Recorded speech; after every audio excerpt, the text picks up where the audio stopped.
Chapter 51, The Little Shock Form 40K. The hall of the Crimson Church was dim but alive.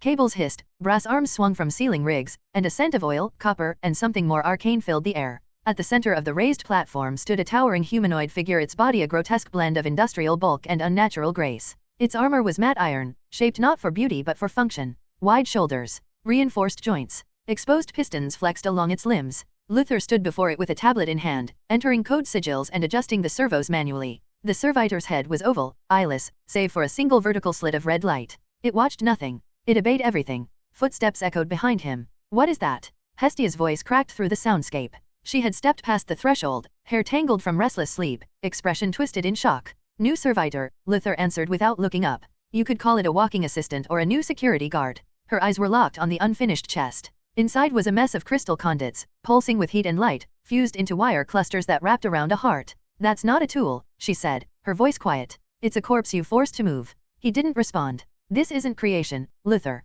It's desecration. Don't overreact, he replied softly, still keying commands. I still remember the last time somebody was thinking that it would be great if they could cook. Turning his face to her, he said with a joking tone, do you want me to put some recipes into him? There should be no problem teaching him how to cook.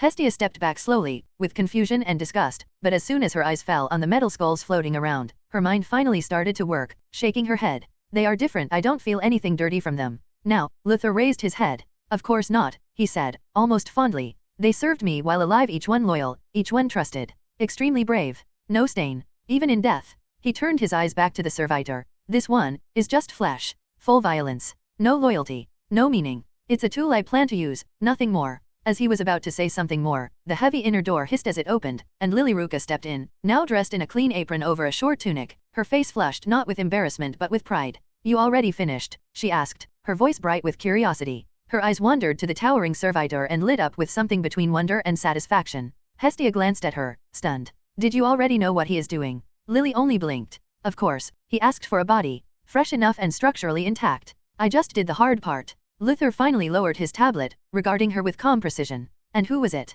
Lilyruka hesitated. A shadow passed behind her usually sharp eyes. No one important, she said with a shrug. Just some violent drunk I ran into while taking a stroll near the guild's south quarter. He tilted his head. Lily. She sighed. Fine. He is Soma Familia, a captain. Hestia gasped faintly. Lilyruka's gaze sharpened. He liked hurting people weaker than him, and would always take away my money and let other members beat me up, she added quickly, though her tone carried no guilt. Don't worry. He was not a good person. Luther looked back at the servitor, expression unreadable. So you chose him because you hated him? I chose him, she said, because I thought it would be good revenge. A long pause hung in the air as the servitor's crystal heart pulsed like some sleeping predator. Then Luther nodded. That will do. Hestia stood in silence listening to the echoes of their conversation. The servitor stood as a tombstone. The coppery scent clung to her skin so thick it felt like blood. She wanted to scream. Her gaze drifted to the floating skulls again. She swallowed, throat tight. Lilyruka didn't flinch. She watched the transformation of the captain with a smile, not innocence, but of conviction. As if revenge had become a rite of passage. Hestia's heart ached. This cold vengeance? This distortion of what's sacred? She turned slowly, her footsteps light but purposeful as she began to leave the church. Her thoughts churned, uneasy. Logic warred with faith. She couldn't stop him. Not with words. Not with sentiment. But maybe Hephaestus could put an end to this madness. Or at least slow it. Reground it. She trusted her. I needed to talk to her. Before this becomes something none of us can contain. Hestia walked faster. Lilyruka watched Hestia's retreating figure, then turned back to Luther. The servitor loomed behind them like an accusation neither of them seemed willing to voice aloud. Her voice came low, uncertain but not without challenge. Do you still have a conscience, Luther? He paused, gloved fingers brushing along the tablet's edge. His eyes, dimly lit by the servitor's crystal core, remained on the thing he had made. Maybe, maybe not, Luther replies, clearly not interested in figuring it out. Lilyruka said nothing. Minutes passed. The air shifted again, perfumed this time. Silken footsteps crossed the hall. Freya appeared from the corridor, robes trailing behind her like a storm cloud. You made a vehicle with Hephaestus, she said, while completely forgetting about me. He said nothing. As she watched him, she said, you never even looked at me when I entered. You're not the subject of today's experiment, he replied. And this thing is. Her voice was calm but laced with offense. This corpse stitched to iron? You care more for this abomination than for me. Luther finally raised his head. The red glow of the servitor reflected in his lenses like twin eclipses. And why, he said coldly, should I care for someone who's only thinking of how to best use me? Freya tilted her head, lips curling in a slow, dangerous smile. You assume I only wish to use you. She stepped closer, now just beyond arm's reach. Lilyruka stiffened but did not interfere. Freya's voice dropped to a purr. Actually, I've been wondering, what could you do with my blood? Just a drop. Luther's eyes narrowed. He studied her not with hunger or hatred but with the same surgical precision he gave to all unknown variables. That's just for study, he said at last. I'm researching enhancement methods, ways to push a mortal's limits without divine blessing. No Falna, Freya murmured, circling slightly, her fingers trailing across the cold brass of the nearby terminal. She leaned in, whispering close to his ear. Instead of a drop, imagine how much more useful a living god would be. A charged silence. Luther didn't flinch. But neither did he retreat. I don't need temptation, he said. I need data. Consistent results. Viable substrates. Freya's smile did not fade. There is no temptation, give me what I want. She touched the servitor's shoulder lightly, almost tenderly. As for this is not a miracle. It's grief dressed in armor, she whispered, with the soul that wants to escape this body. Lilyruka stepped forward then, voice sharp. You don't have to tell us what this thing is. Freya turned, amused by the outburst. Oh, the little assistant speaks. I'm not little, Lily said, deadpan. And I know a predator's smile when I see one. Luther moved again, quiet as machinery winding down. He looked to Freya. I have a better offer. You work for me while I can study you. Don't worry, I just need some body scans. Freya raised a brow, intrigued. No bargains, he clarified. A few body scans, just a few drops for the test, and then I would let you join me. Freya's smile deepened, dangerous and delighted. Careful, Luther. Even gods have limits. He turned away, fingers dancing over the controls. Then we'll test those two. This was only the beginning, the second piece of his puzzle. Chapter 52, continued. After Freya's departure, Luther and Lilyruka navigated the shadowed arteries of the church's inner sanctum, where the air thrummed with the pulse of unseen machines. She glanced at him, her sharp eyes catching the faint glow of his optic lens. You're not hiding anymore, she said, her voice soft but edged with accusation. Not from me. Not from the world. Luther's stride remained unbroken. No, you used to shroud everything, she pressed, her tone probing. Kept your distance, your secrets locked behind that mask. Even from those who trusted you. He said nothing, his mechadendrite spine coiling subtly, a reflex of thought rather than threat. Why now? Lilyruka's voice sharpened. Why stop covering your tracks? Why take risks? They reached a sealed gate, an arch of blackened alloy, its surface scarred by fusion burns and inscribed with runes that flickered like dying stars. A hiss of escaping pressure heralded the parting of the twin doors, revealing a vast circular lift suspended over a shaft cloaked in blue-lit mist. The platform groaned, its gears grinding as stabilizers trembled, betraying its unfinished state. Luther turned, his mechanical eye catching the light, a cold star in the dimness. Because I'm almost ready, he said, his vox grill rendering his voice a low rasp.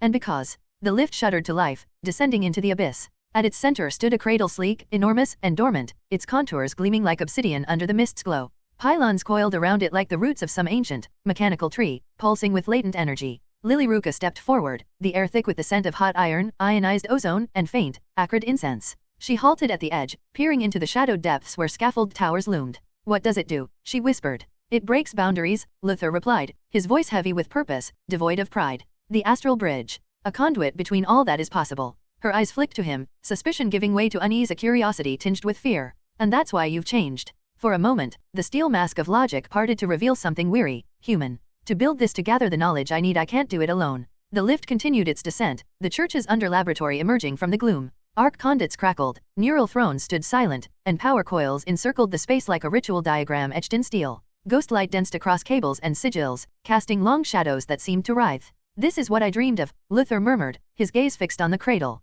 Even when I was deaf to hope, blind to purpose, when emotion was a sin. He paused, his optic lingering on the astral bridge's heart. I built it to escape. But now, it's a threshold. To knowledge. To truths beyond the limits of where I began. Lilyruka's frown deepened. This wasn't here yesterday. He nodded. Not fully? You can't make this thing in a single day, she said, her voice tight. So your sudden openness, it still doesn't add up. I've built others, Luther admitted, his tone measured. 12 in total. 1 was destroyed before I came here. 2 I carried with me. 9 remain, scattered across the galaxy. Her eyes narrowed, catching the weight of the number but not its shadow. Then why wait? Why now? Why this recklessness? Luther's reply came after a pause, his voice calm yet resonant with conviction. 2 reasons. First, this prototype had a flaw. Its subspace connection was too much, a danger I couldn't control. But here, in this world, subspace is absent. The flaw is nullified. And the second. Hephaestus, he said simply. What I learned from her reshaped the bridge's design. I can stabilize it now in ways I never could before. He turned to the cradle, his voice a quiet vow. This time, I will hold the reins. As Luther spoke, his thoughts drifted to Tsubaki. He would need her aid after all, you can't expect him to suddenly become an expert in magical enchantment. But even as he planned, a flicker of unease stirred 9 machines, 9 echoes of his ambition, scattered across. He pushed the thought aside, focusing on the cradle's hum. Dash. Far from the church's depths, Hestia stepped into the heat of Hephaestus's workshop, where the air sang with charcoal and molten steel. The scent was cleaner than the sanctum's oily residue, but each step felt heavier, her divine presence parting the bustle of half-awake apprentices. None dared meet her gaze, her aura demanded obedience, even from those who did not know her name. She reached Hephaestus's chambers and froze. A metallic-bound book lay open on the table, its skull sigil gleaming, a mark Hestia knew too well. "You're reading his book," Hestia said, her voice tight with accusation. Hephaestus didn't look up, her gloved hand tracing the page. "Is there something you need? Do you know what Luther's doing?" Hestia's voice trembled, anger warring with fear. Hephaestus met her gaze, her single eye unyielding. "He mentioned a servitor yesterday." Hestia snapped, stepping closer. It was a man, Hephaestus. A living person. Luther broke him down, turning him into a machine. And Lilyruka, she didn't stop him. She helped. "I know," Hephaestus said, her tone grim but steady. "I know what he's done." "Then why aren't you stopping him?" Hestia's eyes flicked to the book. "Why are you sitting here, studying this?" Hephaestus tapped the cover, the doctrine of the Adeptus Mechanicus, with a deliberate finger. "Because he's not just building machines. He's searching for something deeper. This book helps me understand his mind, his methods." She leaned back, her gaze drifting to the distant clang of hammers. "He can replace limbs, reinforce flesh, perhaps even restore life. But to do that, he needs to learn how bodies react to his tools, step by step." "I didn't come to hear about his work," Hestia said sharply. "I came to ask you to stop him." Hephaestus paused, then spoke plainly. "After studying him, I've decided to join him." Hestia's breath caught, her eyes wide with disbelief. "Not to condone his actions," Hephaestus added quickly, her voice softening, "but to understand him. To find a path that doesn't end in darkness." "You're doing nothing," Hestia whispered, her voice breaking. "I'll watch. I'll learn. And when the moment comes, I'll guide him," Hephaestus said, sliding the book into a satchel, its locks glowing with forge-sealed runes. "With me, he won't stray too far." Hestia's hands clenched, her divine aura flaring briefly. "I can't wait that long. What he's doing, it's vile. I feel it, Hephaestus. He's going to do something irreversible." Hephaestus's gaze softened, but her resolve held. "Perhaps. But with me there, he'll have a tether. A chance to be more than what he is." Chapter 53, Lilyruka playing with teleporter. Chapter 53, Lilyruka playing with a teleporter. The night air drifted through the narrow streets of Orario's lower tiers, carrying the scent of alcohol and food. Street lamps buzzed softly above shuttered shops and scaffolded buildings, casting long shadows between crates and rusting tools. This was the industrial edge of the city, cleaner than the slums, quieter than the guild wards, and far enough from the main patrol routes to be useful. Lilyruka knelt atop the steel awning of a repair shop, her silhouette hidden against the scaffolded skyline. Below, carts of salvaged ore sat untouched, their owners long gone for the night. Her hands were firm on the sniper construct, sleek, modular, built for silence. The power cell purred beneath her arm, feeding a soft blue glow through the scope's rune-lined lens. Down the alley, two men emerged from a maintenance door behind a warehouse. One of them glanced over his shoulder, checking for tails. Their voices were barely audible. "Boss, can't you give me more wine?" A breath. A pause. One heartbeat. A flash. No sound, just the sudden collapse of one body and the immediate silence of the other. Panic. Then flight. Lilyruka's eye didn't blink. She adjusted the angle, compensated for the fleeing target's turn, and gently squeezed the trigger again. The second man fell. She rose. No words. No satisfaction. Just a soft click as she triggered the teleport crystal at her belt. Light folded. The alley emptied. The scent of ozone returned first, then the sound of static and the soft grind of the Crimson Church's teleportation platform resetting. Lilyruka stepped off calmly, her boots clicking against the cold steel. The laboratory had shifted since morning. Arc lamps flickered from gantry rails, casting long shadows across half-forged weapons and dormant servitors. Sabeki was already there, arms crossed, mouth drawn into a grimace. "Didn't we send you to just do a simple test?" she said flatly. Luther stood at the console, not looking at her. A servoskull floated above him, bearing tools and readouts. He made no move to react. The glowing edge of a schematic hovered beside him, waiting to resume. Lilyruka only shrugged, as if what she'd done was no different from stretching her legs. After all, nobody was going to miss the new captain of the Soma Familia. Before the silence could stretch further, a low chime echoed from the outer corridors of the Crimson Church, not the sharp pulse of a teleportation cycle, but the heavy grind of doors shifting to open. Boots rang crisply on metal a moment later, measured, unhurried. The side entrance opened with a hiss of pneumatics and old air. Freya stepped inside with the grace of a queen surveying her lands. Her silks whispered with each step, the hem just barely brushing against soot-stained tiles. She'd arrived the old way, by foot, through the maintenance access points. No divine starfire. No golden fanfare. Just audacity. Sabeki's eyes narrowed. "Why are you here?" Freya smiled, golden eyes amused. "Of course, to watch the show." Her gaze drifted immediately to Lilyruka, then to Luther, who hadn't turned but had definitely stopped working. "I see the little prodigy is conducting field executions now," she said, her voice soft and dangerously sweet. "And no invitation for me to witness your miracle gate? You wound me, Luther." Luther straightened slowly, gaze still fixed on the schematic. "I didn't think you'd care for prototypes." especially one still buried in calibration data. Freya stepped further in, hands clasped loosely before her. Oh, but I care deeply. Especially when that prototype is murdering Soma's newest captain in a dim alley. That sort of incident tends to draw attention and questions. It was a test, Sabeki cut in.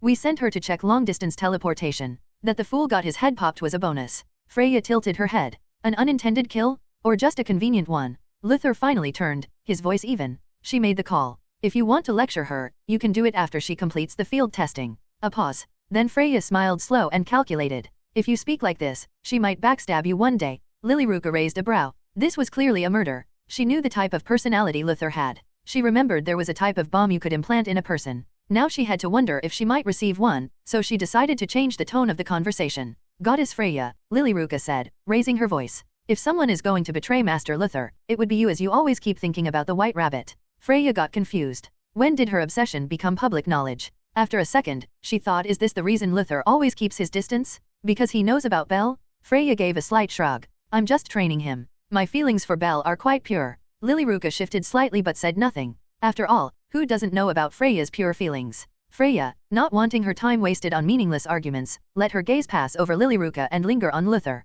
Luther, it's time you start inviting me before doing something interesting, she continued with her sweet yet firm voice. It's time you prepared an extra room for me in this church, so I can keep an eye on you. She began to slowly circle the platform, trailing her fingers lightly along the railings. Her gaze absorbed everything. Sabeki snorted. A room? This isn't some luxurious palace. Freya turned slightly, her expression unchanged. Then I'll be sure to make it into a palace. Luther didn't look at her. You'll need to bring more than bedding, he said, eyes fixed on the schematics. Did you already get tired of watching Belle, so you came here to bother me? Freya, barely maintaining her smile, said, oh, did you get jealous because I'm interested in Belle? She paused for a second, then continued, one has a bright soul, the other has an interesting soul, and both of them are under the same roof, so I have to protect my investments. Sabeki leaned forward. I don't remember any of your investments. It's a drop of my blood, Freya replied smoothly, and the chance to observe, without these troublesome clothes. Luther finally turned to face her fully, his eyes sharper inside the mask. He didn't want Sabeki to treat him as a womanizer, which he might be, but it wasn't the right time to expose that.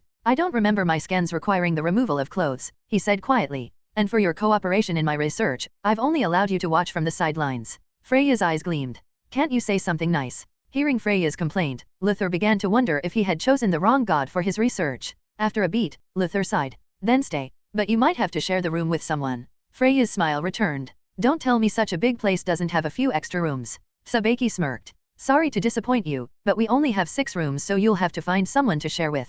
Freya did not mind the idea of sharing, and quickly thought of the best room for her. Well, I should go and pick my room. She turned, making her way toward the unused eastern hallway where the old dormitories had yet to be gutted. The air shifted slightly behind her as she disappeared into shadow. Luther muttered, mostly to himself, why did I think this was a good idea? Sabeki smirked. Because somewhere in that broken, genius brain of yours, you like the chaos. Lilyruka finally spoke, her voice a quiet anchor. Do we proceed? Luther nodded. We begin the final sequence. If everything goes right, we can start the new project. https://www.patreon.com/silverveer?UTM_campaign=creators hair_creator. Chapter 54 Unexpected Situation. The late afternoon sun filtered through the small windows of the Crimson Church, casting long, slanted shadows across the empty pews. Bell quietly folded garments, secured weapons, and gathered the final remnants of his and Hestia's life in this place. The echo of approaching footsteps made him pause. When he turned, his breath caught in his throat. She stood at the threshold of the hall, framed in the amber glow like a goddess carved from dream and myth.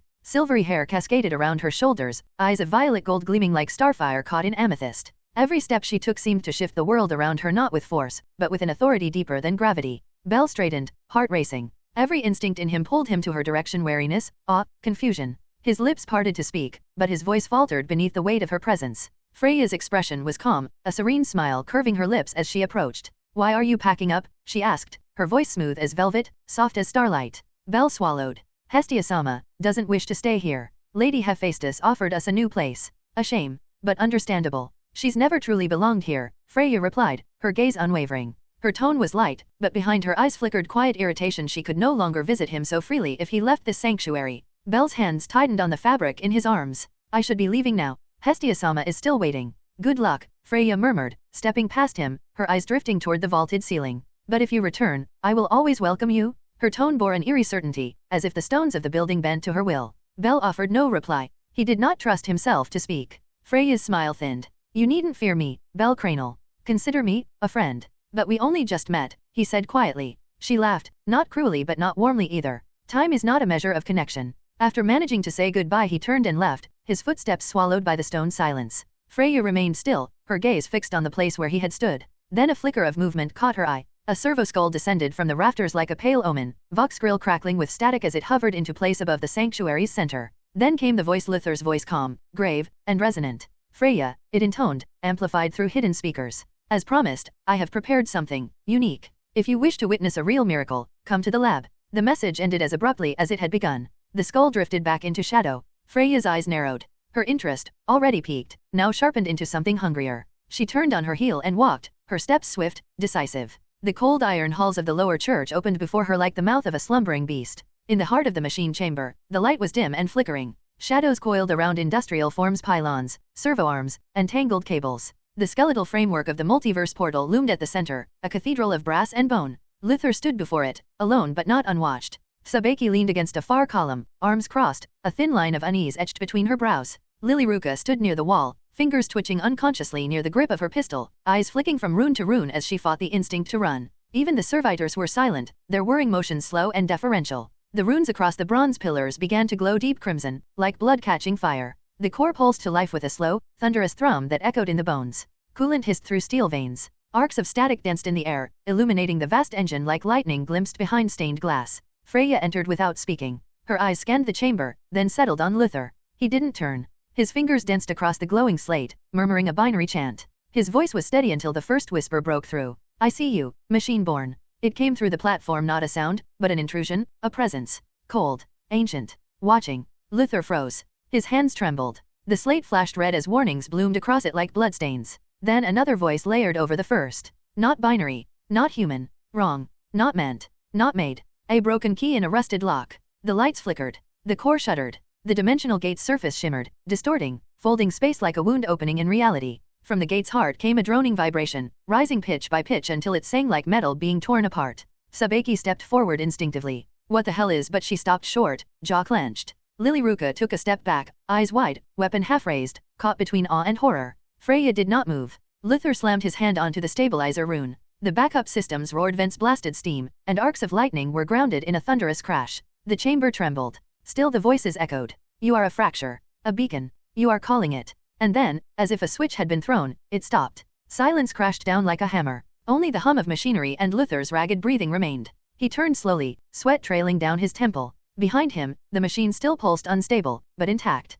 Let's pray I would be able to stop whatever is coming, he rasped, voice hoarse and low. I don't want to be the reason this world burns. He glanced at Sabeki. Quickly go to the upper floors, it's not the right place for you. Originally Sabeki wanted to refuse, but for some reason she couldn't refuse, as she could see how serious he was. His eyes shifted to Lilyruka. Get your weapons ready, we're going to have a guest. Saying this he activated all the defenses and let the servitor bring his main weapon. Freya said nothing, but her eyes glittered not with fear, but fascination. The danger had not vanished. It pressed in from all sides, unseen but undeniable. Yet in her mind, it was no longer a warning. It was the beginning of a myth and she intended to witness every chapter. Chapter 55 The Eye That Whispers. The air within the machine chamber thickened, like glass beginning to melt. The gate thrummed irregularly, runes pulsing in a sequence Luther had not programmed. They flared with hues that bent the eye colors that didn't exist moments before, now shimmering like oil on blood. Geometries twisted in midair. What had been clean, sharp machinery warped, as if unseen fingers were folding reality like parchment. A sound rose, not mechanical, not divine. A choir of whispers. Freya took a step back, her divine senses flaring to life. Her skin prickled, her instincts roaring. This thing was not of Gakai, not of any realm she had known. Her eyes could not define it. Then the core split, not shattered, but parted, like silk drawn away from rot, and something began to push through. It had no legs, not yet. Just a towering torso, elongated, serpentine, and covered in glimmering, pulsating feathers of shifting color. Each one seemed to blink with a dozen tiny eyes. Its arms, if they were arms, ended in hands that split and recombined, fingers spiraling into fractal claws that shimmered with blue fire. Its head was the worst of all. No true face, just a mask. A mask that changed with every blink, the visage of a dying man, a weeping child, a woman laughing with a mouthful of knives, a cogwheel that bled ink, and an owl with too many eyes. Each form flickered, overlaying the last. And above it all, an eye opened in the center of its brow, ringed with violet flame. It saw them. I am the ripple from the first thought, it whispered. I am the promise of knowledge. Luther stepped in front of Freya. Instinctive. Useless. But he did it anyway. The demon didn't fully emerge. It couldn't. The dimensional rules of this world buckled against it. The chamber screamed metal tearing not from force, but from wrongness. Servo arms twisted into spirals. Panels wept molten code. You named yourself Cogbane, the voice echoed through the air and into their bones. Did you think yourself beyond the game, architect? You opened the gate with ignorance. Luther raised his palm, invoking hard-coded shutdowns. Emergency seal, red line 8087 Adeptus override. You speak as if you still rule here, the creature replied. But this is a new page. A new script. And its mask shifted. A face made of circuitry and rusted prayers. I am the future. Erratically, runes dimmed and then reignited. Something inside the machine now refused to comply with Luther's shutdown command. He began to take control of his own signal signature. Avoid inheriting patterns. Stop the transmission. Disconnect the system's power supply. The demon held on, though just a little more time and it would completely materialize in this world. Luther's mouth formed a thin line. Only one choice remained. He said in his mind, system, start direct displacement. Violent eviction. Warning, not all stabilizer is active. It might cause damage to the chosen target. Do it. There was a pause in the system. Then it obeyed. From the center of the chamber silent pressure. Not light or fire, but will, pressed into a specific direction. As though pulled by invisible strings, the demon's glittering feathers flared, unraveled, and then snapped backward. The creature let out a howl of disappointment rather than pain. Mortal, take one step, and all the wisdom. The eye widened, then closed the blink. Like a slit stitched by invisible hands, the wound in space got fixed, making the demon disappear. The room grew dark. There was only the sound of Freya's controlled, sharp breath. There was the lingering smell of charred sigils. Luther gazed at the lifeless device. One step, he said in a raw whisper. It only required that. Freya remained silent for a while. Her gaze was focused on the platform as she stood in the cool ruins. It had scarred runes and a blackened brass surface. None of it, however, was comparable to the wound that was now subtly blossoming in her mind. War was something she had witnessed. She had witnessed monsters. She had seen the gods descend, mortals become conceited, and ignorant people looking for power laugh. However, this thing was unique. There had been no divine authority, no soul. It's not even a dungeon aberration. What had peered through the veil had done so without being summoned. Did not care who she was. It didn't even look at her. I couldn't see it, she murmured. Her voice was quiet but sharp. Her divine senses. I could feel it, but I could not understand. Like trying to catch light in. Luther, crouched beside the engine, gave a humorless smile. It's a good thing you don't understand it. Anyone who didn't get a good ending. She looked at him then, truly looked. Behind the calm mask. You faced that, and more, in your world, she asked softly. He met her gaze. That was just a fragment. An echo that slipped through. Usually they start with whispers. Then legions. Freya's eyes narrowed. And how do you fight them? By not remembering, Luther replied. Not seeing. Not hearing. She returned her gaze to the platform. Then how was it able to come here? You didn't invite it. My memories were suppressed. I had no precautions for something I couldn't remember. He looked down, his voice bitter. I built a bridge and something waved back. Freya's silence stretched, then broke. It ignored me, she said at last.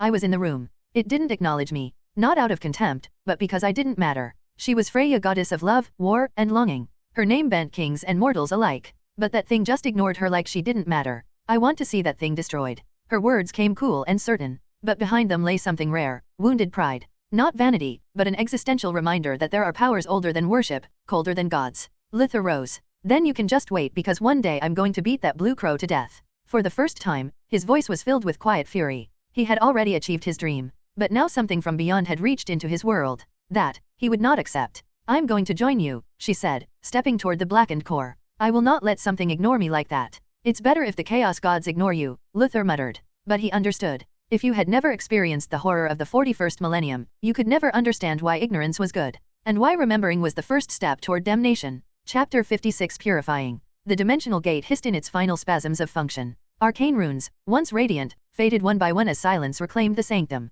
However, Luther recognized that silence was deceitful. He approached the stabilizer core slowly and with caution. His cracked Auspex lens blinked in protest, its proximity alarm emitting a faint, insistent pulse. Something had not disappeared. And then he noticed it. A small, twisted creature clung to the underside of the stabilizer pillar, half-curled like a molten spider. Despite being only the size of a cat, it smelled bad. Its flesh gleamed like oil on water, and a crown of fractured eyes blinked open as it turned to face him. A fragment. A spawnling. A testing fang. Luther did not pause. His left palm extended. A line of binary chant was whispered out, and a spear of plasma light emerged from the servo-mounted gauntlet on his forearm. The creature screamed not in sound, but in thought before disintegrating into ash. His heart sank. Not even the daemon engines of the old wars could chill him like this. This was not an investigation. He approached the console. The dimensional gate was beyond salvaging, corrupted and marked. Whatever intelligence stirred in the sea of madness beyond now knew this location existed. He had to get rid of it. Freya approached from the corner of his vision, watching silently as he pulled runed modules from the console. The sparks arced. Circuitry hissed. Are you going to fix it? She asked. No, Luther answered, his voice hoarse. I am going to burn it. Freya tilted her head. You created this with reverence. You called it a miracle just a few minutes ago. Luther turned and locked eyes with her. Then let it die as one. He crossed the room to a hidden cabinet and took out a long, black case trimmed in adamantine, his most valuable possession. He gripped it tightly as he looked at Lilyruka. Follow. We leave right now. They moved fast. The lab was already dimming, its once bright wards flickering erratically. Luther paused at the outer door. He placed his palm on the control panel, cool metal humming with residual energy, and spoke 3 words in the Mechanicum's binaric language. Sicut ignis mundator. Let it be purified with flame. A low chime responded. Emergency seal slammed closed. Coolant veins reversed. Energy cores increased dramatically. Blue, consecrated fire erupted through the walls, consuming heretical circuitry. Luther stepped into the corridor without looking back. The lab, the gate, and the sin all became furnaces. Not because he wished to forget, but because he remembered too vividly. While the 3 of them made their way to the upper floors, a demon knelt before its master across reality, far from Orario, in a place where time boiled and truth was revealed. It no longer had a stable form, memory was bound in warp flame, and logic was undone. Behind it was a crystal sphere with fragments of other worlds spinning within. A lord of change, seated on an obsidian feather throne, watched in contemplative silence. You failed, the lord said, his voice sounding like a choir of birds and a blade drawn across stone. The lighter shade bowed more deeply. I agree, master. The child of iron shut the gate. He knew what he had created until the end. The lord's galaxy eyes narrowed with thought. But he remembered, enough to cause fear. It is enough to destroy. It extended its claw and traced light across the crystal sphere. A machine from the past, implanted in his future. And now the seed is cracked. The spawnling whispered, should we pursue the others? The lord gave a smile. No, not just yet. Allow the mortals to panic. Allow the blood-soaked suns to guard their altar. We monitor. We learn. It leaned forward, its feathered wings extending into infinity. And when he builds again, we will sing. As the whisper vanished into the warp's roiling currents, far away across void and veil, the material consequences of its intrusion smoldered beneath steel and stone.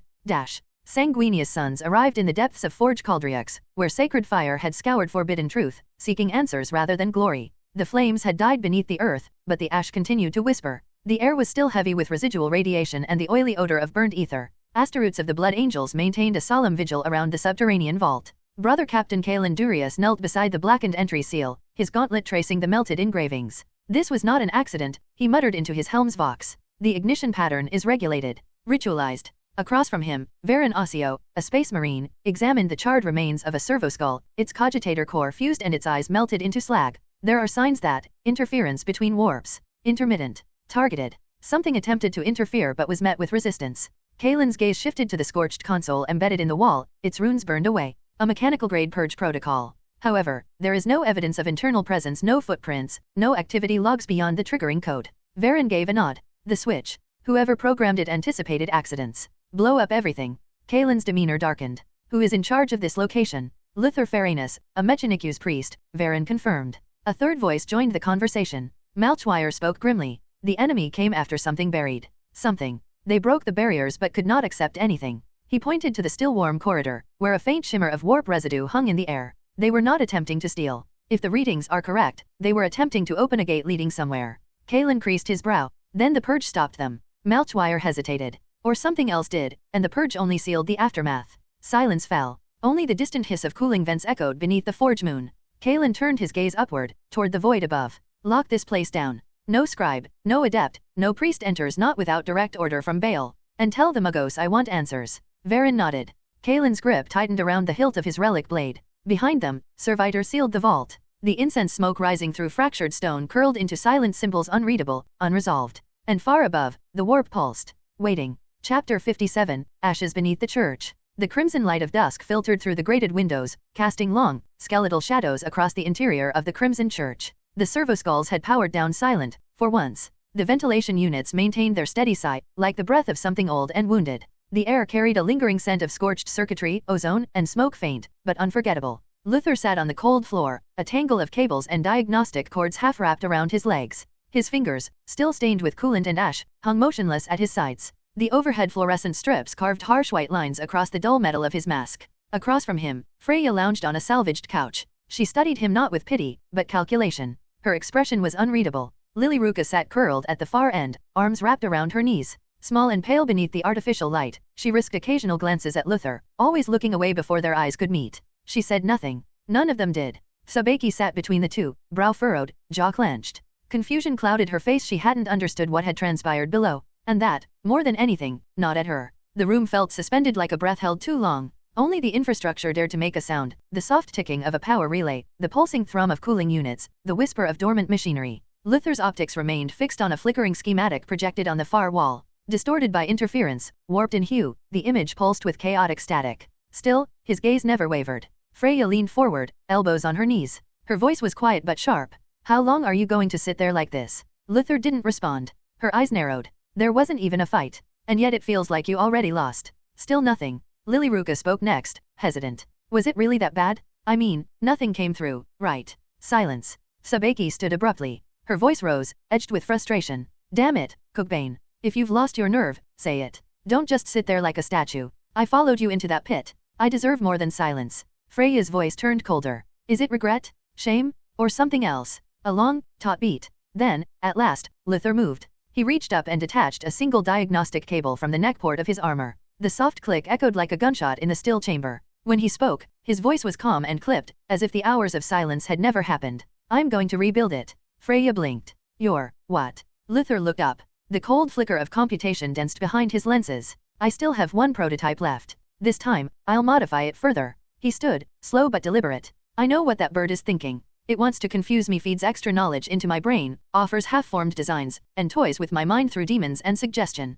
He drew a breath, finishing his silent review of the memory logs. Some of the inspiration had slipped through brief flashes, suppressed quickly, but the system had purged them before they could take hold. Whatever Bluebird's contingency was, Luther had his own: acquire more knowledge, build more devices, earn system points, unlock blueprints, and push forward the cycle. He stepped away from the cables. No emotion lingered in his tone, but something in the air had shifted. The fire should have gone out by now. I'm going back to the lab to clean up. He paused. You don't have to follow. The line fell like a thunderclap. Freya tilted her head, one brow arching. You're dismissing us now. No, he said evenly. I'm giving you time to digest what happened. And it's not like you can help rebuild the lab. You should rest. Sabeki scoffed. If you think I can't build a lab, then teach me. I can't teach you in a day, Luther replied. It's better if you continue constructing the trucks. That improves our resource intake. I've already shown you the basics. A silence settled again, heavier now. Lilyruka shifted, arms tightening around her knees. Is that how it works for you? Just build and build. He nodded, already calculating the next phase of construction.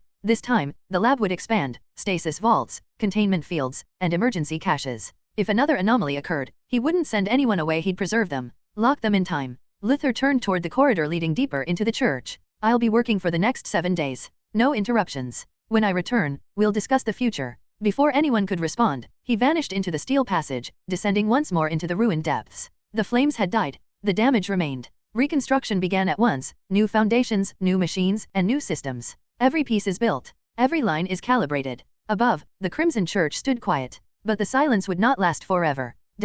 Far from the stillness of the church, in the heart of a bustling city, Bel Cranel stepped through the broad doors of Hephaestus's workshop. His shoulders bore the weight of packed belongings, remnants of a home they would not return to. Inside, Hephaestus and Hestia were already seated. The latter looked cross. She had refused to go back to the church. Bel set the bags down carefully and offered a respectful nod. Sorry I took so long. Hestia gave him a small smile. You brought everything. He nodded. Even your old tea kettle. Hephaestus, standing near her workbench, raised an eyebrow. I might know a place for both of you. Cheap and reliable. Hestia perked up. Really? A place without floating skulls, Hephaestus added with a dry smirk. You're in luck. There's a quiet place nearby. Most importantly, it's not expensive. Bel and Hestia exchanged a glance. For them, anywhere was fine so long as it was clean, warm, and theirs. Watching their hopeful faces, Hephaestus suppressed a sigh. She already felt the headache forming. With Hestia now responsible for rent, the burden would inevitably shift to Bel's shoulders. Hephaestus also understood the situation, it's just she didn't know if this was really a good idea.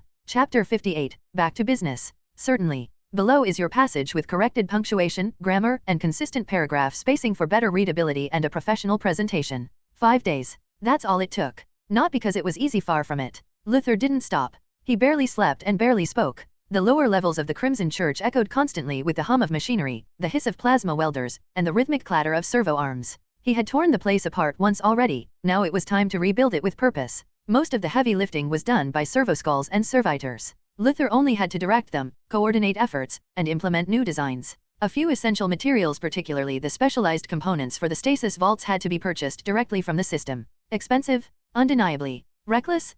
Perhaps. But with no other path forward, it was necessary. Still, the investment paid off. With the lab restored, Luther could now fabricate advanced items, regain system points, and unlock new blueprints. His long-term ambition was clear: acquire the design for a mechanical ark. Not to build one from scratch, that was impossible in this world, but to transform his battleship into a vessel worthy of a tech priest. This reconstruction was more than a repair, it was the birth of something greater. 3 stasis vaults now stood locked in place, each with an independent security system. Reinforced walls concealed emergency caches. A long overdue filtration network cycled air through dense microfiber purifiers. By the end of day 5, it was done. The next 2 days were devoted to Freya's divine blood. The vial had been secured earlier, protected with redundant containment measures. It now lay beneath an array of scanners, chemical, etheric, and dimensional. Even the system's raw data scanner was deployed, though it only returned fragmented readings. The results were inconclusive but revealing. There was something beneath it, an ethereal code embedded in blood. It ignited questions Luther wasn't ready to answer. On the 7th evening, Luther emerged from the lower lab and called everyone together for a meeting.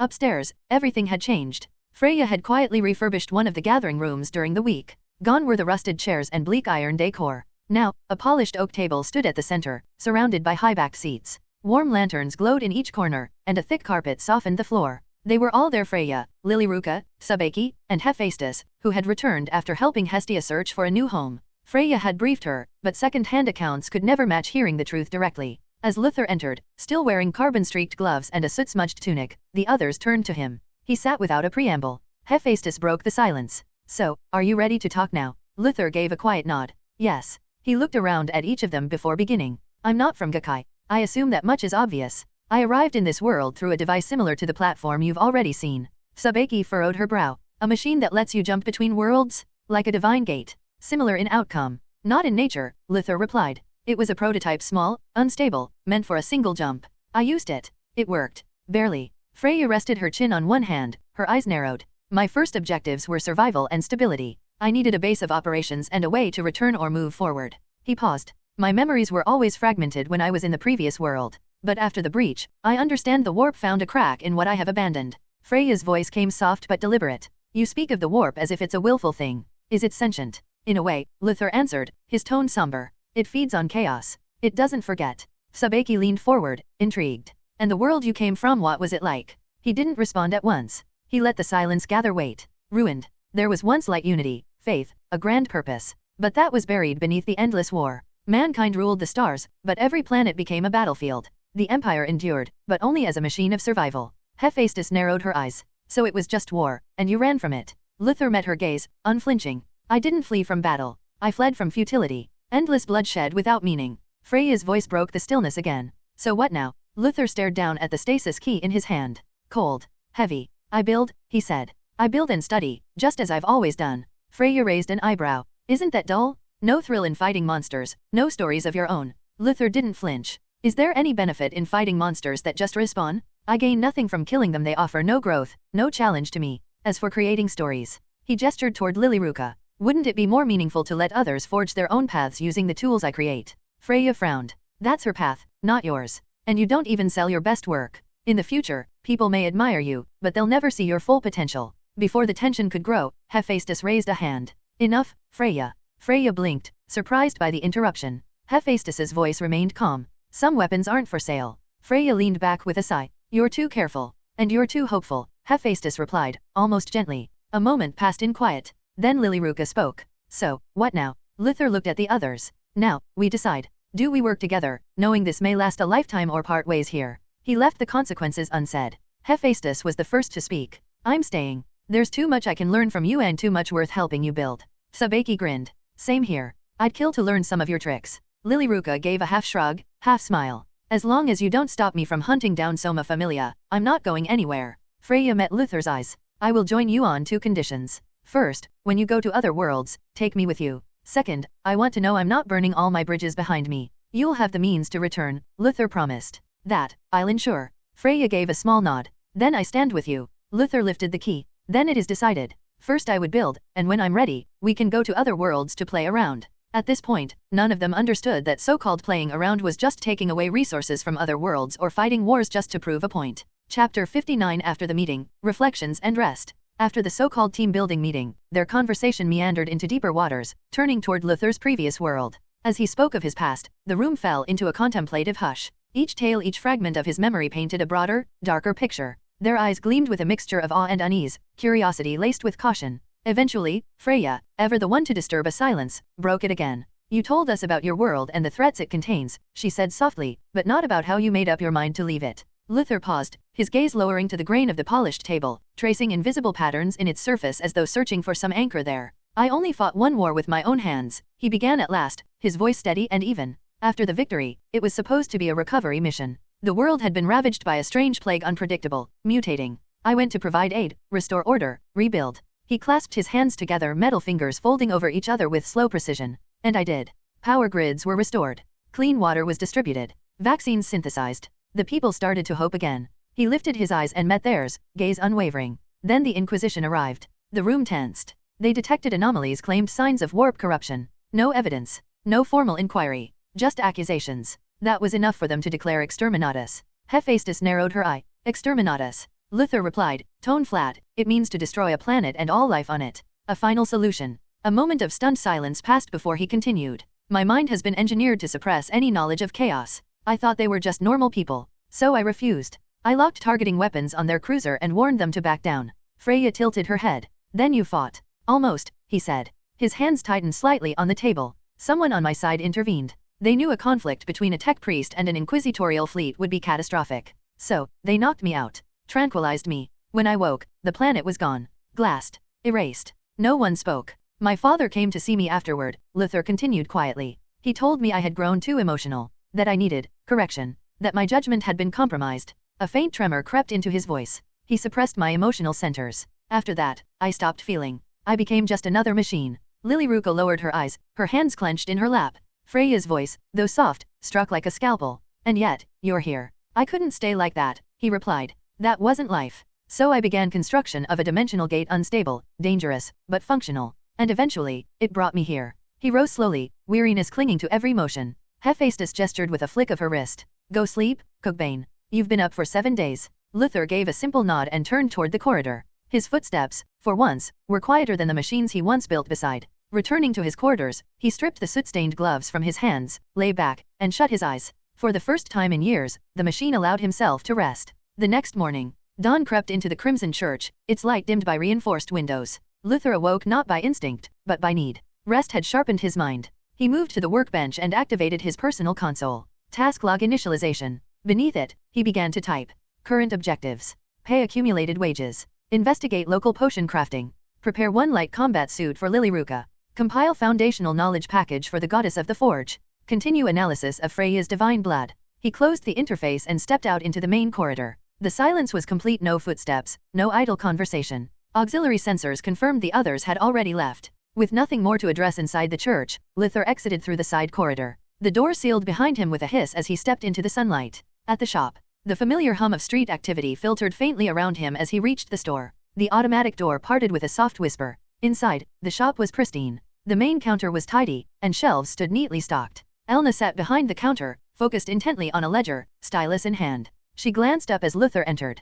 Good afternoon, Mr. Luther, she said, her tone polite and steady. He offered a nod and moved to the rear console. After a brief review of logs, inventory, and transactions, he turned back to her. Looks like I forgot to pay your salary this week. Elna blinked. It's all right. Miss Lilyruka mentioned you'd been working non-stop. He studied her, noting the sincerity in her voice, no resentment, just calm acknowledgement. A simple one, he murmured quietly to himself. Then he spoke up. I've updated the terminal. You can withdraw your salary directly from the shop's cash box. The system will recognize your ID. Elna's eyes widened slightly. That's very convenient. Thank you. Before she could return to her work, he added, take double this week's payment. She paused. Double? That's not necessary. I already earn enough. You should take it, he interrupted gently. You've worked consistently and without complaint. Her fingers fidgeted at the edge of the desk. I don't want to take advantage. You aren't, Luther said. You're being compensated. That's not a gift, it's correction. A moment passed before Elna finally nodded, her voice quiet. Understood, sir. Thank you.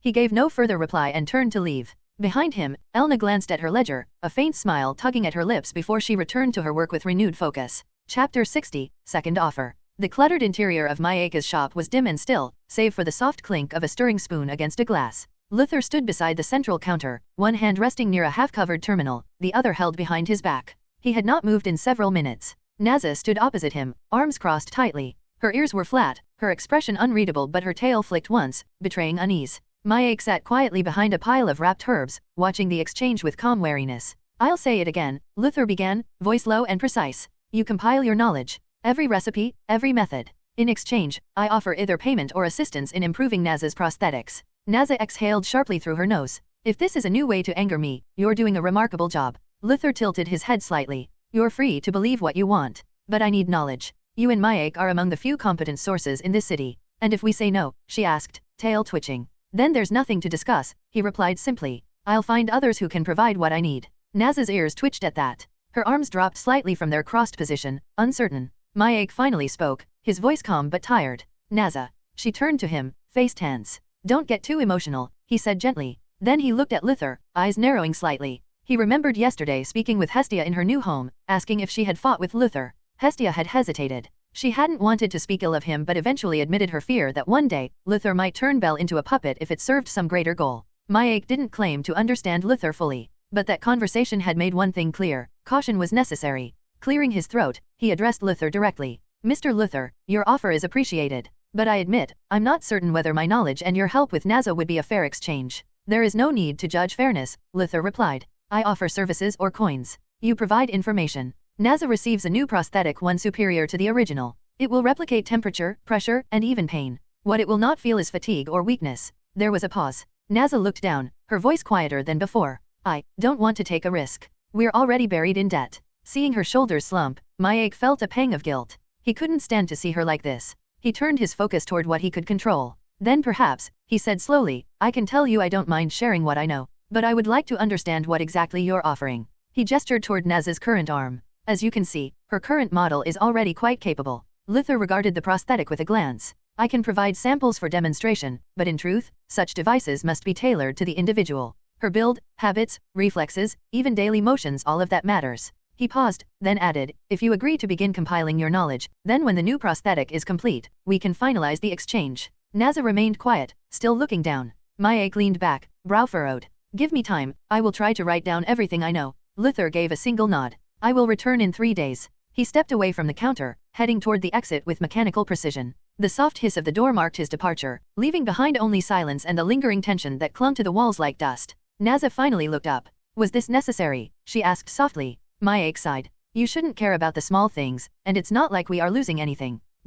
Leaving the shop, Luther made his way back to the church, where he prepared to improve the combat suit for Lilyruka. While doing this, he also selected the type of knowledge Hephaestus and Sabaki needed to learn. Time passed in measured silence within the Crimson Church. The hiss of auto tools, the low hum of data screens, and the occasional flicker of cogitator lights were the only sounds that accompanied Luther as he stood alone. He worked methodically, assembling a refined combat suit scaled precisely for Lilyruka's frame. After completing another task, Luther turned his attention to an adjacent data slate. 2 columns, side by side, one tailored for Hephaestus, the other for Tsubaki. As he finalized the basic knowledge, he realized even after so much time nobody had come back. While this might not be their home, he was expecting at least one of them, Freya, Lilyruka, or Tsubaki, to return to check on things. He glanced at the clock projected across the corner of his vision. More than 6 hours had passed since the shop visit. Then he thought he might be overthinking. This should be normal. Besides Lilyruka, everyone had a home. A low hiss echoed from doors opening. Luther turned just as Tsubaki entered. Her usually confident stride was taut with tension, her single eye narrowed beneath a furrowed brow.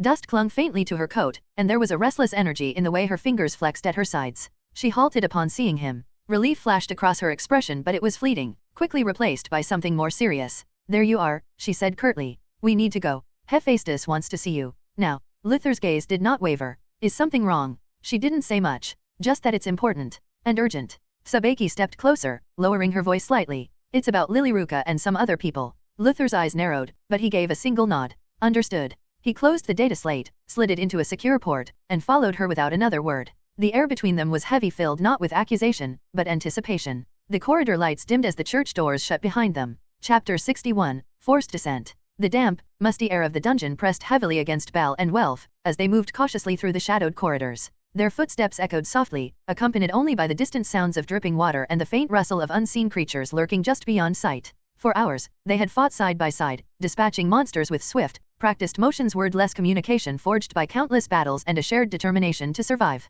Despite their skill, exhaustion tugged at their limbs. Bel's breath came in shallow bursts, sweat dampening his brow beneath his hood. Welf's grip tightened around his weapon, every muscle tense with anticipation and readiness. The oppressive silence was suddenly broken by hurried footsteps echoing off the stone walls. Bell glanced to his side just in time to see a group of adventurers rush past them, their faces set with grim determination, or was it desperation? There was no acknowledgement, no glance of recognition. They moved as if driven by a singular purpose, pushing forward on a collision course with fate, oblivious to Bell and Welf's presence. At first, it seemed the strangers were simply on their own path, but then the unmistakable sound of snarling and claws-scraping stones echoed from the same tunnel they just came out. Bell's eyes widened as monstrous shapes burst into view, feral, snarling beasts with gleaming teeth and blazing eyes. The very same monsters that had been chasing the adventurers moments before now redirected their fury toward Bell and Welf. Welf's grip on his weapon hardened. They just used us as bait. The monsters charged without hesitation, claws raking the air, fangs bared in hunger. Bell and Welf responded immediately, their blades flashing in the dim light as they fought back fiercely, but the sudden onslaught forced them into a desperate retreat. Each step backwards was fraught with danger. The monstrous pack pressed relentlessly. The air grew thick with tension, the cacophony of snarls and clashing steel filling the tunnels. The dungeon's oppressive darkness pressed in on all sides, shadows shifting as more creatures stirred from their lairs. Bell's mind raced, calculating the best course of action, when ahead of them, a solitary figure came into view. Lilyruka, battle-worn and exhausted, stood her ground amid the chaos. Her armor bore scratches and dents from recent combat, and dark circles shadowed her eyes. She raised her lasgun, which was already an overused weapon. Her fingers tightened on the trigger, and the gun flared one last time. A sharp hiss filled the air as the weapon began to sputter violently, sparking flying erratically from the barrel. With a frustrated growl, Lilyruka tossed the weapon aside. The lasgun exploded behind the monsters. "Damn it! How unlucky I have to be," she muttered, breath ragged. Bell hurried to her side, panting from exertion. "Lily, we're running out of time. Come with us." Lilyruka's tired gaze met his. Despite the exhaustion etched into her features, a half-smile flickered on her lips. "You guys are a bad luck group," she muttered, shaking her head. "Next time, if I saw you guys, I would just run away." She gripped her chainsaw tightly, the cold steel gleaming faintly in the low light. "No more lasgun for me, only cold steel now." Bell noticed the strain in her movements. "You okay? You look beat." She exhaled deeply, rubbing her sore arms. "Exhausted doesn't even cover it. Been fighting non-stop since yesterday." Welf turned in a slow circle, eyes scanning the branching corridors with growing unease. The howls of monsters were growing louder from behind the direction they had come from, and now, faint echoes began to stir from the front as well. Bell's hands tightened on his dagger. We need to go back. We can't stay here." Lilyruka shook her head. "I bet monsters are at every passage. If we go back now, we're walking into a trap." Welf cursed under his breath, gripping the hilt of his sword tighter. "We're already trapped." Bell's brow furrowed, his expression uncertain. "Then what do? We can't just stay and fight everything." For a moment, none of them spoke. The tension thickened as distant screeches echoed closer, a clear sign that time was running out. Before they could think about their next step, suddenly, the ground beneath them trembled violently. Cracks spider-webbed across the floor, and before any of them could react, the stone gave way. With a collective cry, the trio plunged into the darkness below, debris and dust engulfing them as they fell. The fall seemed endless. Stone, dust, and debris rushed past as Bell's body tumbled through the dark. His mind spun as wildly as his limbs, disoriented by the weightless descent. He hit the ground with a hard, jarring thud, the impact knocking the breath from his lungs. For a moment, all was still. Only the soft echo of shifting rubble and faint growls above remained. He groaned, rolling onto his side. "Welf? Lily? I'm here," came Welf's strained voice, followed by a sharp exhale as he shoved debris off his chest. "Damn it, that was too close." Bell pushed himself upright, blinking rapidly as his vision adjusted to the dim glow of the phosphorescent moss that clung to the rocks. The chamber they had landed in was wide and jagged, the floor uneven and scattered with broken stone. "Lily," Bell called, his voice tightening. "I'm alive," came the faint reply. He spun toward the sound and rushed over. Lilyruka were half buried under a slab of stone, her breathing shallow. Bell immediately dropped to his knees and began lifting the chunk off her. Welf joined without hesitation, the two of them grunting with effort until the weight shifted enough for her to slide free. She coughed, her body trembling with exertion.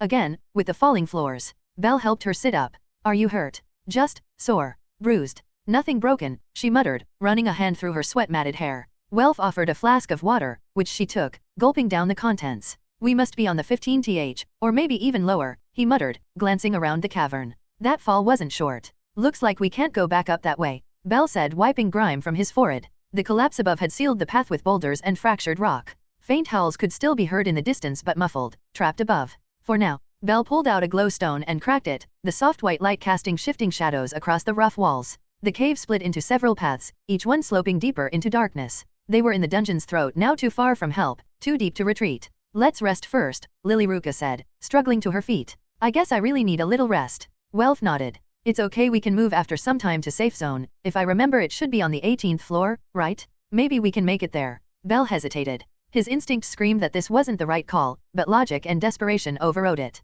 They couldn't survive another assault, not in this state. Okay, he finally said. Agreed, Lilyruka murmured, pulling her chainsaw free again and resting it on her shoulder. After a rest they moved slowly, cautiously, into the deeper gloom. The atmosphere grew colder, the air heavier. Sounds became distant whispers of movement, the occasional echo of dripping water, and the ever-present, unsettling thrum of the dungeon itself. Their footsteps were quiet, their breathing shallow, as if even the smallest noise might bring unwanted attention. As they pressed forward, the silence between them was not born of fear but of understanding. They were tired, battered, and far from any hope of rescue. But they were alive and that was enough for now. They would survive. Because they had no other choice. Chapter 62. The workshop's air hung with a quiet urgency beneath its usual calm. Luther's boots landed in soft, deliberate thuds against the worn floorboards as Tsubaki led him through the narrow corridor toward the back office. His expression remained unreadable, fingers loosely curled at his sides. The faint hum of dormant machinery accompanied them like a distant undertone. Luther, Hephaestus is waiting, Tsubaki said without turning. Her voice was low, clipped, and tinged with tension.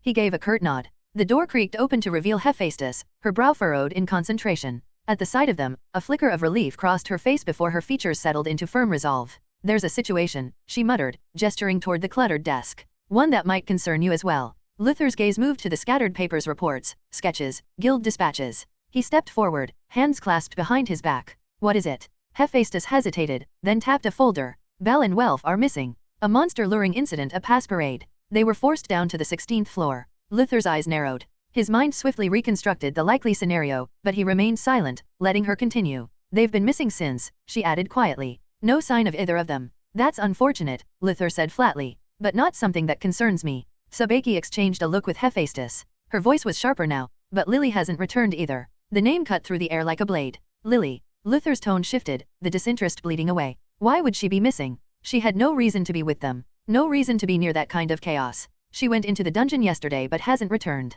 Hephaestus clarified. Luther's eyes darkened. He knew the weapons she carried weren't ideal, limited by this world's primitive state, but they were more than sufficient for the upper 15 floors. It's almost a day, Tsubaki added. We've checked with the guild and all known contacts. Her last message said she'd return in the morning. Luther turned slightly, lips drawn thin. How did she get entangled in this mess? Hephaestus's voice softened. We can't say for sure whether she was caught in the same incident. But if she was still down there when it happened. The thought trailed off. It didn't need finishing. Are you going to say anything? She pressed. There's nothing to say, Luther murmured. I need to prepare. I'll go after her. Hephaestus's eyes finally relaxed. She almost thought he was going to say something like it was a waste of time to go look for her. We're organizing a rescue effort. I think you should join it. He turned to face her fully. There was no hesitation in his bearing. I will. But not everyone may appreciate my presence. She pulled out a roster from the stack. Hestia's gathered a team. Primarily from the Teikemikazuchi familia and Mikato are set to assist. I'm coordinating logistics. Hermes' familia might send a few, too. There may be others. Luther absorbed the information swiftly. Tell me the time of dispatch. I need to return to the church to retrieve a few things. Well, you should be back before sunset, Hephaestus informed him. We'll depart from Babel's base. Without another word, Luther turned and left, leaving both Tsubaki and Hephaestus with concern etched across their faces. The path to the Crimson Church was familiar, each step echoing in rhythm with his internal calculations. Upon entering, he made his way to the central hall. His workbench sat silently beneath the watchful gaze of dormant constructs. Luther approached the recessed control panel and activated the hidden sequence with practiced ease. Fingers danced across the switches. A mechanical whir stirred to life. With a low groan, the vault beneath the floor split open, revealing a cluster of servoskulls. They hovered on spectral energy fields, their ocular lenses glowing faintly in the gloom, frames etched with sacred clockwork. The machine spirits stirred. At his command, one servoskull detached and dove into the vault's depths, reemerging moments later bearing a massive weapon, the power axe.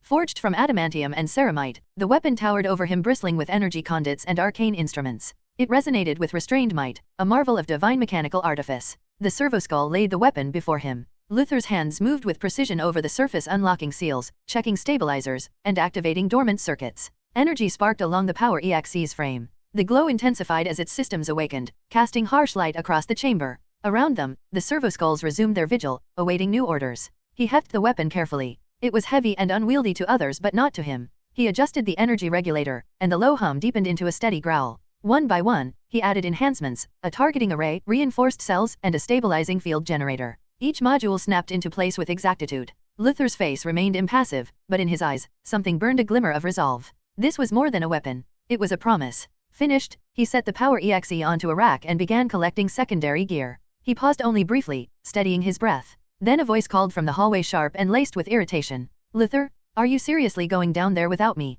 He turned. Freya stood in the doorway, arms crossed, her expression a mixture of concern and challenge. Why not let me join you? She asked, stepping forward. I can feel this is going to be fun. Luther met her eyes, his voice even. Then protect yourself. I'm not in the mood to save a goddess of beauty. With that, he handed her a compact sidearm. Freya's lips curled into a wry smile as she accepted it. You don't have to worry. I still have enough charm to turn most threats away. He didn't reply, turning back to his preparations. Freya lingered a moment longer before stepping closer. He understood the kind of monsters he might have to face. This would also be a good opportunity to test his equipment, and the knowledge he'd gain would prove invaluable for designing weapons better suited to this world without going overboard. After completing his gear, Luther walked to a sealed storage alcove embedded in the far wall. With a low hiss, the panel slid open, revealing rows of carefully folded garments. From within, he withdrew a single robe, black, smooth, and devoid of insignia. No Mechanicu's cog. No divine crest. A simple but fortified rad-shielding robe, utilitarian and uncompromising in design. He turned robe in hand, and met Freya's gaze as she stood near the doorway.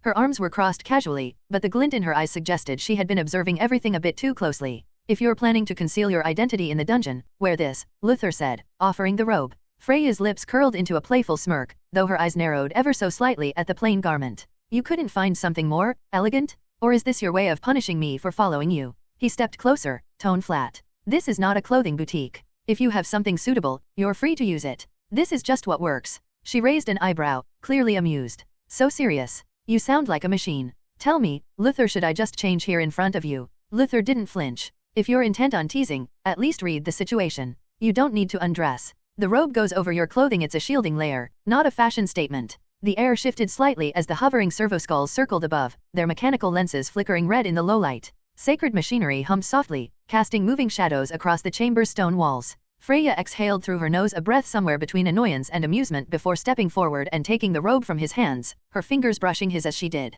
You truly have no sense of flair, she murmured, almost to herself. I'll wear it, but one day, I'll teach you how to loosen that iron grip of yours. You can try, Luther said, already turning back to his equipment rack. Just be ready when it's time to leave. Chapter 63. Beneath the Veil of Night. Under the cloak of night, the muted bustle of activity filled the outskirts near the dungeon's entrance. A low mist curled around the ancient stonework, obscuring the world beyond and lending a somber weight to the air. The rescue team gathered quietly, their figures moving with purpose yet tempered by the gravity of what lay ahead. At the center stood Luther, clad in his red robes concealing the armor he was wearing, as always. His presence was cold and measured, eyes constantly tracking movement and placement. The power axe, towering behind him, was carried by two floating servoskulls, each humming with runic pulses and protective canticles. Freya stood beside him, wrapped in a robe he had offered her, though hers hung more elegantly, shaped by her natural poise and beauty. Her eyes, beneath the hood, glowed faintly. Still goddess, still dangerous. She leaned slightly toward Luther. Hestia, the small but determined goddess, stood close by, her expression firm beneath the faint sheen of concern.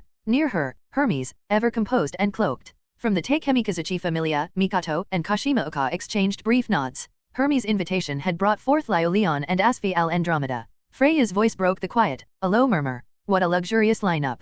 I guess many people will not be able to sleep after tonight. Hermes nodded in agreement. With 3 gods entering, simple lack of sleep would be the least of their concerns. Luther's calm voice carried over the group. I think we should just enter instead of exchanging some feelings. Before anyone else could speak, Hephaestus, who had just arrived, spoke. Well, I guess you guys really should leave before anyone notices 3 goddesses entering a dungeon. Each member of the team exchanged determined glances, the weight of their task binding them in silent solidarity. The night awaited their step, and beneath its dark veil, the rescue would begin. The group moved quickly without wasting any time. Barely had they crossed the 3rd floor when the dungeon greeted them with its customary malice. Then came the first wave, crude growls echoing from the far curve of the corridor. Several war shadows lunged from the mist, their blades raised, movements jerky and erratic. Before Luther could so much as lift a finger, Lio was already in motion. One leg swept low in a fluid arc that tripped the first monster mid-charge. Her dagger flashed once, twice, and the war shadow fell in silence. Another surged toward her back, but she pivoted, clean and silent, dispatching it with a backward strike through the eye. Luther's eyes narrowed with silent appreciation. Reflexes. Speed. Control. She had everything. Then his gaze flicked to her clothes. For some strange reason, the part around her legs was exposed, like it was made to tempt people with good hobbies. She glanced back, momentarily noticing his stare. He didn't flinch. Another burst of monsters erupted from a side chamber, this time, hard-scaled frogs with bloated eyes. Before they could close the gap, Asfi stepped forward. Cover your ears, Asfi warned. She dropped a small sphere. Luther's sensor immediately tagged it as an explosive mix of concussive force and light. The flash boomed, flattening the creatures and disorienting the rest. Before the light had fully died, her dagger was already plunged into the chest of the first stunned frog. Efficient. Her designs weren't crude, Luther thought. His eyes flicked to her belt lined with gadgets, carefully crafted. She was not just a fighter. She was an engineer. And she was watching the servo skulls. From time to time, Asfi's gaze kept drifting toward the two floating skulls that bobbed silently beside Luther. She moved to cover one as it maneuvered behind him, murmuring something to herself. Magic tack, she whispered. Luther's voice was low but clear. Not magic. Machine spirit and cold logic. Asfi's lips curled slightly. Don't have to lie to me. You don't make stuff without magic. Lio, ignoring their exchange, struck another monster down with practiced precision, then wiped her blade clean. Freya, watching Luther watch them, allowed herself a smirk under the hood. Look at this, another cutie. Have you thought about converting her? She is quite talented, she murmured. Let's just wait and see, he answered without looking at her. The team pressed deeper, their formation naturally settling Lio in the front, eyes sharp and pace fluid, Mikato and Uka slightly behind, covering the flanks with trained, purposeful movements. Asfi walked near the center, still glancing at the floating skulls with intrigue. Hermes hung at the edge of shadow, ever one step from vanishing. Hestia stayed close to Luther. She wanted to speak but couldn't think where to start. Freya walked beside him, arms loose beneath the borrowed cloak, her smile unreadable. Up ahead, Lio paused near a corner, hand raised. The team slowed without needing a word. She crouched briefly, then turned halfway back to them. Mikato left. Uka, right. Lio commanded. Already moving, came the quiet reply. Luther tilted his head. She commands naturally, he thought. The team moved in silence, turning the corner and continuing downward. After a few minutes, the atmosphere lightened tense but not hostile. Hermes broke the stillness with a low whistle. Well, isn't this a delightful excursion? Nothing brings mortals and gods together quite like mortal peril. You could have stayed behind, Hestia muttered. I could have. But then again, I wouldn't get to see such fascinating company. Hermes looked toward Luther. You're a difficult man to read, by the way. It's hard to tell if you're judging us or designing coffins. I am doing both, Luther replied without emotion, but don't worry, your coffins will be better. Asfi gave a brief snort of laughter. Lio didn't smile, but there was a faint gleam in her eyes. Freya stepped slightly closer to Luther. The descent continued. The air grew heavier not with danger, but familiarity. These levels were well charted, their threats known. But for this team, they were just inconveniences. They reached the 7th floor. Here, the architecture began to shift. Cracks veined the stone, and the walls carried a subtle warmth damp, lived in. The scent of moss mingled with old blood. Footsteps echoed longer. Lio raised a hand. The group halted without question. Pattern change, she said, voice low. Footsteps behind. Tracking us. I've heard them too, Mikato said. Measured steps. Deliberate. Luther adjusted a dial near his wrist, scanning thermal residues. Flickers warm-blooded shapes, four-legged, moving at a matched pace. They're using wall cavities, he reported. Freya glanced around, eyes sharp. Just a boring tactic. Asfi tapped a small device against the stone. Confirmed. Something's working ahead of the curve. Hermes narrowed his gaze. So, they're trying to flank. Before anyone could reply, the wall burst apart. 4 beasts, fur black as charred coal and breath steaming with heat, erupted from the stone. A 4th crawled inverted along the ceiling, its claws sparking against rock. Keep formation, Asfi called. Luther stepped aside, allowing the first hound to charge past him. With a swift motion, he drew a compact, palm-sized laser pistol and fired, the focused beam burning clean through the creature's skull. The second hound leapt, but Mikato intercepted it, slicing it cleanly in half with a single stroke of her blade. Lio engaged the third. Her movements were fluid, one feint, a twist, and a nerve strike at the neck. The hound crumpled. The 4th descended toward Freya. But before it could attack her, Luther fired the second shot. Silence returned. This is the first time I'm having such an easy time fighting these monsters, Mikato asked. It's because Lio keeps taking out the strong monsters, Asfi replied. Luther inspected the creatures. Felt like they're testing our reaction time, not engaging to kill. Hermes exhaled. Dungeons getting creative. By the 8th floor, the scent of heated stone faded, replaced by cooler air. The corridors leveled, and the team moved without pause. Freya fell into step beside Luther again. When are you going to start fighting? She asked, her tone playful. It's not needed, he replied, his gaze fixed ahead. You're definitely going to need to show off some of your skills, or how are you going to hook up with these girls, she said. Hestia, trailing behind, muttered, can't you talk about something else? Hermes sighed. I think we need to split and look for Belle and the others reach the 18th floor. Then we should split into 3 teams and meet at the 18th floor, Asfi suggested. There was no objection. The idea had already been forming in everyone's minds. The dungeon was vast, and if Belle's party was still moving, covering ground was the priority. Freya brushed past the group, wordless, following the narrow left-hand tunnel. Luther followed, a servoskull at his side, its optics scanning for trails. Hermes watched them go, then turned to Asfi. Let's take another route. She nodded silently, adjusting her gloves. That left the broader right-hand path. Lio stepped forward without hesitation. Mikato and Uka fell in behind her. Hestia stood for a moment, uncertain. Stay close to Lyo, Hermes said, already vanishing into the dark. I don't need your advice, Hestia snapped but followed Lyo, Mikoto, and Uka. Compared to others in her team, there were more members, so safety was at least guaranteed. For both Luther and Freya, the descent past the 9th floor was seamless. For them, it was like walking back in the garden. Freya walked beside him in silence. Then, casually, are you planning to fight eventually, or should I assume we are just going to walk till we reach the 18th floor? In response, Luther reached toward the servo-skull hovering near him. He retrieved his power axe, then ordered them through his mind link. The servo-skulls, now free-formed and carrying his axe, started to prepare themselves for attack. Their lenses pulsed red, optic arrays swiveling as weaponry came online. They surged forward, weaving through the corridor like silent predators. I should have done this earlier, Luther muttered. A war shadow leapt from a side passage, claws extended mid-pounce. It didn't reach them. The first servo-skull fired a high-velocity pulse toward the war shadow. Chapter 64. The air broke violently as a huge minotaur swung its enormous axe down in a frantic arc, nearly missing the floating servo-skull that bounced away with almost mocking elegance. Sparks flew from the impact point as the stone broke beneath the weight of the strike. The second skull swerved behind the beast, releasing a brief blast of energy that scorched its matted fur. The minotaur wheeled, howling in rage, muscles rippling beneath its skin as it tried to swat the elusive drones out of the air only to miss again. Its roars became deeper, shifting from wrath to calculation. Then its eyes focused on the quiet man standing at the corridor's edge. The person had not moved. There is no stance, only cold, watching eyes. If he is unable to hit these creatures, he decides to go for something larger. The minotaur charges toward Luther, making no further effort. As the minotaur approached Luther, before it could lift its weapon to hit him, Luther stepped forward smoothly and methodically, hefting the long power axe, the power field sparking to life. The weapon was huge, with a haft longer than his arm span, and intended for equal parts strength and precision. In a single, clean swing, the energized teeth of the weapon tore through the minotaur with brutal ease. Momentum carried the beast forward for a step, then it collapsed. It didn't even have time to scream. Silence returned, broken only by the faint electrical hum of the servo-skulls resuming passive hover. From the shadows at the edge of the chamber, Freya's voice drifted in like silk wrapped around a blade. My, 10 out of 10. Now, let's continue the momentum and fight all the monsters without the long-range weapons. She offered a slow clap, eyes gleaming with amusement as she stepped into view, her expression equal parts playful. Looking at the servo-skulls, she commented, looks like they won't be useful anymore. Luther didn't turn to face her. He merely gave a faint nod, the servo-skulls shifting position as if responding to unspoken commands. They were never meant to fight, he said calmly. They're assistants who are running out of energy after killing so many monsters. Freya approached, each step confident, her divine presence almost tangible in the darkened corridor. She brushed a stray lock of silver hair from her face and grinned. Looking at Luther, who had stopped moving, she said, don't tell me you're already tired from one slug, or are you waiting for a kiss from a beautiful girl for defeating that minotaur, her voice lilting. Luther said nothing, his gaze sweeping the path ahead. The walls trembled faintly, a subtle sign of movement deeper in the dungeon. More were coming. Freya chuckled and, with a gesture, signaled the group to move. Let's keep going, at least now I don't have to watch heroic tales of two skulls, she said.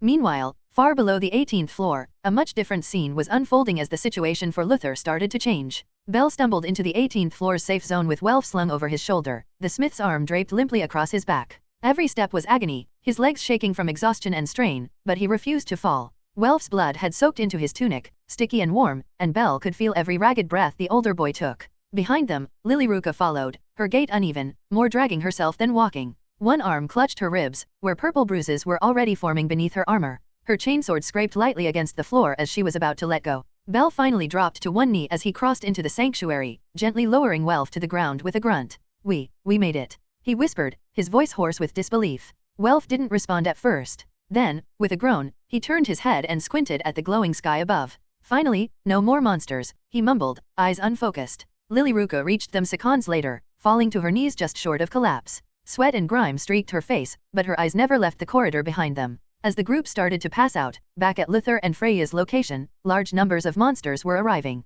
On the upper floors, the air was thick with the scent of ozone and sweat. The ground trembled first gently, then with an unmistakable rhythm. Dozens of monsters were emerging from the tunnels, a mixture of warhounds and minotaurs, their roars echoing like thunder in the tight corridors. Luther's servo-skulls immediately veered upward to gain a better vantage. In one hand, he was holding his axe, in the other, raising his gun. The weapon purred to life as he pulled the trigger. The first blast caught a warhound mid-leap, vaporizing its head in an instant. A second bolt snapped into the skull of a charging minotaur. Each shot was measured and clean, Luther's form steady, steps controlled as he adjusted his stance between bursts. Freya, watching from the side, didn't interfere. Her eyes gleamed as she observed the efficiency of it all. The gun hissed, venting steam from its side as Luther paused only long enough to sling it back and draw Lofer with a single fluid motion. A trio of Minotaurs closed the distance. The first one was killed by an energy bullet before it could come closer. The second, after arriving near Luther, raised its club, only to be split from shoulder to hip by a single arc of the crackling axe. The third hesitated, before it could think what to do. A pulse shot lanced straight into its eye. Silence settled again briefly. Freya's voice came softly, almost teasing. I almost feel sorry for them. Luther gave a faint exhale, lowering the gun. I feel like you just like desperate fights where the protagonist almost has to die to defeat the monsters. That would be true. Saying this, Freya continued, a hero should have ups and downs. Without them, a hero is quite useless. Luther, checking his gun, replied, unfortunately for you, my downtime is over. From here on, all obstacles will be child's play. His voice was filled with confidence, forgetting that this wasn't some realistic worlds based. Chapter 65. Arriving at safe floor. Thunder cracked not from the sky, but from guns holed by both Luther and Freya. Monsters screamed and fell, torn apart by torrents of explosive rounds. Their bodies crumbled into ash and steaming ichor, coating the stone floor in foul-smelling residue. Luther Cookbane stood at the center of it all, unmoved. Cloak fluttering in the backdraft, his eyes remained cold and precise, calculating each shot with inhuman clarity. Overhead, a combat servoskull hovered in lazy arcs, barking binary alerts as it tracked movement and heat signatures. At his flank, Freya, goddess of beauty, fired without hesitation. Her sleek firearm discharged with rhythmic bursts, cutting down beasts that dared approach. Ammo reading at 47%, she called, ducking behind a jagged stalagmite that cracked under her divine weight. Use controlled bursts. We're nearly through, Luther replied coolly, his voice devoid of fatigue. The final wave struck. Deformed Minotaurs starved, wild-eyed swarmed alongside kobolds frothing with bloodlust. A malformed ogre, its flesh rotting mid-movement, charged from the rear. Freya shifted fluidly to intercept the flanks, her gun humming with celestial energy. Luther aimed and unleashed a searing blast from his plasma gun. The ogre never reached them, its upper body atomized in a flash of white-hot energy, leaving molten bone and cinders in its place. A beat passed. The dungeon fell deathly still. Luther stood, reloading with precision. The hiss of pressurized gas venting from his gauntlets was the only sound that lingered. Freya lowered her weapon slowly, her eyes taking in the carnage. How long has it been? She murmured, her voice thoughtful. Since I've had to personally stain my hands. Her gaze settled on the still smoking gun in her hand. She smirked. Still, this was fun. Luther didn't respond.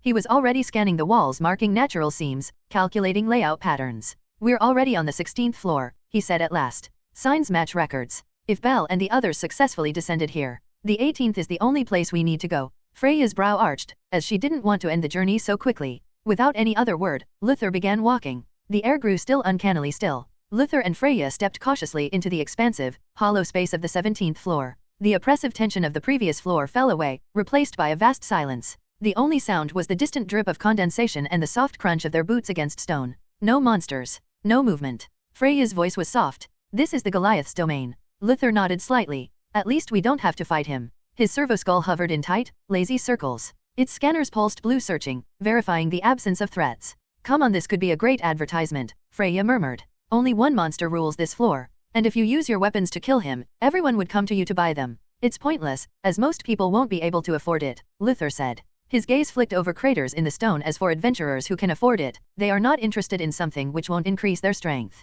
Or maybe they are just poor, as even if guns cannot be used for leveling up, they can still be used for self-defense in deeper floors, Freya replies as she examines the gun. Earlier she just thought it was an interesting tool, but only after using it in a battle did she understand how convenient this thing was. With just a little practice, she has killed more monsters than most adventurers. Luther gave no answer as both of us moved across the arena floor, walking over scorched earth. As there was nothing on the 17th floor, they quickly made their way to the 18th floor. Compared to the previous floor, this was unnaturally serene. Light filtered through, fed by luminescent moss and glowing stones. A waterfall whispered in the distance, mist rolling over ancient stone. As they walk around, Luther paused, senses flaring, as he spotted Lyra, the elf with silver hair and sharp eyes. Though petite in form, she was also looking around. As her gaze spotted Luther, she had a surprised expression. Luther made his way front of her, followed by Freya getting near. Why are you here? Luther said, voice low and firm. For your level, shouldn't you stay on first floor and kill the goblins? Lyra raised a brow, unimpressed. Why should I stay on first floor?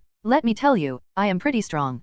Pretty strong if my information is correct. You're still level 1. Before she could respond, a voice echoed from the trees. Cookbane. I didn't expect you here. Reverial Josalf emerged from a grove, expression carefully measured. Her eyes studied him, calculating. I thought your operations stayed in the upper city. They did, Luther answered. But I follow utility. And right now, my investment is down here. Reveria exhaled slowly. You must be talking about Bell and his group being safe for now. They arrived barely conscious an hour ago. We have given them some treatment, but they have gone unconscious. Luther's gaze narrowed. Where is Lily Ruka? Reveria hesitated for a moment, then gestured. Inside the tent, but before I take you inside, I have a question, are you two the only ones who have arrived? For now they are the only ones, but, Luther said, already moving. Others should also be arriving. After hearing the answer, Reveria told them their camp was modest but structured tents erected with flickering magical lanterns illuminating the natural alcoves of the 18th floor. Elves and adventurers moved with practiced discipline, though some spared wary glances at Luther and Freya as they passed. Reveria led them through the main path. She's inside, she said, drawing aside a heavy flap of reinforced cloth. Within the tent, the air was warmer. A faint herbal scent hung in the air, masking the sour tinge of blood and exhaustion. Lily Ruka lay on a makeshift cot, her face pale, breathing shallow. Luther stepped to her side silently. He began scanning her condition, mechanical lenses sliding into place over his eyes, casting spectral diagnostics. Just few broken bones and muscle fatigue, probably stress trauma. He muttered, more to himself than to anyone else. But she'll recover. Freya stood at the edge of the tent, arms crossed, watching with an unreadable expression. Looks like she pushed herself too hard. He turned toward the tray of salvaged equipment. His brow furrowed. Where is her equipment like armor, chainsword and a gun? Reveria tilted her head. Well, I have to remove the armor so I can bandage it. As for the gun, I haven't seen it. That chainsword should be around. Luther's eyes narrowed. I guess I have to wait till she wakes up to find out what happened with the gun. A voice spoke from behind them. If you're talking about the spiked sword. Ace took it. They turned. Lefia stood at the tent entrance, arms awkwardly folded. She seems to be quite interested in that thing. She's with Finn and Gareth, checking the perimeter. I just hope she doesn't break it, Luther said simply. As they exited the tent, Reveria walked beside him. You seem to be more concerned about the equipment than a person, she said quietly. It's easier to fix people than equipment, Luther replied without hesitation. Freya smiled faintly, but said nothing. All five of them stepped away from the tent and moved into the open clearing beyond. They spoke of other matters, strategies, supplies, and the weakened state of the dungeon. But Luther's mind remained fixed on the future events. Chapter 66 The Tree Destroyer. The air on the 18th floor was warm, quiet, and gentle in a way the upper dungeon never allowed. A breeze drifted through the moss, rustling the leaves like the whisper of a lullaby. For a moment, there was no war, no ambition, only stillness. Luther moved steadily across the moss-carpeted clearing, his servoskull drifting lazily above, its optical lens pulsing softly. Freya trailed behind him, silent and serene, letting the peace of the place speak for itself. That's when he saw her. Ace Wallenstein stood near the edge of the camp, just past a grove of softly glowing trees. The his chainsword rested awkwardly in her arms, clearly too large for her slim frame but held with a kind of reverent fascination.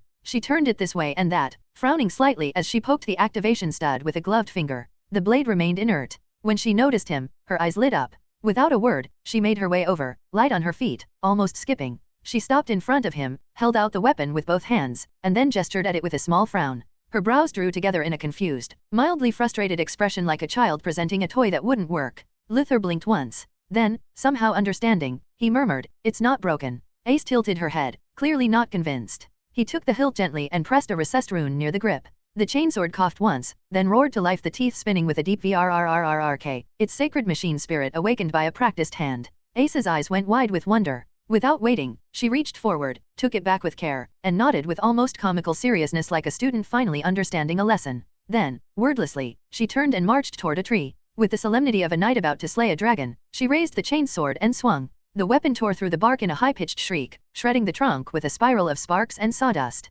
She giggled quietly at first, then again, as if delighted by the sheer power of it. Freya, arms folded, glanced at Luther. So, are we just going to lose all the trees on this floor? Only if nobody stops her, he replied flatly. Freya smirked. I haven't seen you treat someone so gently before. Are you in love or something? Luther said nothing. He didn't quite know why he'd reacted that way. He certainly hadn't entertained any strange ideas about winning her over with advanced weapons or telling her he could help her slay a black dragon to earn her admiration. No, absolutely not. Maybe it was just an adjustment. 1 month wasn't enough to make him normal, but perhaps it was enough for his emotions to begin aligning with this new world, enough to appreciate the people in it. Especially those who were strong, and beautiful, and, at times, adorably curious. Freya watched him for another moment, then looked back toward Ace, who was now examining another tree with gleeful determination. I think she likes it, Freya said with a chuckle. Luther simply nodded. That would be sad as a plan to take back after some time. They appreciate the destruction of the trees by a cute girl who made a particularly enthusiastic swing, sending bark and splinters scattering like petals in the wind. Before they could talk about another topic, the sound of approaching footsteps broke the calm. 2 figures emerged from the camp path, quick, focused, and immediately drawn to the chaos unfolding. Finn Diem's sharp eyes took in the scene in a single glance. Beside him, Gareth growled something under his breath before rubbing the bridge of his nose. Ah, Finn muttered with a sigh. We were gone for 5 minutes. He gave Gareth a subtle nod. The dwarf groaned, then broke into a jog toward Ace. Luther watched as Gareth approached the girl with all the care of someone trying to disarm a laughing landmine. He spoke gently, coaxing her to lower the chainsword, which she did only after a few more vrrrrrk noises of protest and a longing glance at the nearest tree. Meanwhile, Finn made his way to Luther. Despite the commanding presence he carried as captain of the Loki familia, there was no confrontation in his approach, only calm curiosity. His posture was relaxed, his smile mild, but his eyes were keen and assessing. Luther Cookbane, I presume? Finn asked, his voice even and respectful. Luther inclined his head. That's correct. It's a pleasure to finally meet you. I've heard a great deal. Hopefully not all from the guild. Finn chuckled. I try to get my intelligence from more reliable sources. His gaze briefly shifted to the chainsword, now held reluctantly at Gareth's side. Quite the weapon. I imagine that's not something we'll be seeing in the local smithies anytime soon. No, Luther said simply. It's unique. Made for a different kind of war. Finn's expression grew thoughtful. I don't think so. It's clearly a weapon made for monsters, of course. I assume it might not be suitable for careless people. There was no judgment in his tone. If anything, there was understanding. Perhaps even appreciation. You're wrong, actually, Luther replied, stepping slowly toward Ace, now being gently scolded by Gareth. This weapon is better against intelligent people. Its very sound is enough to unnerve the unprepared. And when limbs are torn, blood sprayed, and bodies dismantled. He glanced back. The spectacle alone is often enough to break the enemy. Especially in war. Finn nodded slowly. That really doesn't sound nice. A brief pause passed before Finn smiled again. Then again, who am I to judge? And if you decide to sell one day, make sure to send me a reminder. I would be the first one to purchase it. Luther looked toward Ace, now watching Gareth with innocent eyes as if she'd done nothing wrong. Yes, I would do that once I can make sure it's impossible to replicate, he said quietly. It would take time, as I am already busy with lots of work. Finn studied him for a moment longer, then gave a quiet hum of approval. Then he asks, out of curiosity, so, is there a reason for the mask? Currently, you look like a person who is up to no good. It's for protection against a sudden poison attack or maybe some charm, Luther said, while looking behind where Freya was standing. Then again, it might be just a habit, as my colleagues never liked my face, and they think I should replace it with metal and probably a few other things. At that, Finn let out a quiet laugh. Quite the interesting colleagues you've had. Indeed, Luther said, his thoughts drifting back in the rigid dogma of the cult Mechanikus. He had always been an anomaly reviled by many tech priests for refusing to surrender his flesh in pursuit of the Omniscia's ideal. Had it not been for his father's influence, they might have declared him a heretic long ago. It was this very protection, this unspoken act of mercy, that prevented Luther from ever truly hating the man who had shaped his fate. As he looked around, it decided to get a tent. It's would good to have a separate tent. Luther cast one last glance at this place. As Gareth began walking off with the chainsword in hand, Luther stepped forward. Wait, he said calmly. The dwarf paused, raising a brow. Luther extended a hand. It belongs to me. Ace, standing just behind Gareth, tilted her head in quiet disappointment. She didn't protest, but the reluctance in her posture spoke volumes. Luther took the weapon slowly, brushing a bit of wood dust from its teeth with a cloth from his belt. Then, unexpectedly, he turned it in his hands and offered it back but hilt first. You can hold onto it, he said. For now. Ace's eyes lit up again. But, he added, voice dry, be careful. She nodded seriously, solemnly as if she had just been entrusted with an artifact of power rather than a glorified rotary saw. Gareth sighed, rubbing his face again. Luther smirked faintly, then turned away. Now, he murmured to himself, I need to find a place where I won't be woken up by the next log she decides to decapitate. Author's confused. Note, which you can ignore if you want. My trip was quite painful, but as I arrived at the temple, there was nothing to worry about, just absolute silence, and had a feeling like somebody was going to lift me up only to be knocked back to reality by Mom. I say this was the first time when my brain actually stopped thinking and I did not have a monologue in my mind, but after coming back to reality the pain and troubles are just on the next level. Now let's talk about the story. I have only returned 3 chapters this week. I've got plenty of ideas lined up, but before continuing with the chapters 88, I want to take some time to think carefully about the plot. Right now, I'm with the idea of the Marvel Cinematic Universe, the Mutant, X-Men, timeline, or even DC. Marvel is honestly the easiest to handle. If I start from Iron Man or even jump straight into the Avengers, the action kicks in fast and the world structure is clean, making it easier to write around. Now, with mutants, things get a little more complicated. Especially if you can catch them. I mean recruit them. For research. Or maybe combat purposes. You know how it goes. DC is tempting, but let's be real, it's a mess. To make it work, I'd probably have to blend parts of the animated universe with the better pieces of the movie timeline to craft a version I can actually manage. Anyway, feel free to drop your thoughts. I'm not rushing this time, I don't want to mess it up again. Forte 67 Arrival of Hestia. Lily Ruka stirred beneath the thin blanket, her limbs heavy, as if weighed down by fatigue woven into her bones. A dull ache throbbed behind her eyes. She blinked slowly, struggling to separate dream from memory. The scent of herbs and worn canvas met her nose. Lantern light cast a muted golden glow against the slanted tent walls.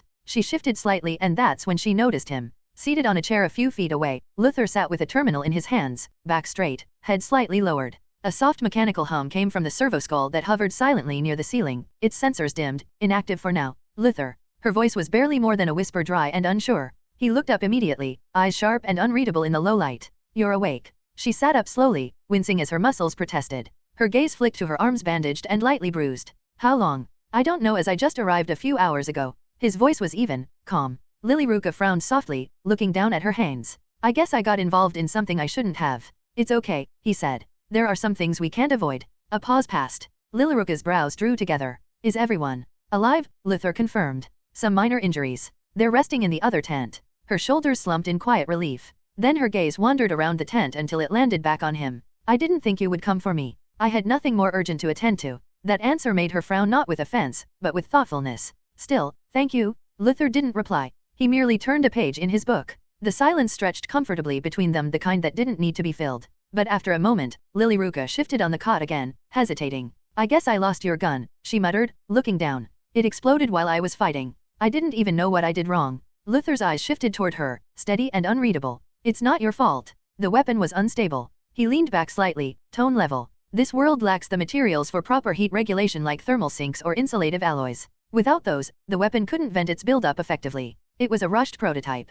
Crude and unreliable. Lilyruka's expression tightened. So, it was just going to break eventually. No, he said. It's easy to avoid overheating, just don't fire too many rounds if you're fighting for a long time. Lilyruka gave a tired laugh, though it was more breath than sound. I guess I still have a lot to learn about guns. Luther looked at her a moment longer, then closed the book quietly. You can, he said. It would be useful. But to avoid the same situation, I'll give you a standard model from my collection. It's more stable. She blinked. Then she smiled faintly. She didn't care about the new gun, not really. For her, the greatest surprise was that he had come down to 18th floor for her. She hesitated.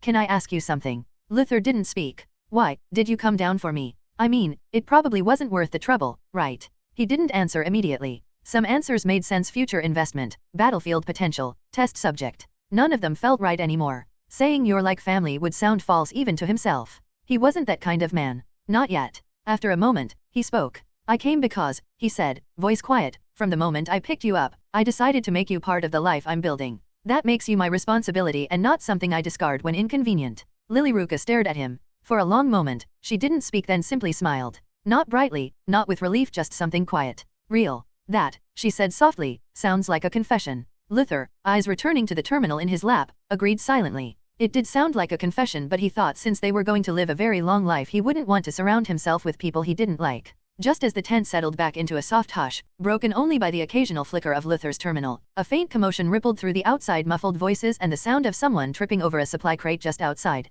Luther didn't look up from his terminal. Lilyruka blinked toward the tent flap, head tilted. Should we check it out? A second later, the unmistakable voice of Hestia pierced the quiet like a blade. Belle? Don't run off like that, you're still healing. There was a thud. Then Belle's sheepish voice. Sorry, goddess. Luther finally lifted his gaze. The tent flap rustled, casting long shadows across the floor. Lilyruka exhaled softly, murmuring. And I thought the gods were not allowed inside the dungeon. The flap snapped open, and Hestia burst in like a whirlwind, arms akimbo, eyes wide with righteous concern. Belle and Welf followed behind her, the former looking mortified, the latter mildly amused. There you are, Hestia exclaimed, pointing at Lilyruka. You nearly gave Belle a heart attack. And me? And probably Welf, but he hides it better. I'm the one who should be complaining, Lilyruka said quickly, holding up a hand. Hestia huffed, marching closer and looking her over like a fussy ant. Belle told me the whole story: fire, gun parts, smoke. Honestly, I should have expected it the moment I heard you had one of his weapons. She threw an accusatory glance at Luther, who, to his credit, didn't rise to the bait. He merely adjusted his terminal screen and offered a flat. Must be nice to throw around the blame. I'm not blaming you. If not for them encountering Lily with her weapons, they might have had an accident, Hestia said. Luther glanced at her. Then why are you here? I am here to check on Lily, Hestia muttered, crossing her arms. After all, we did live together for a short time. Belle tried to change the subject with a nervous smile. We brought food. Lilyruka lit up slightly. Food sounds really good. Luther gave a small nod. I didn't bring my energy pack, so I don't need it. Welf, carrying some food, spoke with amusement. That thing is definitely not food. What I heard from Belle is that it doesn't taste good. Luther, hearing this, remembered the 1 or 2 times Belle accidentally drank his energy packs, vomiting them up within seconds from the horrible taste. Hestia finally sat herself down beside Lilyruka, grumbling under her breath as she fussed with her coat. So, are you still creating that abomination? No, I was quite busy last week, but I am planning to build a new lab so I can make some skitarii, Luther said absently. Is that the name of your new weapon? Belle asked. Can be considered weapons, as they are quite poisonous. An example would be just 1 unit by tomorrow. Besides some goddesses, everybody in this camp would be dead. Listening to Luther talk about his new weapon, Hestia got angry again. I don't know how you convinced Hephaestus, but you need to change this idea of creating dangerous things. It's not dangerous. It just needs to be used at the right place, Luther corrected her. Chapter 68 Quiet Conspiracies. While Hestia and the others eventually began to eat, Luther resumed his studies at his terminal, as there were many things he wanted to understand. In another location, the flicker of a tiny brazier projected lengthy, uncertain shapes over the cave wall. They had chosen this forgotten alcove off the 18th floor, a narrow side chamber choked with vines and long-cooled mineral flows, precisely because it was forgotten. Neither adventurers nor monsters wandered here, only those with purpose. Hermes leaned against the stone wall, one leg crossed over the other, rolling a golden coin across his knuckles. His usual smirk was subdued, less mocking, more contemplative. Freya stood near the fire, silent and beautiful as moonlight on steel. Her eyes were unreadable, but not disinterested. I always expected I'd have to shape Belle slowly, Hermes said at last, voice hushed. Set up hardships that would make him grow faster. And now? Freya asked. Hermes gave a faint breath of laughter. Now there's Luther. Freya's gaze shifted. She didn't understand what Hermes was trying to say. Luther was someone who was going around and interfering with other people's lives, and he was definitely not selling weapons that would make Belle's life easy. To comprehend what Hermes was thinking, she said, why are we talking about him? He is not even an adventurer. It does not matter what he is, Hermes said quietly. He is too intelligent, skilled, and terrifyingly well armed. Because of him, I have to change my plans. He changes the narrative. Belle's narrative might change from kid battles unimaginable odds to boy saved by walking nightmare. You are overthinking, Freya said. He has no intention of going around and saving Belle. Hermes tapped his temple. It doesn't matter. What we need is a team that can support Belle, so when a black dragon appears, he would have reliable partners. He removes his finger from his temple. We need Belle to become a hero. Freya's lips curved faintly. You are not making any sense. Imagine a hero goes to a blacksmith. He asks him to forge a sword to kill a dragon, Hermes explains.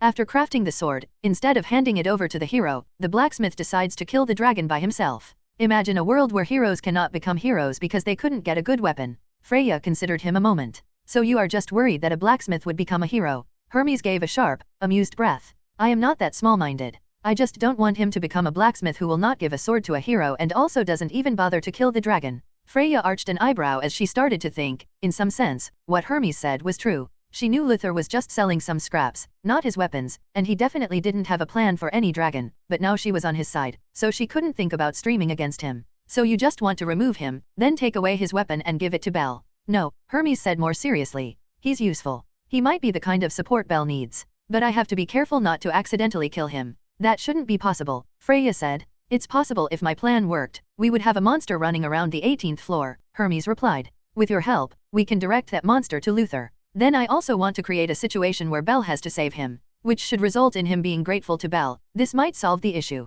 Your thoughts are really dangerous, she said. Hermes smiled slightly. It might be dangerous, but with this trick, we can get a foundation for the hero team. Freya's gaze didn't waver. At one point, she thought this was a great idea. Finally, she could see Luther fighting, but in the end, she decided to refuse. While your idea is good, I really can't participate. Why? Hermes asked. She stepped forward, just slightly enough for the firelight to catch the cold glint in her eyes. Because I already have plans with him for thousands of years, and if I do what you said, I might not be able to stay with him. You are already that close to him, Hermes said with a tilt of his head. I thought you were only interested in the pure soul. Freya was silent for a while. Then, quietly, my interest has changed now. I am only interested in seeing him and how long he can live. And show me how heroes are created in batches. She turned, her silhouette dissolving into the dim edges. Hermes remained a moment longer, staring at the embers. Then, to no one in particular, he whispered, that's something new. Back in the camp, after everyone finished eating, they decided to head out for a walk, partly to scout the local area and partly just to stretch their legs and purchase some supplies.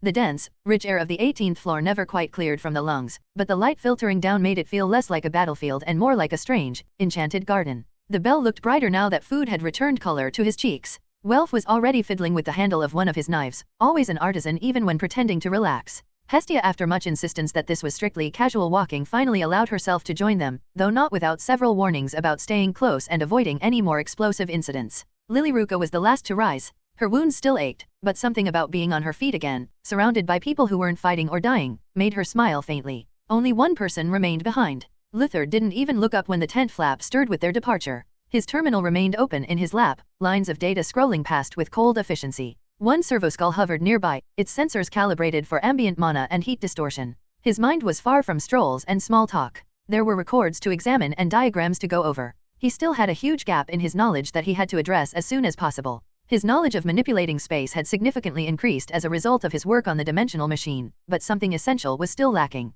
The technology behind the dimensional gate remained elusive, its core principles incomplete in his grasp. Fully deciphering it would take time, perhaps years. In the meantime, he needed to get knowledge of advanced manufacturing, so he could finally move beyond mere analysis and begin building with true precision, rather than assembling unstable prototypes. The only websites where this story is officially published are Chapter 70, Chapter 69, Threads Beyond Steel. The silence in the tent was a living thing, soft, deliberate, and never static. Luther's terminal glowed in front of him, casting a pale light over his face. Data lines flowed like quiet rivers, and diagrams shifted with each calculated input. The servoskull hovered idly above, motionless, as if it sensed the stillness he desired. Outside, the faint sounds of the camp had become distant. The occasional laugh, the rustle of boots, and the chatter of adventurers. He did not pay them any mind. The canvas behind him moved without warning. The scent arrived first, a faint sense of presence. He did not, however, turn. He understood. Freya said nothing as she entered the tent. Her movements were graceful, but not theatrical. She approached him silently, her eyes scanning the tent. Then, without saying anything, she stepped behind him. Both of her hands rose not abruptly, not tentatively, and rested gently on his shoulders. Not gripping or pulling, simply being there. Luther's stylus remained still. The data remained scrolling. You did not join the others, Freya said quietly, her voice as smooth as dusk. There is work to do, he said without looking back. There is not much time. A breath exchanged between them. Well, now that I am here, have you considered changing your mind? She murmured, her gaze focused on the flickering lines of code. He pondered the words. Then, I do not have time. Freya's hands lingered for a moment longer before sliding down his arms, not possessive, just present. Hermes is not happy that you are keeping all the good stuff to yourself, she said simply. He is probably already planning to make you a little follower. He turned his head just slightly, not to confront her completely, but enough. After 3 seconds, he says, I guess I should prepare my guns, followed by the question, so do you know what he is planning? Freya took a step back, not far, but enough to restore silence between them. Luther remained stationary. How would I know? She finally asked, folding her arms loosely under her chest. I simply refuse to participate in his intriguing plan, so there is no way he will tell me. Her attention shifted to the collection of suspended schematics floating in the air. But, given his personality, he will simply delegate his tasks to others. Luther leaned back in his chair, his fingers tucked beneath his mask. I guess now I have to decide whether we should fund his return to heaven now or wait for him to make a move. Freya's lips curved slightly, amused but not mocking. You assume it is about strength. Hermes is creating myths. He is not going to face you. It does not change that he is going to waste my time, Luther said quietly. Do not talk about wasting time, you sound like a short-lived ghost, she added. If you really want to live a long life, you should behave like a long-lived species. Like enjoying life with others for a few years without being called a waste of time. There was a rhythm. Then Luther stood up slowly, the changing blue light of the terminal casting angular shadows across his coat. He walked past her to the small table where a disassembled firearm was in various stages of calibration. Finally, he said, for me, my current life is already good, crafting, action, a little bit of adult content, and now perhaps I can add romance. He then gave her a look. I just hope to accomplish a few things before I start enjoying this life. Freya watched him, her expression unreadable, but her silence was enough. But you are forgetting something, she stated. Luther raised his eyebrow. Am I? She moved closer again, not intimately, but close enough that her presence felt deliberate. Grounded. You are not alone, Freya said. When we came into your life, it was not to watch you study and plan for the future while ignoring the present. He kept her gaze for a moment. She then smiled quietly, almost reluctantly, despite the fact that she could not see through the mask. I guess I will have to learn to act like a human. Do not worry, you will learn quickly, Freya responded. I do not mind giving you extra lessons. The silence had returned, but it no longer felt hollow. It felt more companionable now, charged with mutual recognition. Then, as if by fate, they heard a faint sound of laughter from beyond the tent, the distant voices of Bell, Welf, and the others, who were most likely already returning. Luther's gaze drifted. I guess I will take the offer. She turned to leave, but paused at the doorway. She said, if you want company later, you can come to my tent. And then she was gone as quiet as she had arrived. Luther stood alone for a moment longer, then looked down at the partially assembled firearm in his hands. He gave a sigh. A second later, the servoskull beeped, triggering a notification on the terminal. Another set of diagrams is loaded, tighter, denser, and more complex. He adjusted his gloves and returned to the workbench. One thing at a time, he mumbled, but his tone contained the faintest hint of a smile. Following this, he began preparing Helgun, and after a few hours, the final night arrived. Because they only had 2 tents, Lily Ruka had to share one with Freya, though Freya suggested she spend the time with Luther rather than Lily. Obviously, no one listened to her. The next morning, the girls prepare to take a bath before Lily can join them. Luther suggested taking the servo skull. Everyone refused to take the disgusting thing as soon as they saw the skull, but when he suggested it was time to keep an annoying fly like Hermes at bay, understanding her own god's habits, Asphy immediately persuades everyone to take it with them, as the likelihood of Hermes peeping and encouraging other men to do the same is high. Everyone had gone for a bath except Freya and Luther, who refused to take the open bath. Freya decides to go for a walk and asks Luther if he would like to accompany her, which Luther agrees to because he also needs to see the surroundings. Chapter 70, Eyes That Do Not See. The steam curled lazily over the water's surface, obscuring the scattered reflections of moonlight in gentle, undulating waves. The forest hot spring, tucked behind a natural barrier of trees and stone, had been chosen precisely for its seclusion. Laughter echoed gently as the girls settled into the warmth, Hestia's energetic chatter and Lilaruka's occasional, exasperated sighs. Above the perimeter of the spring, just past the tree line, the servoskull hovered with patient precision. Its optic lens pulsed faintly in the dark, scanning the surrounding forest east, west, up the slope, and toward the thicket beyond the ridge. But not once did its lens drift toward the spring. Its orientation was deliberate, programmed under Luther's exact parameters. Surveillance, not voyeurism. Observation, not invasion. Creepy little thing, Hestia muttered, eyeing the skull with faint discomfort. It's watching the trees, not us, Asphy replied flatly, arms resting on the edge of the spring. And it's better than finding Hermes in the bushes. That earned a round of begrudging nods. The skull whirred faintly, adjusting its altitude. A faint flicker of light blinked across its data strip, an alert, perhaps. But it made no sound. Somewhere deeper in the brush, a twig snapped, a footstep that did not belong to any animal. Above, concealed within the high branches of a thick tree, two figures carefully adjusted their positions. So what are we exactly looking at? Belle began, visibly sweating despite the cool air. Be quiet, Belle. Hermes whispered with forced enthusiasm, holding a leafy branch aside. He began peering down through the foliage. There they are, the goddesses in their natural state, the innocence, the grace, the bzzzt. A loud, high-pitched whine cut the air. Before Hermes could utter another poetic blasphemy, the servoskull, its lens gleaming red, turned sharply from its patrol arc and locked onto the intruders in the tree canopy. A compartment opened beneath its chassis with an efficient click. Target detected. Crack. A searing jolt of non-lethal electricity surged out from the skull's undercarriage, arcing into the treetop. Hermes let out a yelp that could rival a struck harp string, followed by a loud thud as he and Belle tumbled gracelessly to the forest floor in a heap of smoke, ash, and bruised dignity. Inside the bath, all went still. Then, Hermes. Hestia's voice thundered with divine fury. Asphy sighed, already stepping out of the water, towel wrapped tight and expression cold as steel. I knew it. Moments later, several of the girls emerged, some armed with towels, others with murderous intent. What they found was a charred Hermes twitching slightly and a mortified Belle profusely apologizing while trying not to look anywhere but the grass. Explain, Hestia said coolly, arms crossed, fully clothed, and clearly enjoying the irony. I was dragged into it. Belle pleaded. He said it was a tactical scouting mission. More like a tactless suicide mission, Lilaruka growled. Hestia cracked her knuckles. Get the rope. Wait. We haven't even done the peeping. You can't punish us for something we didn't do. Hermes wheezed, but no one was listening anymore. Meanwhile, the servoskull resumed its patrol, returning to its standard altitude and rotation, its warning systems now recalibrated for repeat offenders. While Hermes and Belle failed to see beautiful scenery, another pair was about to succeed. As Luther walked alongside Freya, the distant chaos of the path long faded behind them, silvering the underbrush and gilding Freya's steps with a ghost-like grace. They followed the forest path a little further, leaves crunching softly underfoot. It curved gently, narrowing into a stone-lined trail. Luther paused, one hand brushing the servoskull's control panel as it floated just behind them. This direction doesn't lead back to camp.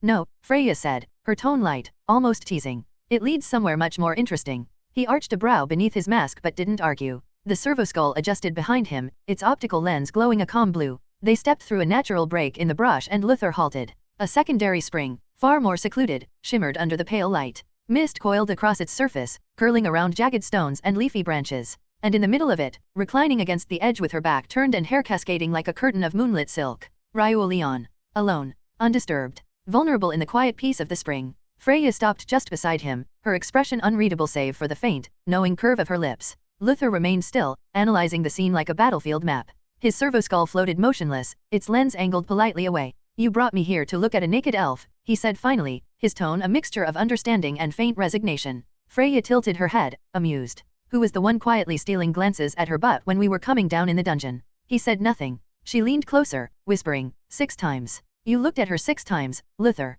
For the others, never more than 3. His gaze turned toward her sharp beneath the mask. How can you possibly count that? Freya gave a soft laugh. It's intuition, she continued, but I didn't expect you to just admit to peeping at her secretly. While both of them talked casually, Ryu's gaze lingered on them. This was too much. The water had long lost its comfort. What remained was silence and heat of a different kind. Her fingers dipped beneath the water, flexing once. Calm, still. But behind her eyes, thoughts churned. Freya. That woman hadn't just wandered here. She had brought Luther Cookbane. Ryu rose slowly, water cascading down her form in ripples. Her expression was unreadable, jaw set firm. If Freya wanted to provoke her, she'd succeeded. But Ryu Leon was no flustered tavern girl. She stepped from the spring and reached for the folded towel draped over the rocks. She dressed swiftly, the moonlight catching on the wet sheen of her hair as she fastened the final clasp of her uniform. The breeze whispered again, as if sensing the shift in her intent. She turned toward the Luther and Freya had taken eyes sharp, and while trying to hide her embarrassment, she prepared herself. If Luther Cookbane wished to look at her, then he should prepare to die. Chapter 71 Catching a Cute Elf. The water hissed softly behind her as Ryu Leon turned, eyes like twin blades. The silence was razor thin. Then she moved. A flash of silver and cloak. She surged from the spring with startling speed, sword sheathed but aimed like a spear straight for Luther's throat. TCH. Luther reacted instantly. His gloved hand caught the blade, the impact singing against his gauntlet with a metallic snap. Ryu's brow furrowed. She pulled nothing. His grip was unyielding, like forged iron. She shifted, free hand raised, lips beginning to move. Wind, come forth. Her mana flared. Luther's eyes narrowed. He stepped in. One motion. Swift, surgical. His palm snapped forward, striking a precise point behind her jawline where her skull met her neck. A pressure strike. A soft gasp escaped her lips. Her knees buckled. Her magic faltered mid-chant. And with a faint sigh, Ryu collapsed unconscious. Before she could hit the stones, Luther caught her effortlessly in both arms, cradling her bridal style. The forest was silent once more, save for the soft hum of the servoskull above, now hovering idly. Freya stepped closer, her expression unreadable, though her eyes gleamed with some private satisfaction. My, she said, her voice smooth as silk. How gallant. If you carry every girl who tries to kill you like that, you're going to end up very busy. Luther glanced at her, unimpressed. Why did you bring me here? Because I wanted you to take care of this child, she replied innocently. It's always sad to see her depressed. He looked down at Ryu, peaceful now in unconsciousness. Her breath was steady, her hair clinging slightly from the mist, her expression far softer in sleep than in anger. He adjusted his hold, careful not to disturb her. We're going back. Freya chuckled. Oh, just like that. Luther started walking. She'll wake up in a few minutes. Best she does it somewhere warm. Then let's go back, Freya murmured, falling in step beside him. The servoskull rotated once, then resumed its position. The spring behind them stilled, steam rising in coils as the night deepened and the forest watched on silently. As Luther carried Ryu, the servoskull floated silently beside them, its quiet hum a steady companion. Approaching the discreet clearing, Luther stopped before his tent. With deliberate care, he laid Ryu on the bed. Her breathing remained even, and her tense expression softened in sleep. Freya arrived moments later, stepping lightly behind him. She knelt beside the bed, briefly examining Ryu's face with a curious, almost maternal, touch. Luther finally turned to her, eyes steady. You're different. Acting differently. Freya's gaze flickered, an inscrutable blend of amusement and quiet calculation, as if she waited for him to finish. He folded his arms, his tone cautious. I don't know how to put it, but it feels like you've changed. You're not scheming against me. You're more casual. And lately, it's like you've been encouraging me to chase after other girls. Freya straightened, lips curling into a knowing smile. Is that what you think? Her silver gaze lingered on Ryu for a moment longer, then she stepped back and folded her arms with casual elegance. You're right, she said at last, her voice quiet and smooth. I am acting differently. Luther didn't reply. He watched her, arms crossed, the servoskull behind him humming softly. She looked up, her eyes catching the lamplight from within the tent. Do you know how old I am, Luther? Really? A few thousand years, perhaps. Older than any country, he replied neutrally. She gave a light laugh, neither confirming nor denying. Long enough to see mortals rise and fall. To be worshipped, desired, and feared. I've had everything this world could offer and more. Yet the boredom never left. Freya stepped forward, her expression softening slightly. And then you appeared, not just an anomaly, but a door. Luther tilted his head. A door. She nodded. To other worlds. Other rules. Other forms of chaos, beauty, pleasure, and pain. You represent something none of us can reach. Her words hung in the air. So, yes, she continued, gaze unwavering, I've stopped scheming against you. Not because I've changed, but because I've chosen a different strategy. He raised an eyebrow beneath his mask. Which is? I want in. The servoskull gave a faint click, as if recording her words. Freya smiled. I don't care how long it takes. Whether I go with you through machines, magic, or sheer will. If endless worlds exist, then I want to see them. All of them? Luther was silent for a moment, studying her. And you think following me will be a joyride? He asked quietly. She tilted her head. No, but it will be new. That alone is worth everything. He looked down at Ryu again, sleeping peacefully. There are many worlds where gods might be just another fish on a chopping board. I already told you I don't mind if you want to join. But if you're joining for fun, that's going to be a problem. You don't have to worry about that, she said. I know my limits. There was no pretense in her tone. It wasn't seduction. It was the hunger of a goddess finally sensing something beyond her reach and wanting to chase it. Luther exhaled. It still doesn't explain why you think I should go after other girls. Freya smiled again. Because they would be useful. Since we can't pick random people, making a small harem with useful people would make our situation easier. She pointed to Ryu. If she joins, it would be fun to dress her up. Plus, she is quite strong. Hearing this, he remembered the white-haired elf who later changed her hair to silver. Looking at Ryu, he began to entertain multiple ideas about her. Before he could start his strange fantasies, a sudden rustling outside caught Luther's attention. Freya turned as well, her silver eyes narrowing slightly. Without a word, they stepped out of the tent. The sight that met them in the moonlit clearing was curious. Belle and Hermes stumbled into camp, arms bound together with vines, their clothes disheveled. Grass and leaves clung to them like trophies from some absurd jungle skirmish. Hermes bore a developing bruise on his temple, while Belle looked as if he wanted to melt into the ground. Behind them marched Hestia, fury practically radiating with every step. Welf, emerging from another tent, tried to suppress his curiosity. No one spoke. Hermes noticed the silence first and offered a sheepish wave with his bound hands. Ah, good evening. Freya raised a single brow. Hestia answered with a huff, marching past. Shut up, Hermes. You almost turned my Belle into a pervert. Belle flinched. Goddess, I think you are overreacting.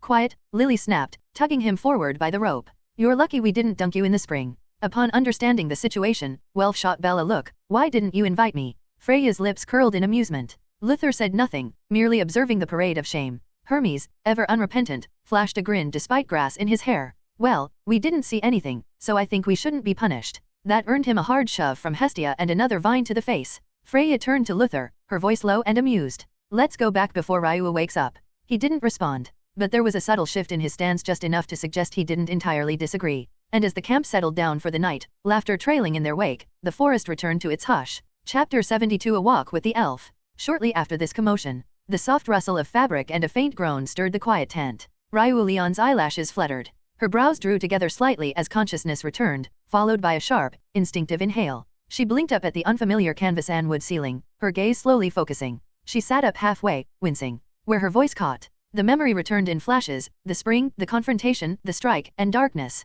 Before she could react further, a quiet sound broke the silence. Gurgle. Her stomach let out a pitiful rumble. Ryu froze, an embarrassed tint brushing her cheeks. She glanced sideways and there, sitting in a folding chair beside the bed, was Luther. Calm. Watching. He reached into his robe and pulled out a slim, matte black tube. With a flick, the cap came off, and he took a sip of the thick, nutrient-rich fluid inside. Ryu stared. Before anything could be said, Freya's melodic voice chimed from the other side of the tent. I don't think she would like that. She stood and stretched lazily, then turned toward the flap. I'm going to find Lilyruka. We'll need proper food. A real meal, not that grey goop. Luther glanced at her but didn't argue. Suit yourself? Freya offered a wink before slipping outside. Try not to let your elven guest faint from hunger. A short time later, the tent flap parted again. Lilyruka returned, arms full of wrapped food and small crates of preserved goods. Plates were distributed, steam rising in gentle wisps. Everyone began eating, everyone but Luther. He sat with his energy pack still in hand, sipping it between quiet moments, unfazed by the aroma around him.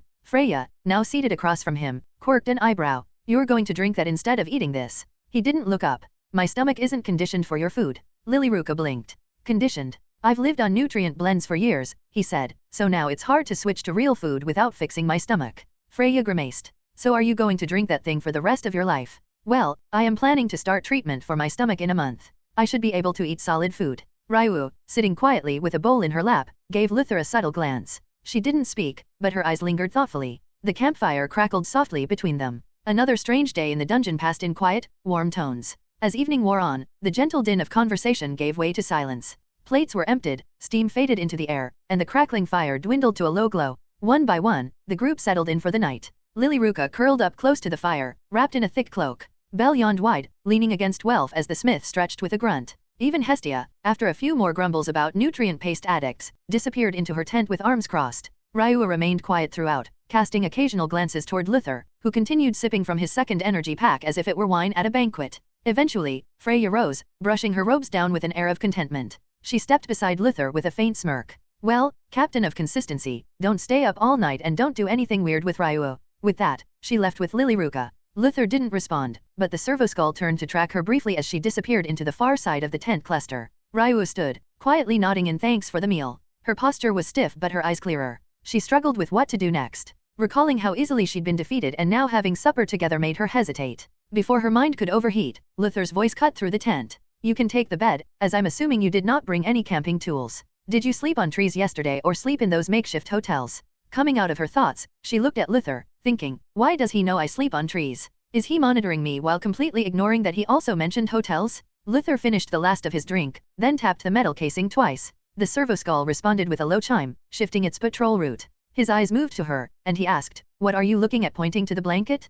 Take that and sleep, since tomorrow is going to be a very interesting day, and you might regret not sleeping. Looking around for another bed, she asked, what about you? Taking out a medicine, Luther said, I just slept yesterday, and tonight I need to do some extra studying. After he drinks the medicine, he starts reading the terminal for manufacturing knowledge. After not finding anything to talk about, Ryu lay on a bed, taking the blanket, and tried to sleep. Another night in the dungeon passed under the watch of unseen stars. The soft light of morning filtered through the upper canopy, dousing the camp in a gentle gold. Birds stirred, and the faint trickle of water from a nearby stream mingled with the rustle of travelers preparing for the day. One by one, the others left camp, some to explore the 18th floor's market paths, others to scout the surroundings, or simply to stretch their legs. Luther began preparing his guns. Yesterday may have been, or perhaps it will be tomorrow, when a monster wood appeared on the safe floor. Of course, he had no interest in staying another day. His plan was to leave today, so he started packing. Outside, members of Loki were also packing to explore further. Ryu moved quietly. She had finished her meal with minimal words, eyes distant.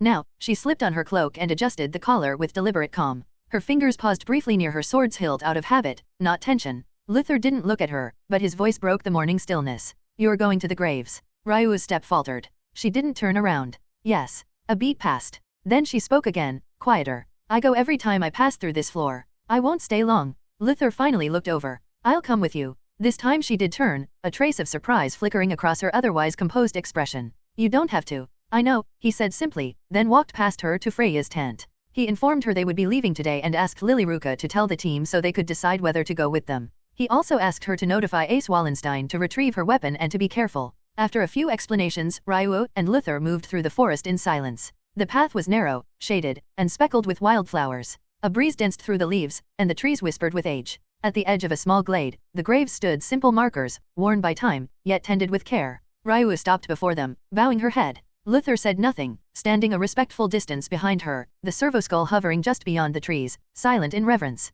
No words were needed, only the quiet, and the memory of those long gone. Chapter 73-74. Morning broke softly over the 18th floor, the air alive with birdsong and the faint rustle of adventurers preparing to depart. The sprawling safe haven of Rivera buzzed with its usual chaos, but a quiet tension hung over Hestia Familia's camp. Loki Familia was already on the move. Ace Wallenstein glided through the clearing with her usual grace, a wrapped bundle in her arms. She approached Lilyruka Arde, who was sorting potions and rations with meticulous care. Lilyruka Arde, Ace said, her voice soft but clear. Lily looked up, startled. Lady Ace. Ace extended the bundle. Lily hesitated, then peeled back the cloth to reveal her chain sword, its edge gleaming faintly in the dawn light. It's well forged, Ace said simply. Take care of it. Lily's eyes widened, and she clutched the weapon tightly. Thank you, Lady Ace, she stammered, bowing her head. Ace gave a faint, fleeting smile before turning to rejoin her familia. With their usual efficiency, Loki Familia vanished into the forest, leaving only the echo of their departure. At the camp, Bel Cranel knelt by the fire, adjusting his gear. His hands froze when he spotted a small, unmarked envelope tucked under a tent flap. When he picked it up, he found it was addressed to him. Heart pounding, he tore it open. To Bel Cranel, come alone to the waterfall glade past the eastern ridge. We have someone you hold dear. No heroes. Just you. Or she suffers. Bel's ruby eyes hardened. He stuffed the note into his pocket and stood, gripping the Hestia knife. I'll be back soon, he said, forcing a calm tone. Welf, Mikato, and Aka exchanged uneasy glances. Bel, what's going on? Welf asked, his hand resting on his great sword's hilt. Nothing, Bel said quickly, already moving. Just checking something. The trio didn't buy it. As Bel decided to follow the instruction, Welf and the other two secretly followed at a cautious distance. Meanwhile, in the shadows of the 18th floor's dense forest, adventurers secretly encouraged by Hermes struck with ruthless precision, dragging Hestia to a secluded cave near the waterfall glade. The goddess struggled, but she couldn't do anything. Stay quiet, goddess, one of the mercenaries growled. This'll be over soon. Hestia glared, her blue eyes blazing. Let me go, you idiots, before I get angry. Bel reached the waterfall glade, the roar of cascading water drowning out the forest's hum. The adventurers were waiting, 6 of them, armed to the teeth, their smirks cruel. Their leader, a grizzled swordsman, stepped forward. I didn't think you would really arrive all alone. Should I call you brave or stupid? Where's Hestia? Bel demanded, his grip tightening on his knife. The leader sneered. You'll see her if you survive. Steel flashed. The mercenaries charged, and Bel moved like lightning. His agility, honed through countless battles, let him weave through their strikes. The Hestia knife glowed faintly, slicing through a spear shaft as Bel ducked under a swinging blade. He countered with a swift kick, sending one attacker stumbling into the shallows. But there were too many. A mace grazed his shoulder, and a sword nicked his side. Bel gritted his teeth, his Argonaut skill humming faintly in his core, building for a decisive strike. From the tree line, Welf cursed under his breath. He's going to get himself killed. He drew his great sword. Mikato and Uka nodded, weapons ready, and the trio burst into the glade. Mikato, now! Welf roared. Mikato slammed 2 mercenaries to the ground, knocking them out. Uka charged, his katana a blur, parrying a strike meant for Bel's back. Be careful! Welf shouted, slamming his great sword into another adventurer's shield, shattering it. Bel nodded, his heart racing with gratitude. He darted toward the cave, dodging a final desperate lunge from the leader. Inside, Hestia sat bound, her expression a mix of relief once Uka released her. Outside, the battle raged. Welf's fire-enchanted blade clashed with steel, while Mikato fought with disciplined precision, but the adventurers were relentless, their numbers bolstered by reinforcements slipping from the shadows. Hestia emerged, her divine power surging like a beacon. Her eyes locked on Bel, fighting with desperate ferocity. The sight of her familia in danger ignited something within her. Enough, she shouted, releasing a wave of divine energy. The glade trembled, the waterfalls roared dimming under the weight of her presence. From a distant ridge, Hermes watched, his trademark grin widening. A subtle pulse of his own divine power rippled outward. The air grew heavy, the dungeon itself stirring in response to the god's interference. Asphi, at his side, paled. Lord Hermes, are you insane? The dungeon will spawn something stronger, Hermes finished, his eyes gleaming. I am afraid something weak would be killed by Luther without the help of a bell. The ground quaked. Trees swayed as an ancient, primal energy pulsed through the 18th floor. From the depths, a roar echoed, a monster born of the dungeon's wrath. Back at the graves, far from the chaos, Luther and Ryuo knelt in quiet reverence. The servo skull above them whirred, its lenses scanning the horizon. A sudden tremor shook the earth, faint but unmistakable. Luther's eyes narrowed as his sensor picked up a divine signature. He was sure this was from Hestia. Ryuo's hand tightened on her wooden sword. Another pulse hit stronger, heavier, and ancient. Luther's terminal flashed red. Another energy signature. He stopped himself, already on his feet. Let's go back. Ryuo matched his pace, her elven senses sharp as they sprinted toward the disturbance. The 18th floor, once a haven, now thrummed with the promise of war. Chapter 74, Dungeon's Wrath. The ground parted with a guttural roar. Roots writhed from the forest floor like serpents, ripping free from ancient soil. The very air twisted, saturated with mana so thick it shimmered. The glade that moments ago echoed with clashing steel now stood still as though the dungeon itself had paused to take a breath. Then it screamed. Deep within the forest floor, a stone cracked, and a pit opened, belching steam and stench. A massive, malformed creature clawed its way into the glade. Its body glistened with raw flesh, half-formed armor plates jutting from its shoulders and spine. Its eyes locked onto Bel and his companions. A Goliath. Mikato breathed, paling. No, Welf muttered, stepping back. It's something worse. A twisted variant spawned by divine provocation. Taller than the standard Goliath, its limbs bent at unnatural angles, and arcane glyphs shimmered across its carapace. The dungeon had crafted it in fury. Hestia stepped back instinctively. This looks like my fault. A massive tremor surged through the earth, toppling trees and cracking stones. From the shadowy depths of the dungeon, a roar rose deep, primal, and filled with malice. The very air seemed to twist as a creature stepped into the sunlight. The Black Goliath. Towering and grotesque, it was a nightmare of jagged bone and sinew. Its singular eye burned with unnatural hatred as it emerged, drawn by the divine powers released moments before. Adventurers just walking around got confused and then started to get terrified as it started to kill. No, no way, someone whispered. Before the sentence could finish, the Black Goliath crushed the adventurer in a single blow. Screams echoed. Blood sprayed across mossy rocks. Panic rippled across the clearing. Welf shouted, fall back. Regroup at the ridge. Bel's eyes widened, his instincts screaming at him to act, but even he hesitated. This wasn't a battle, it was a massacre. Lily Ruka, heart hammering in her chest, ducked behind a stone, gripping her chainsword. She stared at the gleaming edge, then at the monstrosity ahead. This won't work, she muttered while looking at her chainsword. There is no way this thing would work against this monster. Should I run off? Suddenly, a soft mechanical hum drew her gaze. The servoskull floated from their tent. A small compartment slid open, extending a compact but formidable long-range firearm toward her. Lily blinked. Looks like it's my lucky day. She took the weapon, adjusting her grip with practiced caution. Meanwhile, further up the ridge, Ryu's sharp gaze caught a glimpse of the Black Goliath as it descended into the glade. Her breath caught. I have to stop the massacre, she murmured. Then she ran. Without hesitation, the elf bolted toward the chaos below, her cloak trailing behind her like a comet. Luther watched her go, the servoskull hovering quietly at his shoulder. He sighed, brushing dust from his robes. And there she goes. He adjusted his bracer, checked the readings on his terminal, and began walking calm, composed, and utterly unbothered.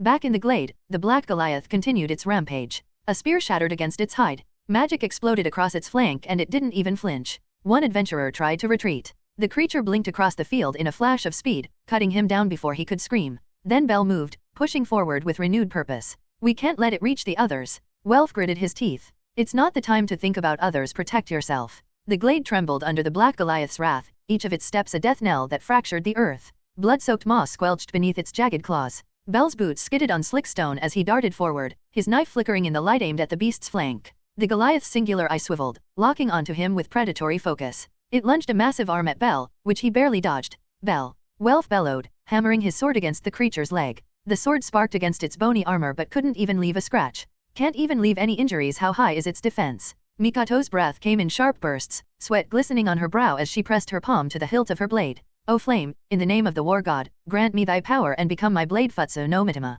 Her katana flared with violet light, the surge of magic enveloping her in a blazing aura. With a cry, she dashed forward and slashed the Goliath's shoulder. The strike landed with a burst of energy but the beast barely flinched. Lily crouched behind her rock, firearm heavy in her hands. She gripped it tightly, her fingers trembling as she adjusted the scope, peering at the chaos. Okay, Lily, she whispered to herself, don't mess this up. She aimed at the black Goliath and squeezed the trigger. A pulse of energy lanced across the glade, striking true. The beast staggered, its eye dimming momentarily, but it whipped its head toward her, snarling. Lily's heart sank. Oh, no. Before the black Goliath could charge, a flash of green and silver cut across the battlefield. Ryu descended like a falling star, landing squarely between Lilyruka and the advancing beast, her twin short swords drawn in a defensive cross. Fall back, she commanded, her tone cold and unwavering. With fluid grace, the elf launched forward, her blades dancing through the air with deadly precision, targeting the creature's joints and pressure points. Sparks flew with each impact, her strikes barely leaving a mark on its hide. The Goliath retaliated with a vicious swipe, but Ryu twisted away, springing backward in a graceful arc and landing atop a moss-covered log, eyes locked, unblinking.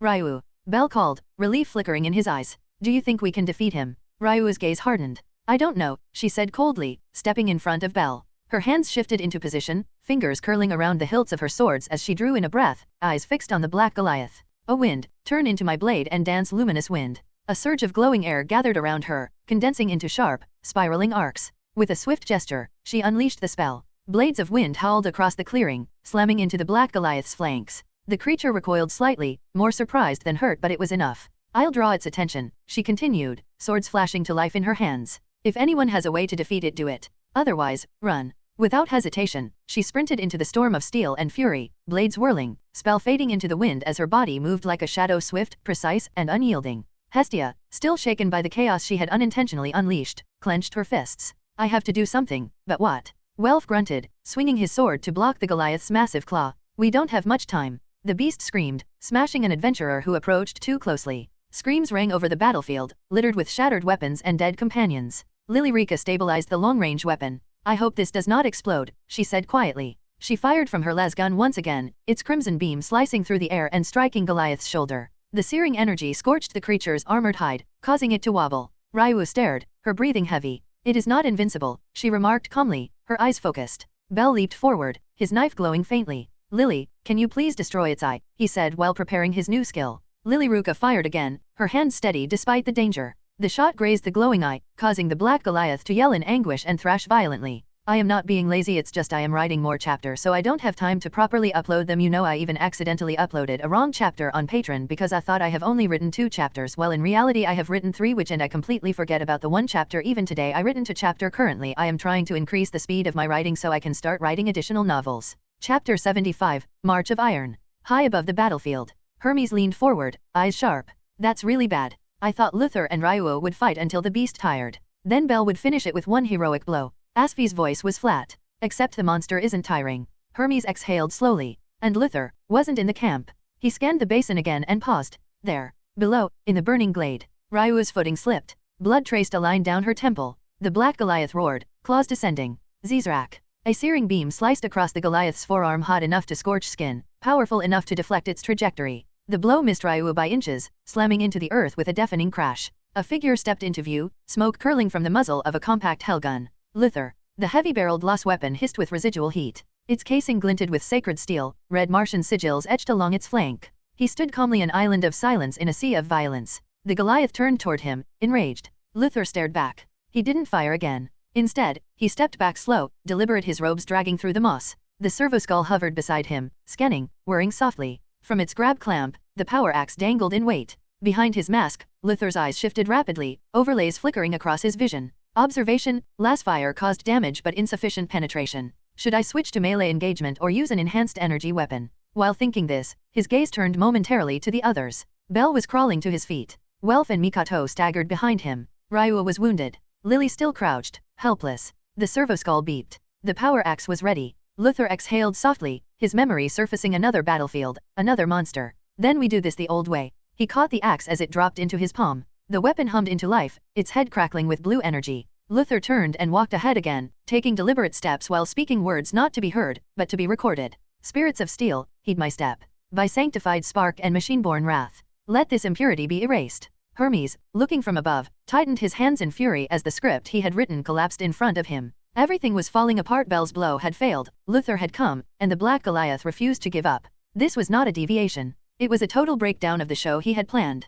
The battleground appeared to be holding its breath. Infuriated, the Goliath turned to face Luther. Luther did not shrink from its stare. The hellgun stayed steady in his left palm, steam rising from its vents with each faint hum of the recharging coils. The power axe in his right hand, its electrified blade flashing a piercing cerulean gleam against the moss. The servoskull floated slightly behind him, transmitting telemetry and threat data. Ryua, panting heavily, managed to rise to one knee. Her quick glance detected his movements. Luther. He kept on moving forward. His voice sliced through the smoke, calm and steely from behind his vox mask. Ryua, launch a strike from behind. Ryua blinked but still obeyed. With a groan, she pushed herself to the left, her cloak flashing behind her as she sprinted at full speed. Welf yelled from the opposite side. What about us? Luther did not look back. Stay away from this place. He then proceeded to approach the monster step by step. He proceeded with the hellgun in one hand and the power axe in the other, like an iron and fire judgment. His robes, singed at the hem, trailed behind him. The servoskull trailed just above, its lens aglow, projecting live schematics of the beast into Luther's optics.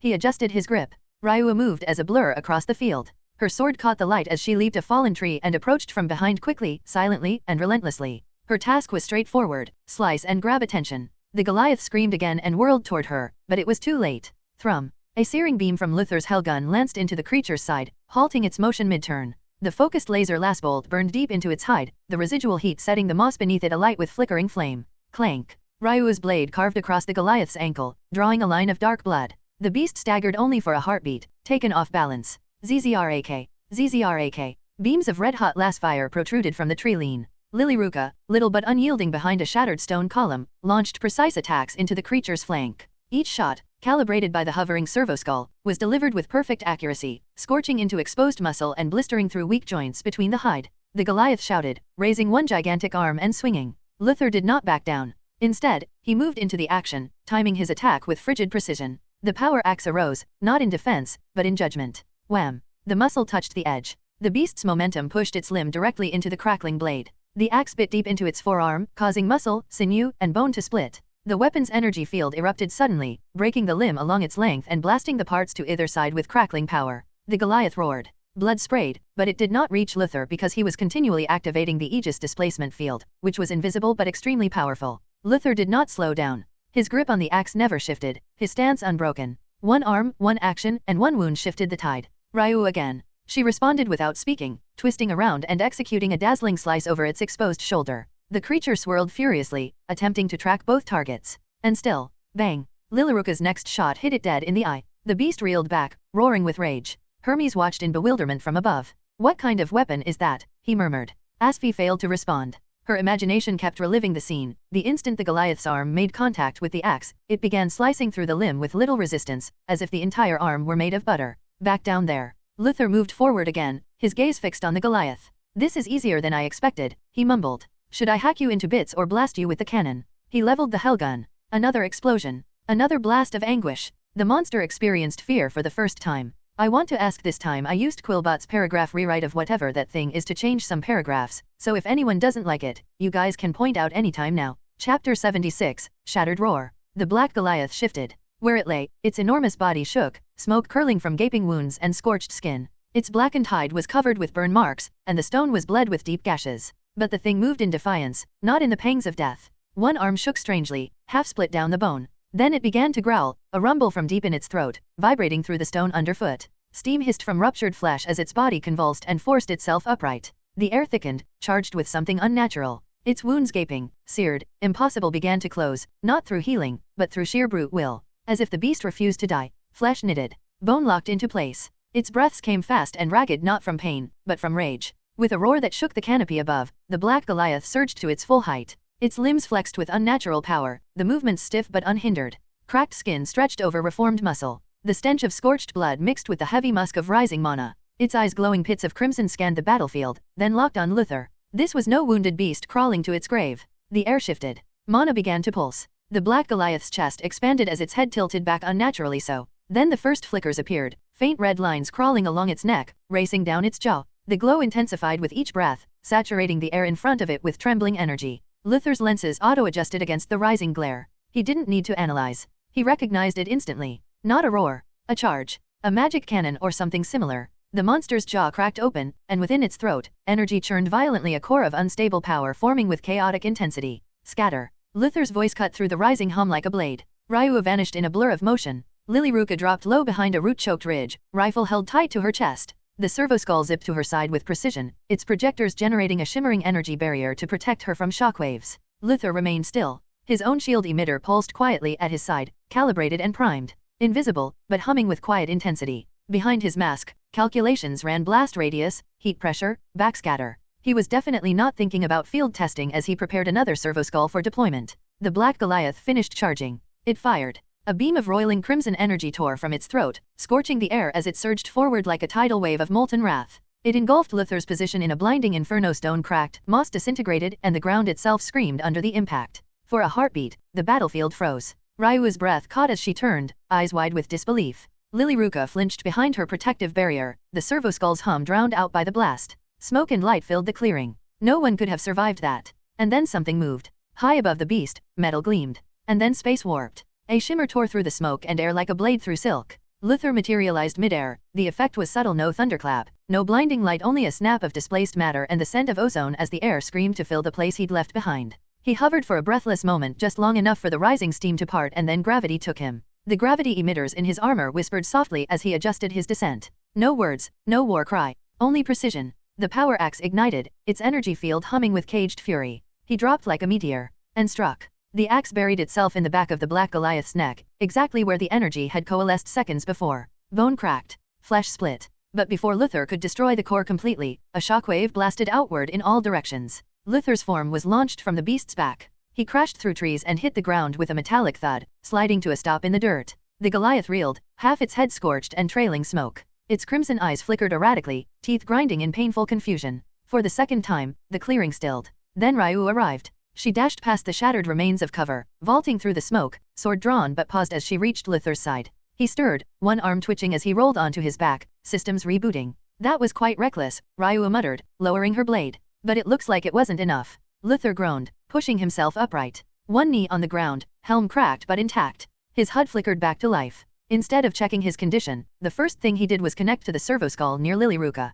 Lilyruka, increase the power and target the head. Just make sure it doesn't overheat. Luther's voice came through the servo-skull. Her eyes snapped open, and she prepared to take aim at the monster's head. The neck was already starting to heal. She didn't hesitate. Firing, she shouted. The lasgun in Lilyruka's hands thrummed with focused power, its barrel glowing faintly from residual heat. The servo-skull zipped in beside her, narrowing the projected energy barrier to shield her flank. Each overcharged pulse lanced from the weapon with surgical precision, slamming into the black Goliath's skull in rapid succession. Crimson beams tore through charred flesh and shattered bone, disrupting the regeneration with every shot, scorching exposed nerves and forcing the beast's head down under relentless fire. A howl tore from its ruptured throat, gargled and broken. But it didn't fall. Steam hissed from its limbs. One eye, half melted, still burned. Why won't you die? Lilyruka muttered between shots, sweat pouring down her brow. Standing beside Luther, Ryu said, that won't be enough. She remembered Bel's skill, the one that had nearly killed the monster. She wondered, did this man have something similar? It wasn't an idle thought. Luther had shown extraordinary strength, the way he had appeared behind the Goliath and the powerful weapons he wielded. All signs pointed to a high-level adventurer, and most high-level adventurers had at least one special skill. Before her hopes could rise further, she heard Luther's voice. I don't have the skills of adventurers. His cold tone drained her expectations. But Luther didn't stop there. He continued in his usual stoic cadence. But I have something better. Saying this, he prepared himself for the final round. Chapter 77, Crimson Judgment Part 1. From a distant ridge, half-shrouded in mist and ash, a group of figures stood still silent, breath caught in their throats as the forest canopy exploded in a burst of scarlet light. The air trembled. Birds scattered in panic. From the heart of the 18th floor, the roar of the black Goliath echoed like a dying god's fury. Welf Krazo shielded his eyes with a gloved hand. The blast had been so bright it had momentarily turned night to day. What the hell was that? He muttered, his voice thin against the background rumble. Beside him, Mikato clenched her fists, her gaze locked on the far-off clearing where the battle had erupted. A beam, magic. Uka, crouched with a hand on his blade, frowned deeply. That creature just released a magic cannon from its throat. No chant, just raw power. None of them spoke for a moment. The shockwave had reached even here. Pebbles still rolled down the side of the ridge. Trees groaned under the pressure. Deep below, where Luther had stood moments ago, there was only fire. Mikato looked down. Lilyruka was down there, and that man. Luther. Welf's mouth tightened. You think they survived that? No one should have, Uka said simply. That wasn't a blow, it was execution. A heavy silence fell. Then a shimmer. From the smoke and debris, something glinted. Metal, suspended midair. A silhouette. Welf's eyes widened. Wait, what is that? Luther descended. He dropped through the air with measured precision. No wings. No magic circle. But he still hovered for the span of a heartbeat, then fell. He's alive, Mikato whispered. Then the monster screamed as his axe struck. The trees below trembled. A wave of displaced energy surged outward in concentric circles. Leaves blew back. Moss was ripped from bark. A heartbeat later, the black Goliath staggered backward, half its neck cleaved open, smoke pouring from the wound. And Luther was gone. Sent flying like a discarded shell, vanishing into the underbrush. No one spoke. Uka exhaled slowly. He's not an ordinary adventurer. Welf, watching this, realized Luther's weapons were completely different. One hand, his own weapons could only leave scratches on the monster, while Luther's weapons were cutting him like air. I can't imagine how strong he would be if he gets the blessing of gods, Hestia said. Farther back still, at the edge of the battle, Hermes lowered a silver monocle artifact from his eye, expression unreadable. If at this time Bel had his skill, he would be able to finish off the monster, he continued. For the first time, my calculation seems to be a little off. He never thought that instead of quickly joining the battle, Luther would just walk like it didn't matter if a few people died, which let him appear after the use of Bel's skill. Beside him, Asfi leaned on a broken column, arms crossed. You are just causing trouble. Failure of your calculation is predictable, as we do not know anything about Luther besides that he is selling weapons. Hermes chuckled, the sound devoid of warmth. Even the gods miscalculate. Now we have to figure out his personality before deciding on the next action. Do you want me to intervene? No, Hermes said firmly. Let it play out. Let's see how far he goes. Back near the battle, Lilyruka's rifle continued to blaze.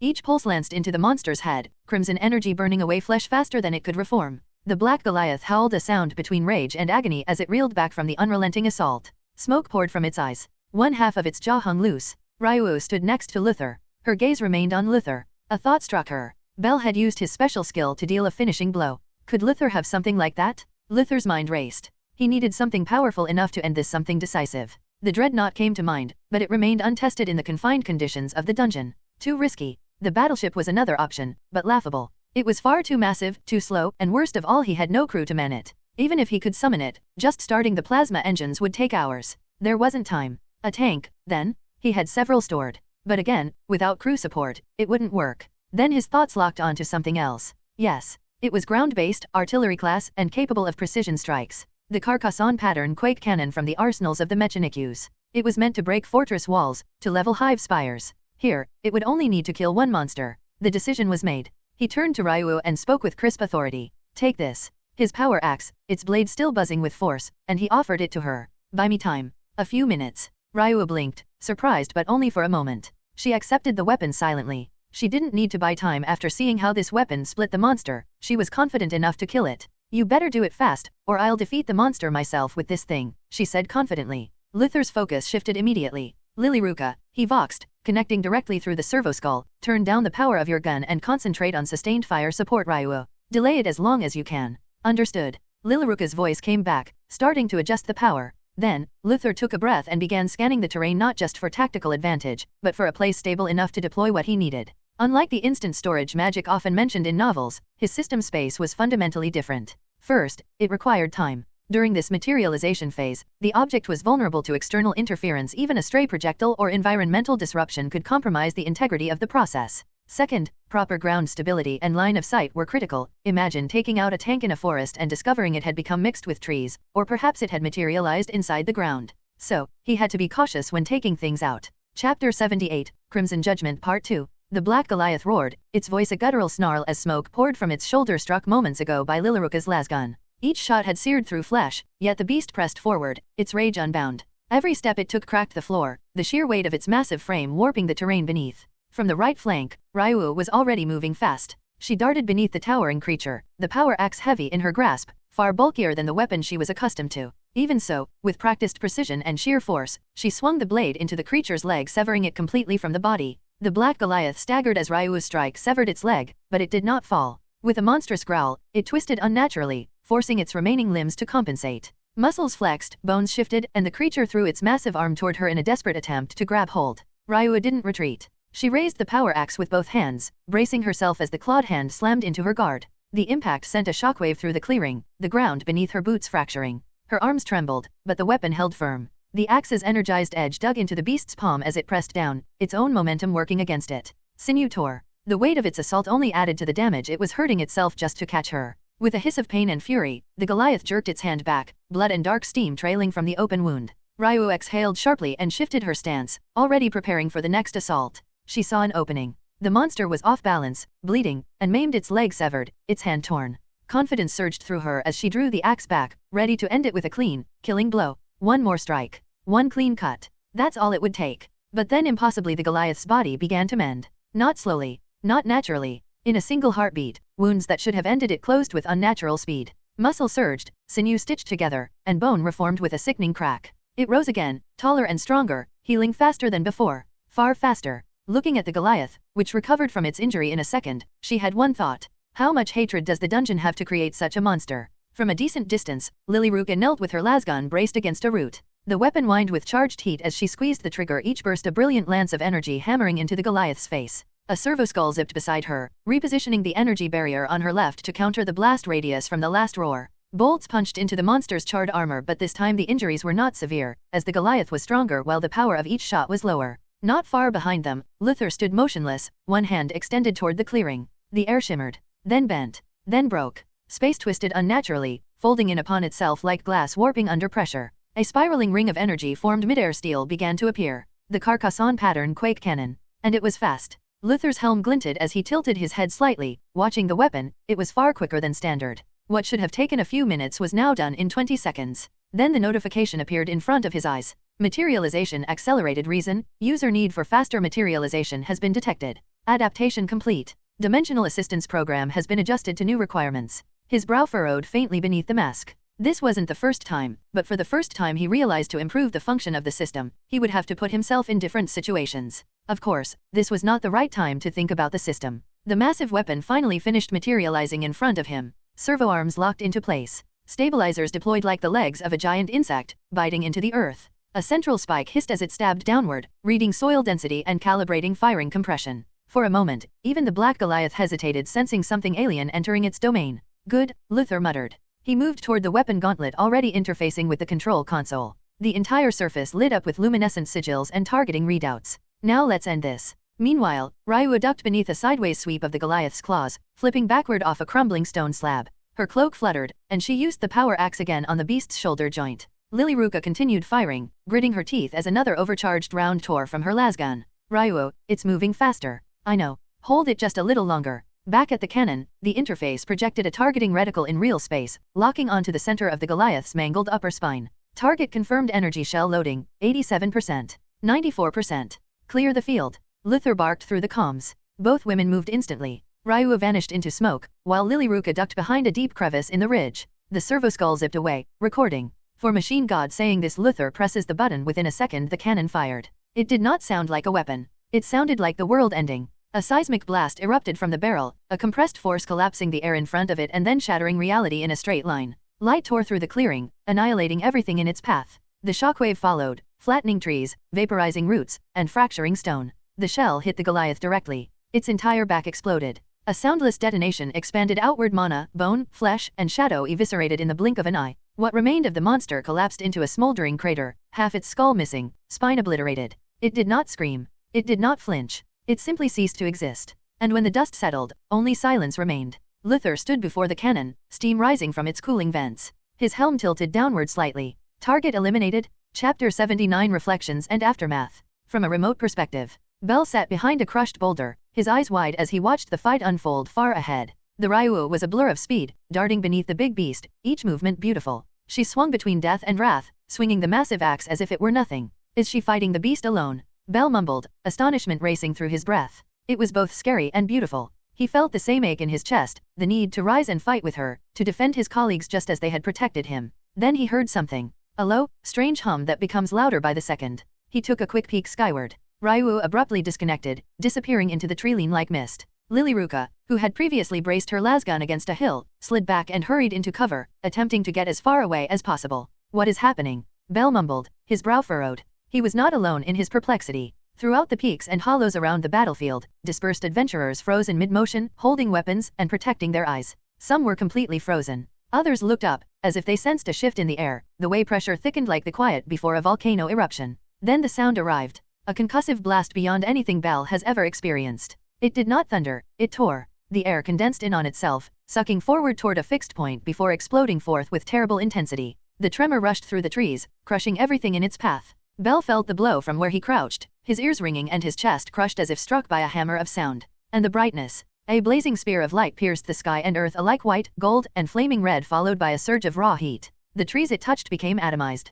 Rocks smashed. The earth has cracked. The black Goliath never yelled. Reduced to ashes. A twisting column of smoke rose into the sky, leaving behind a cloud of quiet. Bell slowly arose, astonished. His words stuck in his throat. What was that? He was not the only one asking inquiries. Adventurers appeared from higher cliffs and distant ruins, first in small groups, then in clusters, to stare down at the ruin that had once been a living horror. Was that a magical weapon? There is no way. This was beyond the capabilities of even magical weapon. That was a heavenly relic. Who fired that? Bell was already moving, gently and cautiously approaching the shattered area, his boots crunching on broken soil. The haze had lessened, and he could see Luthor standing alone by the gigantic weapon, which was still burning at its heart and leaking steam from its side. Ryu and Lilyruka approached from separate directions, with unreadable looks. The servo-skull hovered quietly nearby, recording everything. Luthor cocked his head slightly as the others gathered. I believe, he said quietly and steadily, it is time we headed back. Ryu took a step forward, her foot firmly on the shattered stone, her cloak billowing in the blistering wind created by the weapon's discharge.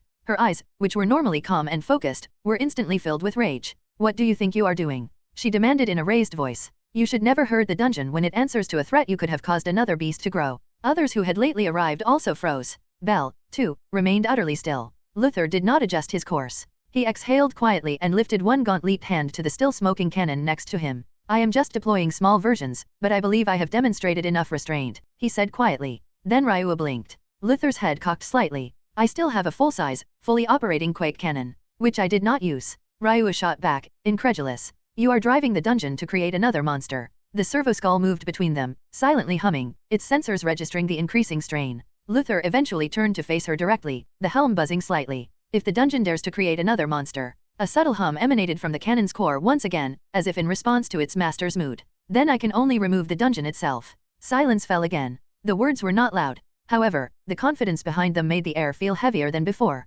Ryu stumbled for a time, her protest trapped in her throat. Luthor did not press any further. He merely moved away from the weapon, the vents still hissing behind him. Before inserting the pack into the system space, he readied cannon for the next time it was used. I am going an hour after that, he stated. I still have an appointment with my ache. From the ridge above. Hermes didn't speak at first. He stood still, mouth slightly wide, eyes mirroring the column of smoke rising from the battlefield far below. The echo of the weapon's discharge remained in the air, thin and uncanny, as if the dungeon was holding its breath. Asphi dropped her goggles slowly, astonished. I hope he does not target you. That is not humorous, Hermes murmured, his voice unusually raspy. I would be lot pleased if he would kill the beast with his axe. He took a swallow. The god of travel and trickery, who had previously laughed in the face of peril, mocked politicians, and danced through crises, now stood still. His fingers twitched faintly at his side. At the very least, that would make more sense, Hermes mumbled. The air tugged on his cloak, bearing the aroma of burnt dirt and evaporated stone. So, do you think he can show me how to create that thing? Asphi asked gently. Hermes did not respond straight away. His attention was fixed on the fractured basin below, where even the earth appeared injured. The dungeon had not shattered, it had recoiled. He breathed long and slowly, a shadow falling behind his eyes. You are overthinking everything. He had no need to educate you, he muttered. But you could try.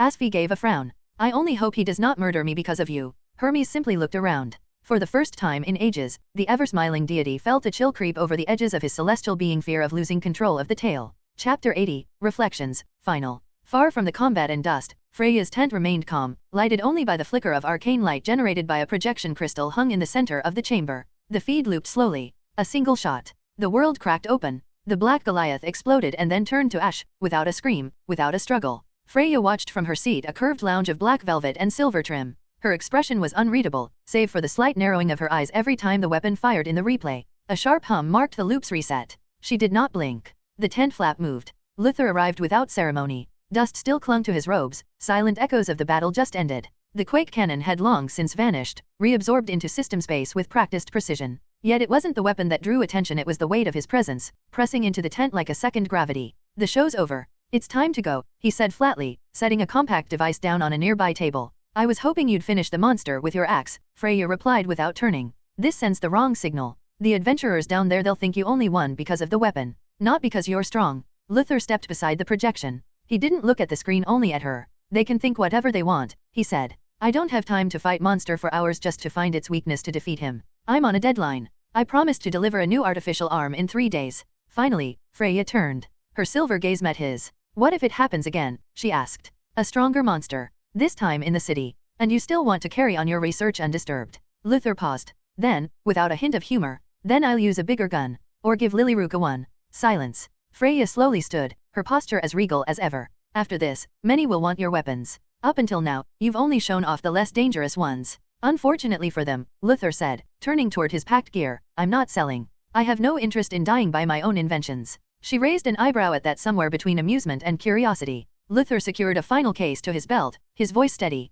Let's pack up. I want to be back at my church by tomorrow. I agree, Freya said, folding her arms. Sleeping in these conditions is a nightmare. Then get outside. I need space to manage things. She blinked, surprised by the rejection. Now, Luther repeated. Freya gave him a look, then turned and exited the tent without another word. Only then did Luther begin packing in earnest. The servoskull hovered beside him, assisting in cataloging and reintegrating gear back into the dimensional array. He worked in silence, swift and methodical. A few minutes later, the tent flap shifted again. Lilyruka entered, quiet and purposeful. Her weapon was slung over her shoulder, her bag already packed. She gave Luther a small nod, no words were needed. Freya rejoined them just as he finished. Together, the three stepped outside into the cooling dusk. The aftermath of the battle still hung thick in the air. Belle and the others lay resting near the makeshift shelters, bandaged and worn. The fight had drained them, physically and emotionally. They did not rise and did not speak. They only watched as the trio passed silhouettes against the smoke-veiled sky. After offering quiet farewells, the three of them left.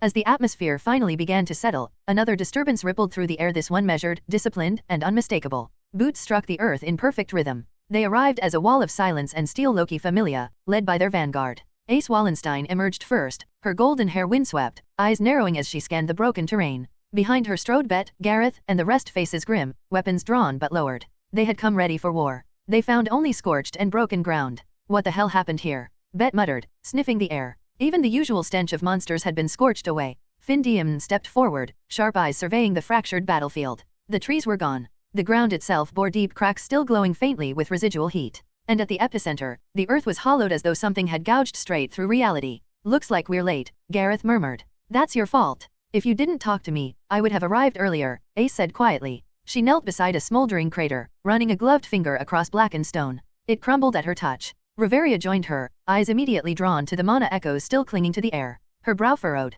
This isn't a spell, or not a traditional one. Could it be a magic weapon? Lefia asked, hesitant. Finn didn't answer immediately. Instead, he turned his gaze toward the distant figures resting by the ruins of the makeshift shelters, Belle, Welf, Oka, and the others. They looked battered but alive. And shaken. Finn approached. Belle Cranel. The boy looked up, startled.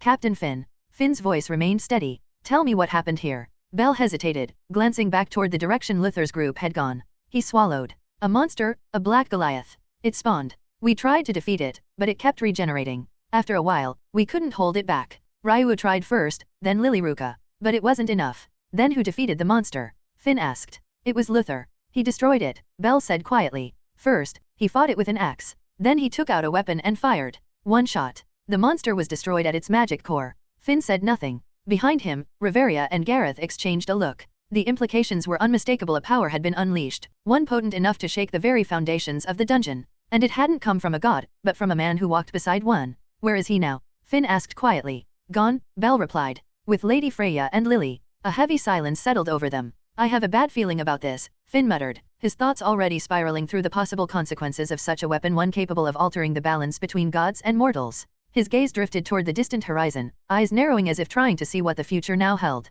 Chapter 81, Silent Ascents and New Start. Step by step, the roar of the lower dungeon faded behind them, replaced by the solemn rhythm of boots on stone. The long climb offered no interruptions, only silence, punctuated by the occasional flicker of residual mana against the walls. Luther walked ahead, silent to the world, but not to himself. If I had more time, he mused, I'd catch Hermes. 5 minutes to break through his arrogance. 10 if he starts talking in riddles again. But time wasn't a luxury he could afford, not today. There was work to do. A promise to keep. That girl's new arm wouldn't build itself. The weight of exhaustion pressed against his shoulders, familiar and unrelenting. Lacking resources, lacking emotion, and now lacking time. Behind him, Lilyruka moved in quiet lockstep. She hadn't spoken since they left. She didn't need to. Her footsteps mirrored his own, quiet, unhurried, as if the silence between them was its own language. No orders were given. None were needed. She followed, not out of duty, but choice. Where he walked, she would be there. That was enough. Then, from ahead, Freya's voice echoed faintly along the stone steps. I'll be heading straight back to the manor, she said, not bothering to look back. Her tone remained calm, but her words carried a rare edge of weary practicality. My double can maintain an illusion, not authority. If word spreads that I was inside the dungeon, it would become quite troublesome. She exhaled softly. They can go quite wild for answers, or worse, start a rebellion. Luther glanced at her receding silhouette. Regal as ever. Composed. But just for a moment, the mask cracked just enough to glimpse fatigue beneath the poise. Handle your house, he said quietly. I've got mine. Freya gave a faint hum in reply before disappearing into the glow of the upper level, veering toward the high-speed routes that would return her to the surface. Moments later, Luther and Lilyruka parted from her at the dungeon's gate. The city's noise hadn't reached them yet. Only wind and pale morning light filtered into the stillness. They continued onward toward Mayaka's shop. Mayaka's shop was a sanctuary of stillness, herbs hanging like charms, warmth curling in the air like an old song. A cramped little pocket of peace nestled within the city's noise. Glass bottles clinked faintly in the back room. The familiar scent of dried leaves and tonic oils lingered like a second skin. Luther stepped inside with his usual lack of ceremony, brushing dust from his coat. Behind him, Lilyruka ducked beneath the low door frame and entered without a word. Mayake looked up from a half-filled vial and smiled, calm and welcoming. I didn't think you would come today. I meet my deadlines, Luther replied, heading straight for the workbench. Lilyruka dropped her pack gently in the corner and settled herself beside it. Mayaka's gaze softened as it shifted to her. The vial was carefully set aside. Looks like you found Belle and the others, he said gently. I hope they didn't suffer too much. They're alive, Luther said. If not for a certain idiot god thought testing people was a good idea, they might have already left the dungeon instead of trying to recover their injuries again. He paused, adjusting a lens from his satchel. No casualties. At least none from our side. Mayake gave a quiet nod, absorbing the weight behind the words. Seems Hermes has gone too far again, as always, he murmured. A dry breath escaped Luther. If I had more time, I'd realign that smug grin with a brick. Lilyruka blinked. A brick. A metaphorical one, Luther replied. Though if I ever find time, I might just put him to sleep for a few centuries. Mayake chuckled quietly and turned to retrieve a scroll and a reinforced glass case from a nearby cabinet.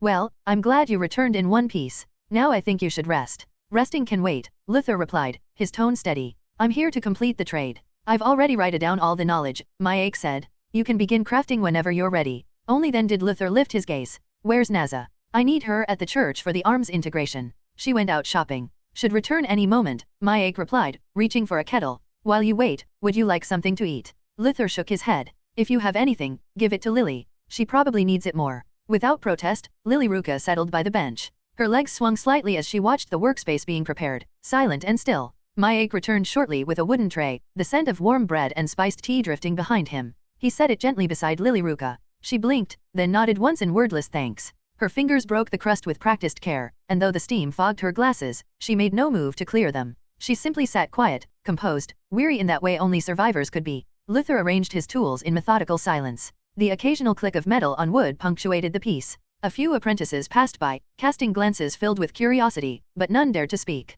The stillness held until the shop door creaked open once more. Naza entered, 2 paper bags in hand, ears twitching and hair tousled by the wind. I brought what you asked for, she said. And more of that medicine you mentioned. Don't ask the price. I'm pretending it was reasonable. She paused, eyes sweeping over the dust clinging to Luther's coat and the metal fragments on the floor. You already came back from the dungeon. Just arrived, Luther confirmed. It's time I begin the work. Naza gave a half snort, half laugh. You always make it sound so ominous. Mayake stepped forward, drying his hands on a cloth. Let's focus on the real objective. No delays. No distractions. Luther stood. We begin. Lilyruka rose with him, brushing crumbs from her lap. Together, they stepped into the bright morning, the dust of battle behind them, and the spires of the Crimson Church rising ahead. Chapter 82. The faint glow of data screens flickered across the cold steel of the Crimson Church. Silence ruled the chamber, broken only by the occasional clack of mechanical joints and the low hum of arcane circuitry running through the walls. Servoskulls drifted overhead like specters, their crimson optics dimmed in standby mode waiting. At the center of it all sat Luther, unmoving at the main bench, eyes fixed on the holographic data in front of him. One hand scrolled through streams of code and schematic overlays, the other tapped into Naza's biometric profile. The scan began with her existing arm joint by joint, tendon by tendon. Then it moved to the missing one, a clean stump, long since healed but never replaced. Dozens of data lines streamed across the screen: nerve receptivity, muscle feedback, mechanical tolerance, and sensor lag. Myaek stood nearby, arms crossed as he took in the sterile space. His eyes drifted upward, drawn to the ceiling, where unused mechanical limbs hung like a spider's web. "Are you going to make arms like those?" he asked, nodding toward them. "No," Luther replied without glancing away. "They weren't designed for the living." A brief pause, then a single keystroke. "Beginning fabrication." The servitor-linked bench vibrated as Luther pressed his palm to a recessed console. Far below, deep beneath the church, industrial machines stirred to life. Gears rotated. Hydraulic engines whirred. A rhythmic clicking echoed through the vaults. Luther leaned back slightly and exhaled his first full breath in minutes. "Have you ever thought about augmenting more?" he asked, shifting his gaze toward Naza. "Replacing additional parts to make yourself stronger so you wouldn't have to worry about monsters tearing into you again." Naza tensed. Her breath hitched. For a moment, her body stiffened under the weight of a memory she didn't ask for. Myaek noticed, his gaze sharpening, a healer's instinct catching what words didn't say. "So, are you saying you've already replaced everything inside your body?" Myaek asked cautiously. "No," Luther said. He remained focused on the screen. "I suggested it because I thought she might want the strength to fight her fears." His voice remained clinical, measured. Then he resumed typing, still recording prosthetic calibration data, but now also compiling notes for future designs. A soft tapping echoed from down the hallway. Lily Ruka stepped into the room, a small thermos in one hand and a folded cloth in the other.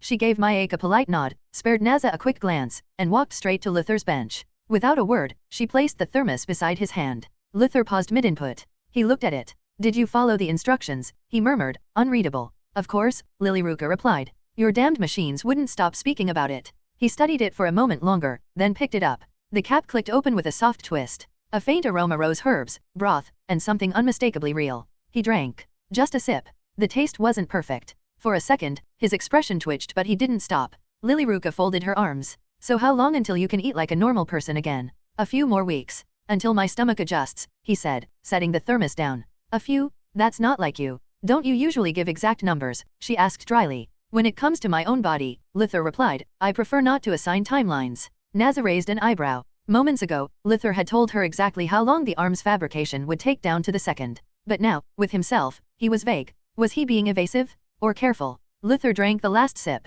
The thermos gave a final, empty click. A soft chime echoed from the central console. On the display, all calibration markers turned green. The words "adjustment complete" appeared in clean, glowing text. Luther didn't react. He simply reached forward and began detaching the remaining connections, thin calibration lines embedded into Naza's sleeves and collar. His movements were fluid, precise. Each cable detached with a quiet hiss. "You're done with me?" Naza asked, watching his hands. "The calibration is finished," he said. "The rest is installation. Come with me." Naza stood slowly as the final scanner disengaged. Her ears twitched, nervous, but curious, following his gaze toward the wall behind the bench. A panel slid open with a hiss, like a vault decompressing. Cold, sterile air rolled out, laced with antiseptic and the faint sting of ozone. "I don't think I can follow you down there," Myaek said cautiously. "You won't be needed down there," Luther answered. "Stay here with Lily." He stepped away from the bench. A servoskull hovered silently behind him, carrying the prosthetic limb still wrapped in sterile cloth. "Lily Ruka," he called, without turning back, "monitor the main console while I'm below. Notify me if anyone arrive." "Understood," she replied, already moving to the control terminal. Naza blinked as she followed alongside him. "You really have a workshop down there." "I had something better than a workshop," Luther said with a dry tone. "I had to rebuild most of it. Still missing pieces, but for you, it'll do." They stepped into the corridor. Soft blue lights lined the floor, pulsing with each step. Diagnostics clicked beneath their feet, scanning vitals in silence. Behind them, the door sealed with a heavy hiss. The lift descended. "It won't take long," Luther said quietly. "But it will change everything. I feel like I am spending more time on correcting mistakes than writing an actual novel. Like today I was supposed to be writing chapter 83, but I got involved in connecting mistakes of chapter 3, 4 and 5 and chapter 60 and 59, and then someone message I understand by this novel doesn't have good voting. Because of that I am looking at every chapter with more suspicion, which was already too much." Chapter 83, Assembly and Intent. Naza slept still on the surgical cradle, her body relaxed in the slumber of anesthesia. A small cloth covered her chest, rising and falling in rhythm with each quiet breath. Luther stood over her with silent precision, his eyes scanning the exposed shoulder where flesh met the prepared neural interface. Everything had been arranged for efficiency. Her vitals were stable, no tremors, no disruptions. He examined the exposed stump, clean, healed, and newly embedded with the anchor points he had installed earlier in the week. His gaze flicked to the internal diagnostics projected on the nearby screen. Readings, optimal. Then came the notes. One by one, he installed the subdermal control interfaces, thin, filament-threaded plates designed to respond directly to her neural pulses. They settled along the upper thoracic region and collarbone like silent keys in an invisible lock. His gloved fingers moved with practiced ease, each connection tested as it was secured. A soft hum pulsed beneath the table as the adaptive wiring fused with her nerve endings. The calibration readout flashed yellow, then green. Connection, stable. Only once the control matrix was confirmed did he retrieve the prosthetic. A servoskull descended in silence, presenting the arm still wrapped in sterile cloth. Luther unwrapped the layers with deliberate care. It was a beautiful piece of craftsmanship, streamlined, sleek, lightweight yet reinforced. The surface shimmered with a matte composite alloy, part alchemical, part engineered, designed to absorb both kinetic impact and magical interference. He aligned the shoulder mount to the anchoring plate. There was no ceremony, just a single push, a firm click, and a low, resonant hum as the internal systems activated. Soft lights traced through the arm seams like veins, dim, pulse synced. Luther observed for a full minute, scanning for any irregularity. But his mind kept drifting. The cloth on her chest, it had been meant to reduce distraction. Now, he found it worse. The fabric clung too precisely to the contours it was meant to obscure. It drew the eye not away, but toward. That was a bad decision. Perhaps he should have asked Lily Ruka to assist. He dismissed the thought and turned away, peeling off his gloves and discarding them into a nearby waste unit. His boots echoed faintly across the metal floor as he moved to another console. He sat at the auxiliary station and opened the interface. System module, subspace storage. A personal dimensional vault linked directly to him. Capable of holding objects as large as 1 or 2 battleships. Ideal for storing materials and equipment. Estimated retrieval time, 20 seconds in a stable environment. He raised a brow. 20 seconds. Remembering the reason for the upgrade, he whispered, "Do I have to put myself in a situation where I need to get items quickly from system storage?" Of course, he would not test emergency retrieval in a live battle zone just to upgrade the speed of retrieval. Still, it was good enough, as he could just prepare some combat units and powerful shields to buy enough time to retrieve any items from the system space. He tabbed to the next system. System module, point generator. Every blueprint decoded and every invention mastered grants accumulation points. Current balance, 49,837. This world still too backward, he murmured. No new tech to study, barely any meaningful upgrades. If not for the stable environment, he would have already abandoned World D. Still, as he continued researching genetics, divine blessings, and alchemical herbology, sooner or later he would have new technologies that would give him points. The first priority he had was to upgrade the final dimensional stabilizer. If that succeeded, he could begin sourcing materials from outside this world possibly as early as next week. Just as he began drafting the framework, a soft beep echoed from the vitals monitor. Luther turned toward the surgical cradle. Naz's breathing had changed deeper now, less controlled. Her fingers twitched once. Then again. She stirred with a soft groan, eyes fluttering open beneath the dim glow of the overhead light. The first thing she noticed was the cold air across her chest. Out of instinct, she sat up sharply, dislodging the cloth. There was a moment of perfect stillness. Naza blinked once at the chill, then again as her gaze locked on him. A shriek tore from her throat before she could process anything else. "Why am I naked?" she cried, scarlet blooming across her cheeks. Luther didn't even flinch. "Standard procedure to implant the neural interface around your shoulder and neck. That's your excuse," she snapped, scrambling to grab a nearby cloth. Her tail bristled behind her like a whip. "You're overreacting," he replied calmly. This was a sterile procedure. Nothing inappropriate occurred. She had no retort. But she still clutched the cloth to her chest, cheeks flushed and breath uneven. Her pulse slowly returned to normal. And then she noticed something else. Her left hand held the fabric. Her right hand was helping adjust it. Her eyes widened. Slowly, hesitantly, she looked down. The new arm, metallic, pale, lined with softly pulsing seams, moved with her thoughts. Fluid. Natural. She flexed her fingers. There was no delay. No resistance. The wrist followed. The fingers curled into a fist, then relaxed. It didn't feel artificial. She could feel the pressure of the fabric. She could feel warmth from her own skin beneath it, even though no nerves remained. Except for the color mismatch, it felt perfect. Tears welled in her eyes. I can feel everything," she whispered. "That's natural, the nerve lattice is properly aligned. I just need to apply synthetic skin to make it more realistic," Luther said with his usual tone. She looked down again, brushing the new arm with her real one. "I thought it would feel dead. Like a weight. Or like what I was using before." She continues, speaking with a low voice. "Instead it feels like mine. Like I never lost it." Luther finally turned to face her. She met his eyes. Something warm flickered in her expression, softer than he had ever seen. "Thank you," she said quietly, cradling the new limb. Luther's response was even. We still have a few post-installation tests, he said flatly. If you want you may get dressed. Naza blinked then snapped back to awareness. Could you at least turn around? Or better yet get out? Luther paused, genuinely considering it. As a tech priest, such matters were beneath concern. But as someone building more than just machines, someone who dreamed of more, he turned without complaint. I'll give you a few minutes, he said. Don't damage the calibration while dressing. Chapter 84, A God's Quiet Observation. The soft hiss of the chamber doors drew Mayeka's attention as Luther stepped into the upper corridor.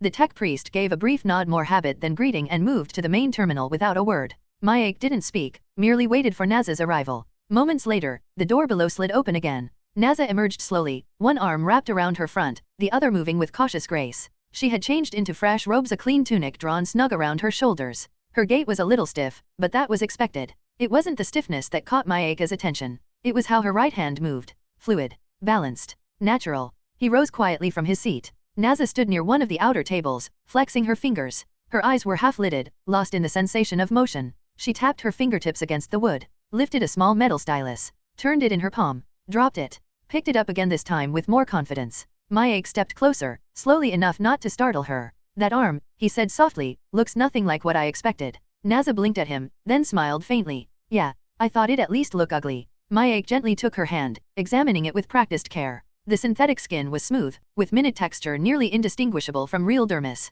The warmth wasn't perfect, but it was there. It's warm, he murmured. Luther said it's a synthetic thermal mesh. It's almost like your real arm, Mayek said, releasing her hand slowly. Naza flexed it again. It's not just looks. I can feel the sensations. Almost like my genuine arm. Mayek stepped back, his expression softening as he saw the light in her eyes. Thank you, he said quietly, turning toward Luther. The tech priest remained focused on the terminal, fingers tapping away until he glanced over his shoulder with typical calm. No need to thank me. I only did what I needed to for your information. Mayek gave a faint smile. My knowledge isn't as important as you think. Luther offered only a shallow nod and turned back to the display. I've written down the detailed notes on the medicine compatibility and post-graft treatments, Mayek added. Luther looked over. You're not carrying them. I left them at the shop, Mayek admitted. Didn't expect you to finish this in a day. Luther wasn't annoyed, merely calculating. I'll send Lilyruka tomorrow morning to pick it up.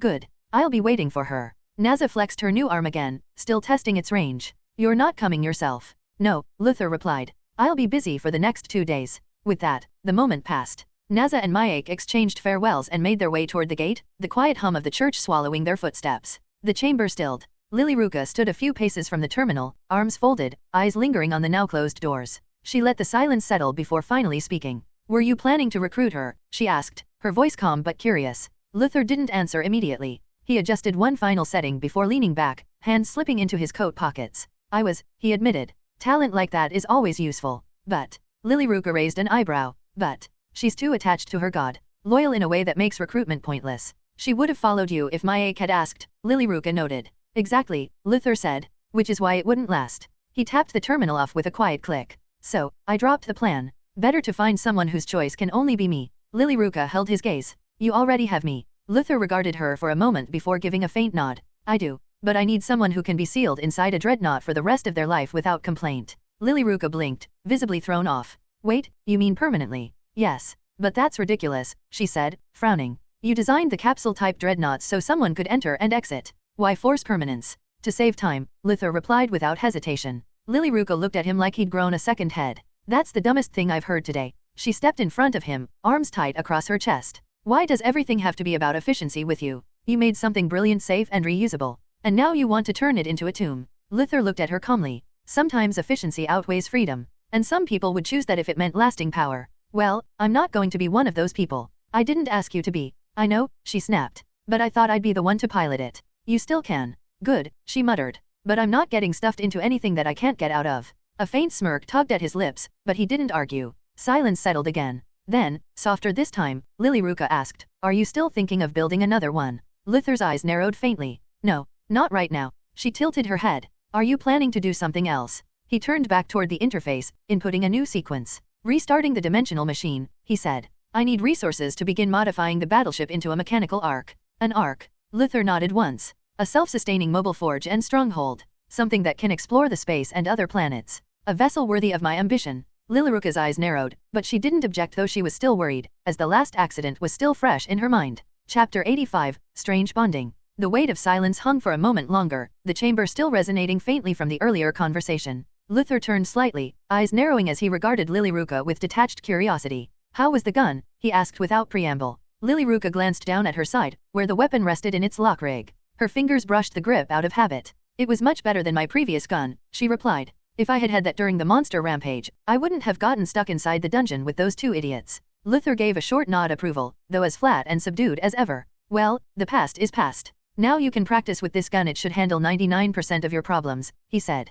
As for the remaining 1%, I've prepared something. He turned without elaborating further and began walking toward the corridor at the side of the chamber. Lilyruka followed silently, her boots tapping against the stone with precise rhythm. They entered the lift and descended in silence, deeper into the undercroft, into the sanctum of Luther's personal work. He gave no commentary, and she didn't ask for any. When the lift stopped, he led her forward. At the center of the room stood a platform, and upon it, mounted on a vertical frame, was the armor. At a glance, it mirrored something familiar, holy war gear, reminiscent of the revered battle sisters. But where theirs was imposing and heavy, this was refined, sleek, built for precision and motion. The armor's surface gleams with matte steel, ruined at the edges with data etching. The pauldrons stood prominently, lined with embedded coil nodes that pulsed faintly with stored energy. The armor exhaled quiet power. New armor for you, Luther said. Light variant. Designed for speed and flexibility. He stepped beside her, gesturing toward the frame. It has built-in shield generators embedded in the shoulder plates. Directional energy fields enough to block short-range impact and low-tier magic. She stepped closer, eyes scanning the interior with quiet interest. Won't this be too heavy for me? No. It has integrated gravity regulators. They won't let you fly, but you can adjust the weight ratio manually. You could also use it for training purposes, simulate high gravity resistance. Her eyes drifted to the spine interface at the lower back. A frown pulled at her lips. That module. Teleportation system, Luther confirmed. Mid-range. But I wouldn't advise using it carelessly. It drains a minimum of 20% of total power. Use it once or twice, and you'll compromise the suit's combat efficiency. Lilyruka raised an eyebrow. When did you build this? 3 days ago. She looked at him, half amused. Bit of a waste of your time, isn't it? My current armor held just fine even on the 17th floor. Not a single monster managed to crack it. That armor was good for your past, not your future. As my first follower, you deserve something more. His tone remained flat, but his intent was clear. She clicked her tongue softly and returned her gaze to the armor. There was a moment of silence, one not filled with awe, but quiet understanding. She reached forward and touched the bracer. The material was cool and dense but refined. Is this your new way of flirting? Crafting armor instead of saying something direct. You know what kind of person you are, Luther replied. If I had come to you openly with words and asked for time, you would have simply run away. She didn't deny it. She was, after all, someone who didn't offer trust easily, so if the scenario was that Luther simply asked her to join him, she would have run away. Minutes passed. Under Luther's silent guidance, she stepped into the rig. The armor sealed itself with a series of magnetic clasps and servo clicks, aligning precisely to her form. She flexed, testing limb range and weight distribution. Heavier than she liked, but it moved like a second skin. Her HUD came alive in her left eye, displaying shield capacity, energy diagnostics, and telemetry. Luther returned to the terminal nearby, watching the internal readouts. No errors. No recalibration needed. It wasn't over-engineered, it was precisely what it needed to be. Perhaps not at the full level of a Sister of Battle's sanctified plate, but the teleportation module and shield system made up for any difference. Eventually, the rig hissed open, and Lilyruka stepped out. Sweat clung to her back, but her posture was composed. Fine work, she admitted, almost reluctantly. Luther gave no response. He merely archived the data and prepared to fine-tune the armor. As the hours passed while Luther was working, the night settled over Orario. The workshop lights dimmed as the larger machines entered standby. Lilyruka had retired upstairs. The chamber remained lit only by the soft flicker of rune stamps and core circuit glows. For a while, there was only silence. Then the sound of footsteps echoed through the lower level, measured, deliberate. She stepped from the shadows, a striking woman with crimson hair tied back, her eye patch gleaming under the forge's residual glow. The scent of hot metal followed her like a cloak. Hestia had arrived. Her single eye swept across the lab. She noted the differences: missing machines, new layout. This lab was larger, yes, but not yet as full as the one he had left behind. You just arrived back today, and you're already working again, she said, her voice gentle but sharp beneath the concern. She had already heard about what had happened on the 18th floor from Lilyruka, no less. But seeing Luther throw himself immediately into work again, it unsettled her. There were limits even to bodies like his. He was not a machine. I plan to seek resources in another world, Luther answered simply. There isn't much time to rest. Hestia stepped closer, placing a firm hand over his terminal and stopping his fingers from typing. You do have time, she said. We have time. And don't forget, you're not alone in this. You still have me and other people who are ready to help you. She leaned in slightly, her voice quieter now. The world won't stop if you take one day to breathe. Luther said nothing. She tugged his coat sleeve, gesturing toward the lift. Come on. Time to go upstairs. You're going to sit down, drink something warm, and not look at another console tonight. He didn't resist. Chapter 86, Drinking and More Bonding. Soft amber light from wall-mounted sconces cast a warm glow across the chamber. Despite the stone walls and high ceilings, the upper church lounge carried an unexpected coziness. A round table stood in the center, adorned with modest plates of smoked meat, soft bread, and a large glass bottle of deep crimson liquid soma wine, unmistakable by its rich hue and glimmering aftershade. Hephaestus poured a small amount into 3 glasses, her eye catching the flicker of the drink as she moved with casual precision. She didn't look at Luther or Lilyruka as she filled the goblets she already knew. I poured for 4, she said simply, sliding the glasses across the table. But it looks like you haven't even touched it. Luther stood apart, adjusting his marks. I do not like alcohol. Lilyruka, sitting with her arms crossed, gave a small scoff. And I don't care if it's the best drink in the city. I'd rather drink machine oil than this thing. Sabeki, seated comfortably with her legs kicked up on the low bench, gave a hearty laugh and grabbed her glass.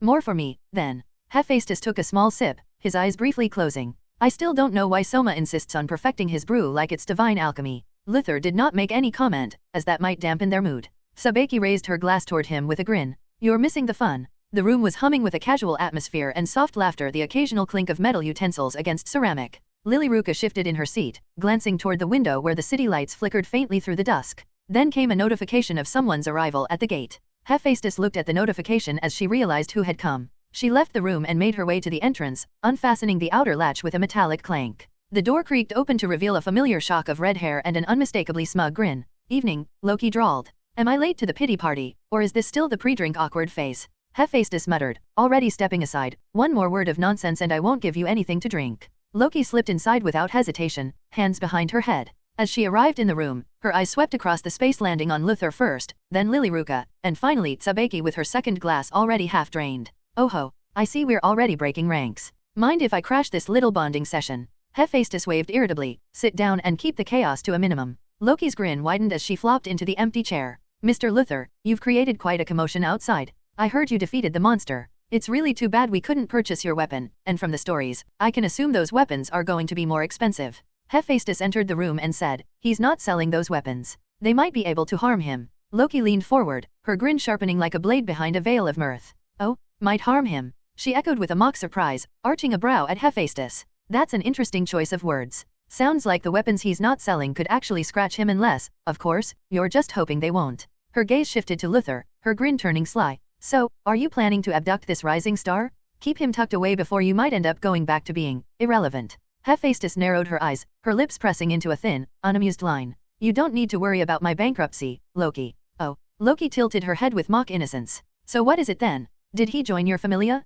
Or is there something between you two I should know about? Luther, still standing by the window, didn't turn. His voice cut through the room flat and iron-bound. Whether those weapons can or cannot harm me is irrelevant. I'm not selling them. That's all. And whatever is between me and Hephaestus has nothing to do with you. Loki leaned back with a shrug, swirling her glass as though unbothered. Don't be so grumpy. I'm just here to drink, and maybe learn a few things. Like last time. Hephaestus exhaled, rubbing her temple with restrained irritation. Then start drinking. You might even find a way to enjoy it instead of interrogating Luther. Loki raised her glass in a lazy toast. Cheers to quiet drinks and the new rising star. As the drinking continued, Lilyruka stood quietly, her eyes resting on the half-full glass in front of her. The scent of soma wine had lingered too long. She pushed the drink aside with a stiff hand and stood from her chair. I'll step out for some air, she muttered, voice tight. This stuff, it reminds me of things I'd rather forget. No one stopped her. The soft thud of her boots faded into the hallway. Sabeki, already leaning in for another drink, let out a satisfied groan and leaned back with a grin. Lightweights, all of you? Loki chuckled, cradling a glass in one hand and slouching further in her chair. Don't worry, I'll stay and keep you company. Who knows, I might even get drunk. She gave a theatrical hiccup and a lazy wink, but the sharpness in her eyes never dulled. Sabeki rolled her eyes and poured another helping before she, too, began to slump, the heat of the drink and day finally catching up. Hephaestus remained standing. Her gaze found Luther, still by the window, as if anchored by thought rather than presence. So, she asked quietly, what are you planning next? Luther glanced sideways, his expression unreadable. Planning to work on a communication device. We are quite lacking in that area. And maybe get another workshop for manufacturing some basic items. Hephaestus tilted her head. You want to build a network. As she had started reading the books Luther gave her, she understood the meaning of a communication device. Something like that, Luther replied. A simpler device. Portable. Durable. A way for people to talk instantly from long distances. Even Loki's eyes fluttered open slightly, one eyebrow twitching despite her supposed inebriation. Hephaestus nodded slowly, her tone thoughtful. That would be great. We could make lots of money. Chapter 87, Reasons for the Drinking Party. The next morning, Hephaestus sat alone in her chamber, studying a stack of papers. Though her hands moved with mechanical precision, her mind lingered on the events of the previous night. A knock came light, but deliberate. The door creaked open before she could respond. Loki stepped inside, her usual smirk dulled by unspoken tension. So, Loki asked, stepping over the threshold without her usual swagger. Do you think last night's conversation was good enough for the guild? Hephaestus didn't look up. She dipped a metal rod into a bucket of oil, the soft hiss briefly filling the silence. I already helped you create the situation you wanted, she replied coolly. If that's not enough, there's nothing more I can do. Loki leaned against the wall, arms crossed, her eyes sharp despite her relaxed stance. A communication device and a new workshop, none of that explains what happened on the 18th floor. Hephaestus remained silent. Her fingers tightened slightly around the edge of a document as she continued reading. You two seem close, Loki added, her voice casual but probing. Any insider information? He's not a child, Loki. He is not going to spell forth every detail of his scheme just because someone asks, Hephaestus stated firmly. Loki pulled himself away from the wall. Then find out. Because since he left the dungeon, the situation below the 18th floor has spiraled out of control. Monsters started rampaging, and now that word's getting out, it might cause real chaos. Hephaestus looked up, sharply. Let me guess. You're after information on his weapons, not his intentions. Loki nodded. Of course. His weapon killed a monster according to the reports. It was more powerful than any known magic weapon. It even terrified the dungeon. Monsters didn't spawn above the 18th floor for a full day, while frantically overcompensating below it. A pause. Hephaestus closed the folder with deliberate calm. That should be good news. We finally have a weapon capable of making the dungeon flinch. Loki's smirk returned, but thinner, almost brittle. It's not we. It's Luther. And now the guild wants me to trace the source of those weapons. Wouldn't it be simpler to admit he's making them himself? Hephaestus replied. Smuggling something like that into Orario would be far more expensive and far riskier. At that, Loki turned and made her way to the door. Well, I believe you for now, she said over her shoulder. Let's hope your rising star knows what kind of attention he's attracting.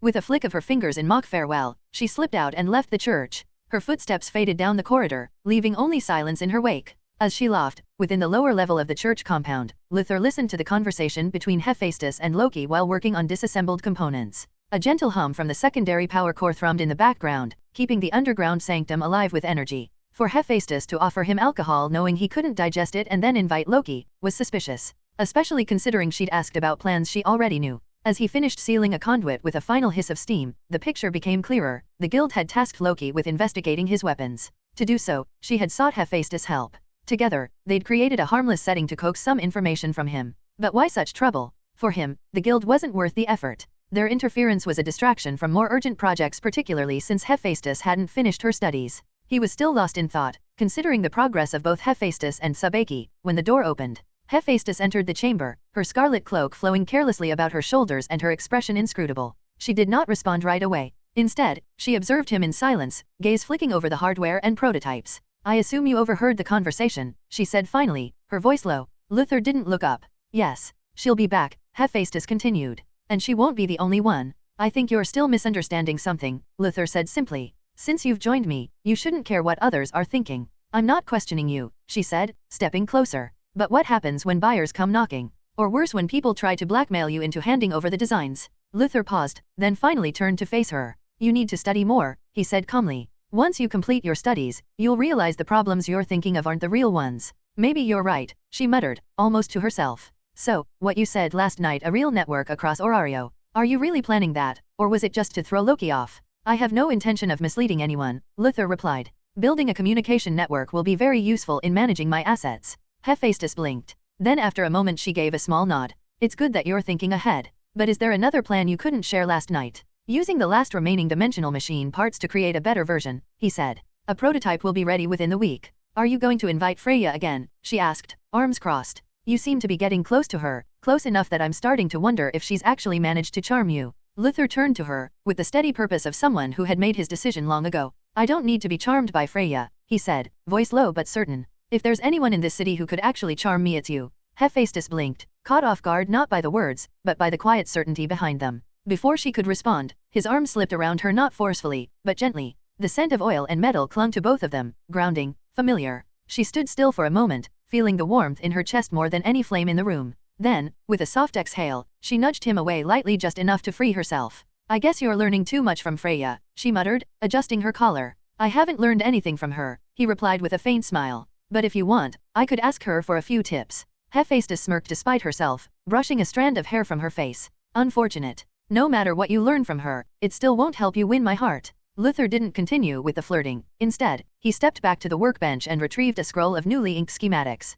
The rustle of parchment filled the room as he unrolled the design dense with circuits, structural diagrams, and etheric inscriptions. He gestured casually to the blueprint. Dimensional portal, bridge, stabilizer, he said, almost offhandedly. Too many names. I'm not even sure what to call it anymore. Hephaestus raised an eyebrow. You keep renaming your machines. I build them, Luther replied dryly. Naming someone else's problem. He didn't look back at her, but added, now we need to figure out how to strengthen the materials we're using. I need this one to be far more stable. With that, the two of them began dividing the tasks, Hephaestus handling enchantments, and Luther handling the technology side. Chapter 88, Ambition and Caution. After coming out of the dungeon, Welf parted ways with Bell's group near the Guild Plaza, promising to meet later that night for dinner and a well-earned celebration of their survival. The walk to the Hephaestus Familia workshop was familiar gravel crunching beneath his boots, the scent of smoke and steel in the air. But what greeted him at the compound was anything but familiar. He expected the usual, forges blazing, hammers ringing, and apprentices bickering over alloy ratios. Instead, the place buzzed with chaos, lines of reinforced wooden frames, crates of mechanical parts, and smiths racing about, clearly assembling something massive.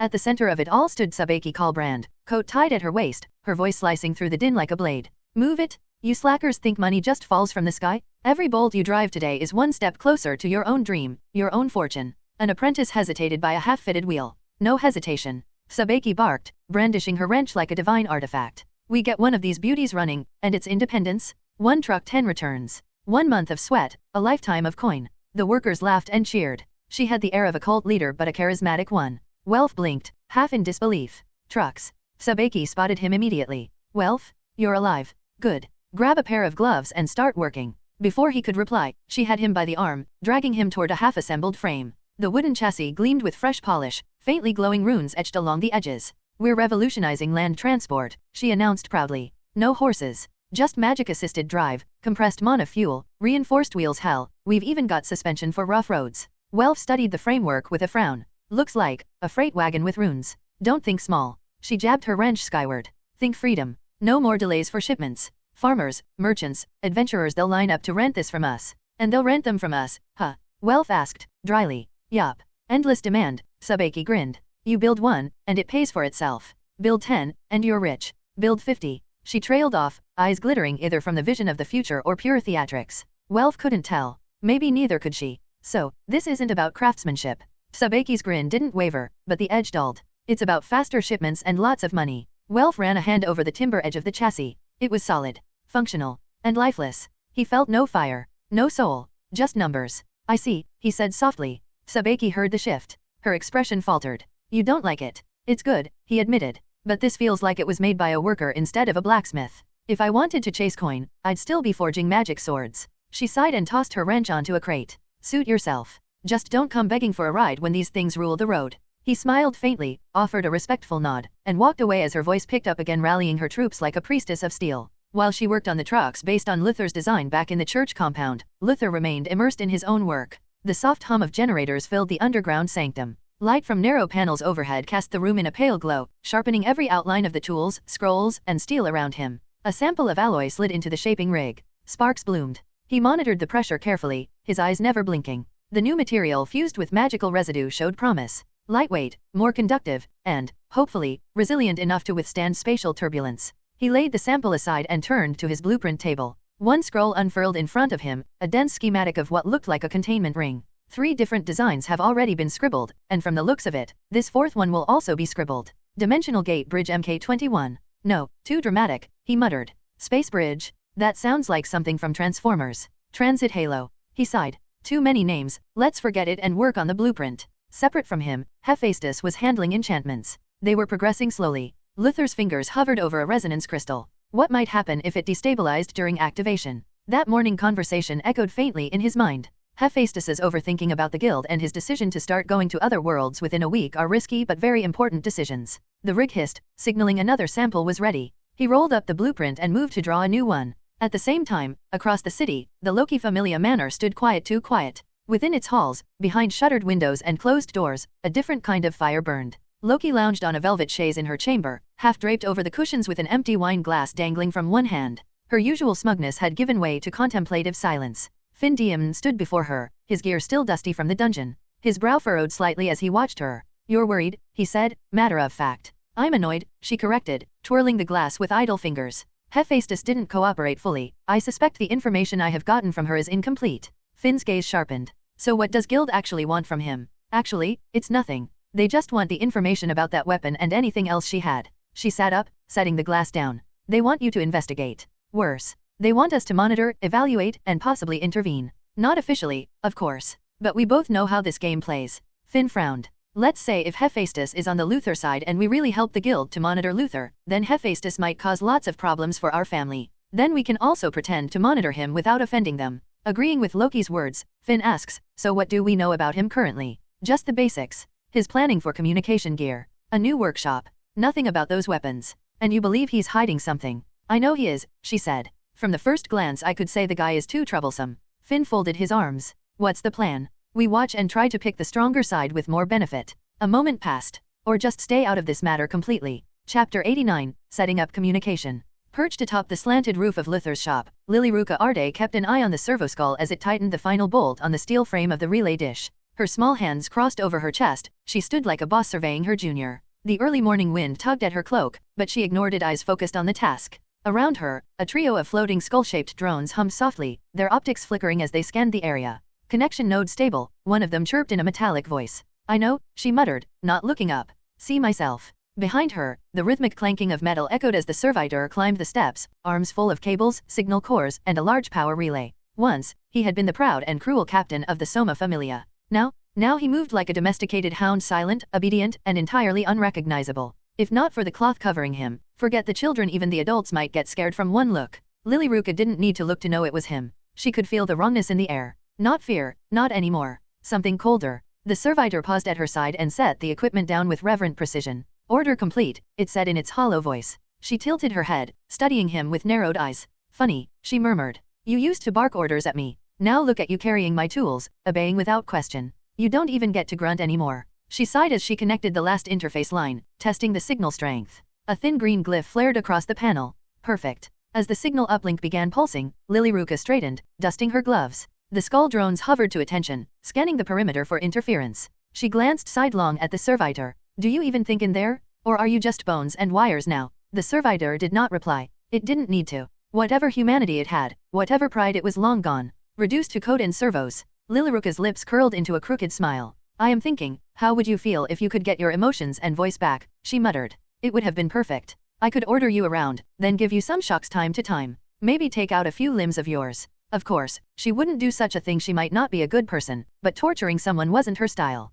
She took one last look at the dish now locked in place, silently relaying pulses to the underground sanctum. Once the full network was up, Luthor would have uninterrupted communication across the district. She turned, descending the ladder with practiced ease as the servitor trailed behind her, silent, mindless, obedient. Lilyruka didn't look back. Instead, she entered the shop, letting the door close behind her. Behind the counter, Elna looked up from the logbook she'd been updating. She was sharper now, more comfortable. Less of the wide-eyed, uncertain girl who'd first arrived from the slums. She handled the ledgers efficiently, with none of the hesitation that used to mark her every movement. Well, I finished my job here. Once the communication device is ready, you can communicate with me or Luthor in the future, Lilyruka said as she brushed dust off her gloves. Elna offered a faint smile. Well, I still don't really understand what you're doing up there, but thank you for the hard work. Lilyruka shrugged off her gloves and walked over to the counter, tapping a finger lightly on the terminal nearby. It's a communication device, she said.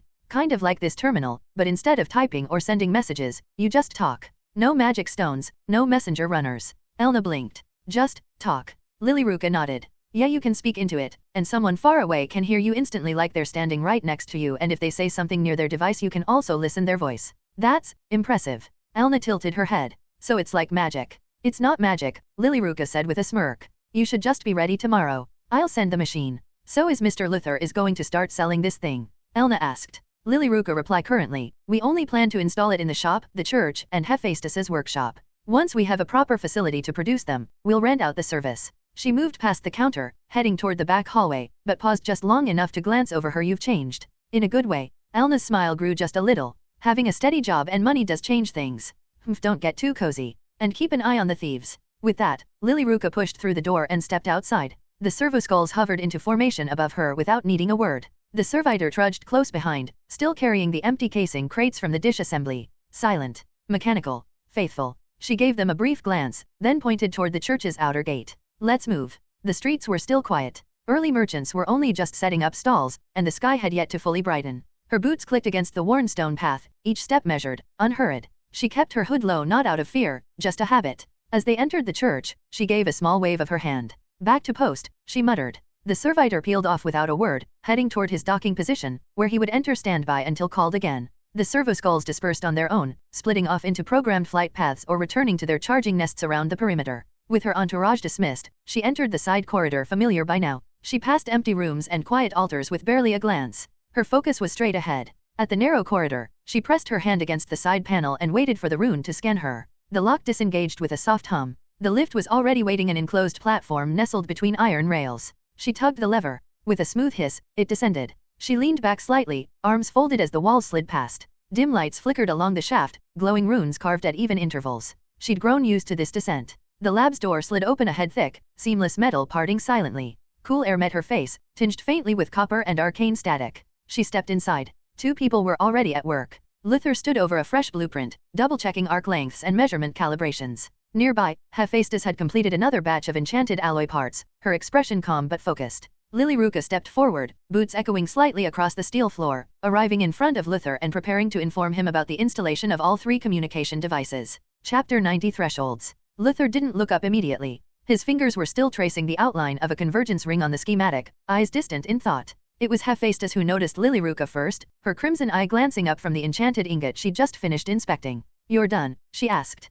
Lilyruka gave a small nod. All 3 nodes are active. Shop, church, and your main forge. Signal strength is quite good, I've already tested it. At that, Luther finally raised his head. He reached out and tapped a runestone embedded in the console beside him. After a moment, a green light blinked twice in confirmation. Good, he murmured. Now we can focus on the main objective. As for the communication device, since it isn't complicated, it can be completed with our current machinery. Hephaestus leaned her hip against the nearby workbench, arms crossing under the thick leather of her smithying apron. If I remember correctly, someone said I needed a new workshop for their communication device production, she said with a smirk. Luther responded with a non-committal grunt, neither amused nor offended. Lilyruka stepped forward, arms behind her back. That's for the units we plan to rent out. For our internal use, I can handle the production in my own workshop. Luther gave her a long look, then turned to the center of the lab. The dimensional frame stood fully assembled now. Its rings were carved with spiraling glyphs that shimmered faintly with residual mana. Thick cables ran from its stabilizers to a power core encased in protective plating.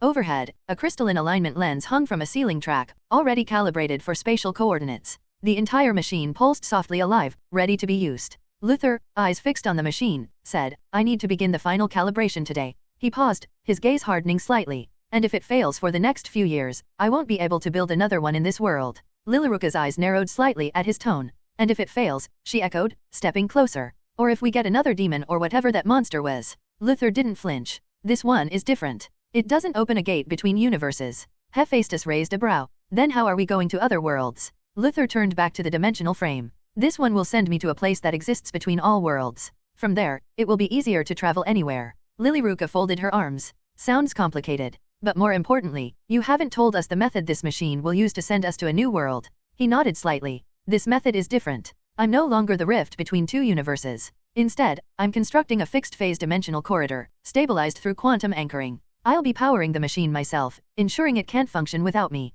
His voice remained steady. The device will momentarily shift your existence anchor, body, and soul into a new dimensional framework. Then, calmly, he added, as for me, I possess a special energy that will protect me while I move through the space between worlds. From there, I can establish an anchor. After that, future travels will be easier and safer. She glanced sideways at Hephaestus, then back at him. So what's the worst-case scenario? Space is distorting so quickly it rips the world apart. At best, my idea simply doesn't work. Lilyruka let out a slow breath. The way you talk about the destruction of the world so casually is terrifying. If the universe really does get destroyed, I have a backup plan, he replied without hesitation. Hephaestus pushed away from the bench, brows furrowed in thought. Then tell me what's your contingency? If something goes wrong, I need to be prepared. Luther inclined his head, his voice even. If there's a situation where this universe is about to be destroyed, those of you present will be forcibly placed into my dimensional pocket. I will override the primary sequence and reopen the gate. Hephaestus narrowed her eyes. To where? A faint hum vibrated through the chamber as the machinery idled behind them.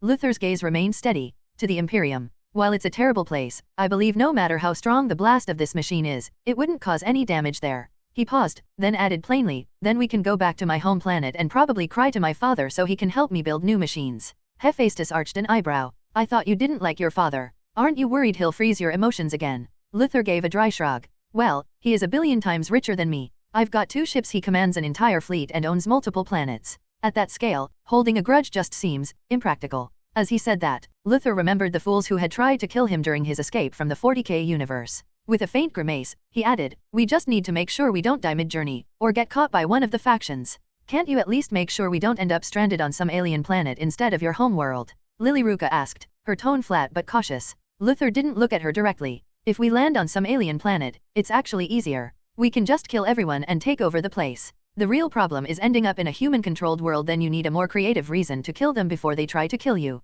Hephaestus clearly wasn't eager to pursue that line of conversation, so she steered it back to the matter at hand. So, what are the chances we make this jump without, blowing up the world? It's 100%, Luther replied confidently. Lilyruka blinked. You're that sure? With absolute confidence, he confirmed. But Lilyruka frowned, unconvinced. Then why do you keep talking like there's a chance the world might end? Luther didn't hesitate. Because my certainty is based on theory and calculation, not on 1,000 live experiments. The numbers say it'll work, but I'm not arrogant enough to claim certainty where no practical test has been made. He turned back toward the dimensional frame, adjusting the glyph calibration on a side panel. Cables hummed softly as the machine began to respond to his inputs. Then, without looking up, he said calmly, be ready. Tonight, I begin the test run. Chapter 91, Between Worlds. Why? The word hung in the air, not a demand, not a plea, but something quieter, softer. Dangerous only in the hands of the woman who spoke it. Luther stared at Freya for a moment. Even standing still, she moved. Her presence carried its own gravity. There were those who mistook her beauty for gentleness.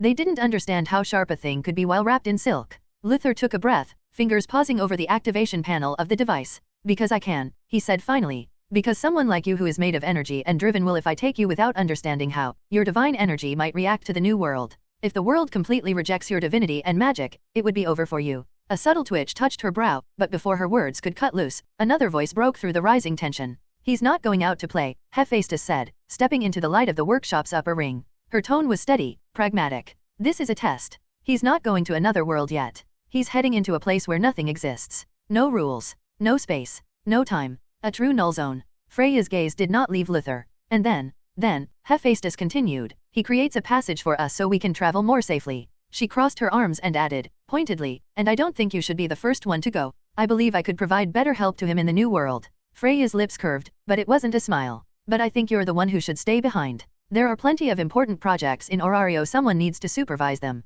Luther exhaled and turned back toward the platform, its polished rings glowing faintly with a cold blue pulse. Servo arrays clicked into position, drawing a wide circle around the ignition point. In a few minutes, the machine would bore a path through unreality.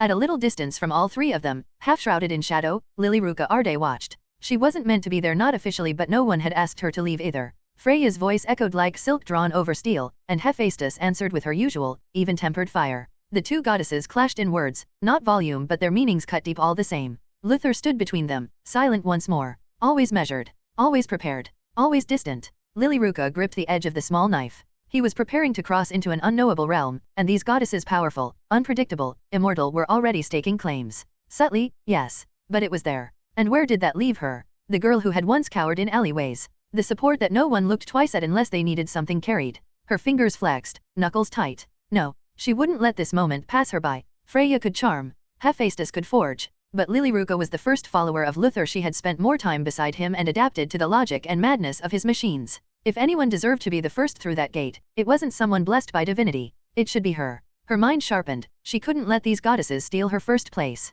If Luther opened that gate today, even if he only tested its edge, she would be prepared, and she would be the first to accompany him to the other realm. Luther, unaware of what stirred in Lilyruka's mind, turned back toward the control dais. There would be no more debate. The test demanded his full attention. He ignored everything else, conversation, presence, emotion, as his focus narrowed to calculations, circuit alignments, and energy flow stability. Time became a background process, unnoticed. Without realizing it, morning gave way to evening, and then quietly, into night.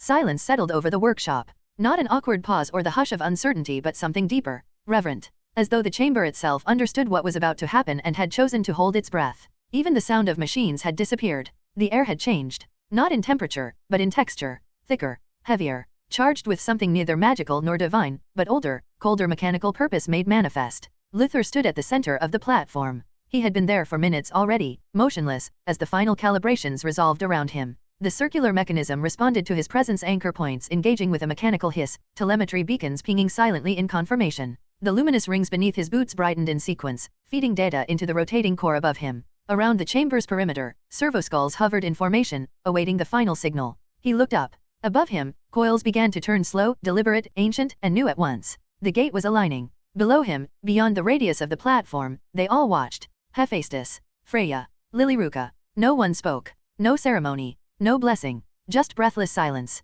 And the soft whisper of machines preparing to open a path through the impossible. The machine's pulse deepened. Light bent. The chamber around him distorted, folded, collapsed inward like a dying star collapsing upon itself. In a blink and without sound the workshop was gone. When Luther opened his eyes, he wasn't in Orario anymore. No stone floor beneath his boots. No humming machines. No voices in the air. Instead, he floated within a boundless, colorless expanse, the same place where everything had started. Time did not flow here. The rules of the world held no power. Swirls of iridescent mist pulsed around him, alive with impossible color and direction. It wasn't a place. It was an absence. And yet, it remembered him. He straightened his stance. His robe drifted without wind. A low resonance too deep to be called sound trembled across his frame. Then came the voice. Normally, people would try to go back to their original world. But instead, you come here. It was the same presence. Ancient, vast, and terribly calm. Not divine. Not human. Something else. Since you've arrived here, I'll allow a few questions. But you have to go back soon. This isn't a place for you. Luther narrowed his gaze, the crimson lens of his mechanical eye flickering.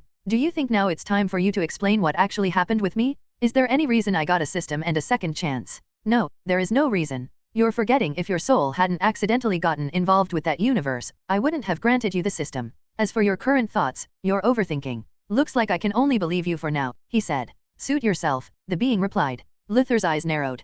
Can you tell me, will my plan work? A pause. Then, simply, yes. If you just want to use this place as an anchor. A faint grimace tugged at Luther's lips. One last question: if I establish this place as an anchor, can I ensure that whenever I return to a world, I arrive at the exact moment I left it? No lost time. No drift. You can do that, the voice said, calm as ever. But I would not recommend returning to the exact moment you left. You already know why. Two instances of the same presence, occupying the same flow of time. It never ends well. Not even for those born in nightmare. And then, the entity disappeared. Luther remained in the void, letting the silence settle around him. Then he moved. He restarted his work within that strange, weightless space, finishing the calibration, reinforcing the anchor, gathering one last set of readings. It took time, maybe minutes, maybe hours. Then the pull returned. His body jolted, yanked backward by a force without shape. The colorless void fractured, then shattered like glass, and he gasped as his boots struck solid metal once more. The hum of the machine returned. Servoskulls hovered in place, flickering as if nothing had happened.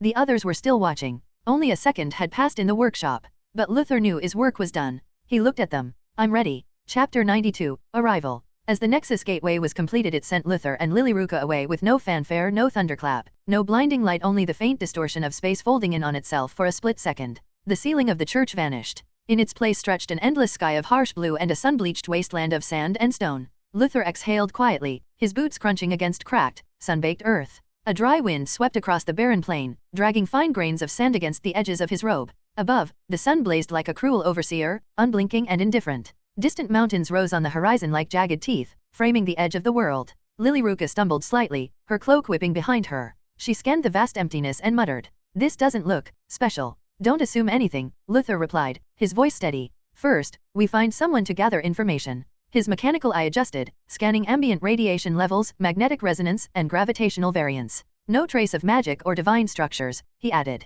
"At least not yet." Lilyruka shaded her eyes and squinted toward the far-off ridges. "So, where do we go?" Luther didn't answer immediately. His mind was still calculating field data and orienting coordinates. Her voice broke his focus, and his tone turned sharp. "You should have stayed behind. I trusted you to watch over everything, our church and shops. Now you're here, making this harder." She crossed her arms. "Relax. Hephaestus can take care of things. And you didn't exactly stop me." He shot her a glare. "Because the timing was critical. If I had hesitated because of my busy schedule, if I had stopped that time, it's possible the trip would have been postponed for weeks." Lilyruka rolled her eyes and glanced around. "Fine. Then where now? Because this sun is trying to murder me." He didn't answer. The wind howled again, scattering dust and silence between them. Then, turning away, he said simply, "Look for signs of habitation." She sighed but followed, muttering, "You're the expert. I'll just follow you." He gave no reply, but the tightness in his shoulders said more than words. They walked for over an hour. Eventually, Luther released a pair of servoskulls into the sky. The drones spiraled upward, scanning in expanding arcs. It didn't take long to detect a cluster of heat signatures mobile, armed, and encamped near the base of a mountain ridge. The first visual confirmed it: untrained, poorly organized. A group of ragged soldiers loitering around a camp filled with mismatched gear and battered vehicles. He frowned slightly. Sloppy. Undisciplined.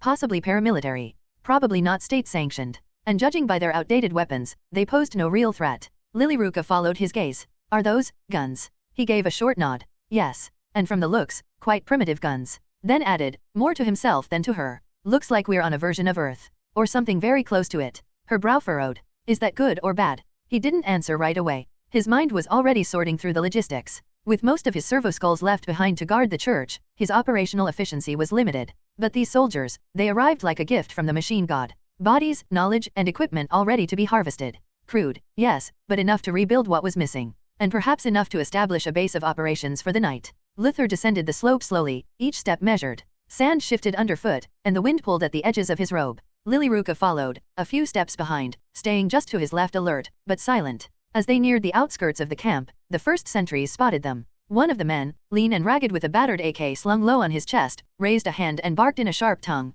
The other moved to flank him, already lowering the butt of his rifle into position. Luther raised his hand in a simple gesture, not a threat, not submission, just presence. The first man shouted again, louder this time. Stop.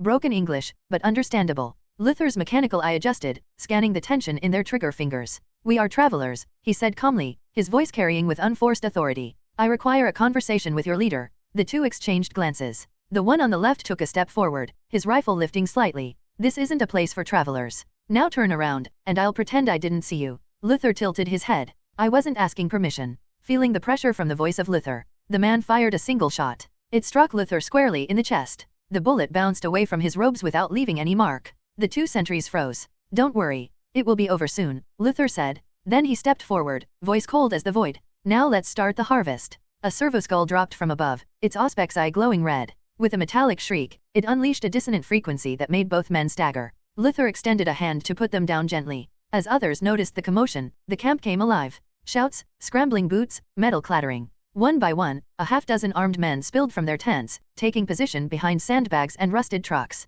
One of them yelled into a radio while the rest raised their weapons with confused minds. Then a larger man strode out from the main tent, wearing a heavy tactical vest and an air of authority. He raised a hand and barked something in a language Luther didn't recognize. After talking to his subordinates, the leader looked at Luther. Really looked. The robes were strange, but it was the floating skull, trailing faint red optics and whispering static, that made his mouth go dry. His voice cracked slightly as he stepped forward, trying to reassert control over a scene already lost. What are you supposed to be? His voice was loud enough for Luther to hear from the distance. Messenger of the machine god. Then you should go in that direction. This is not a place for worship. I decline, Luther replies. The leader, not wanting to continue, made a signal. Instantly, two RPGs launched from opposite flanks with a roar. Dozens of rifles opened fire in unison, a wall of bullets ripping through the space where Luther stood. A grenade arced high into the air, aimed dead center between him and Lilyruka. Too predictable. Luther took out a small cylindrical module no larger than a fist. He slammed it into the sand beside Lilyruka before the first RPG landed. Boom!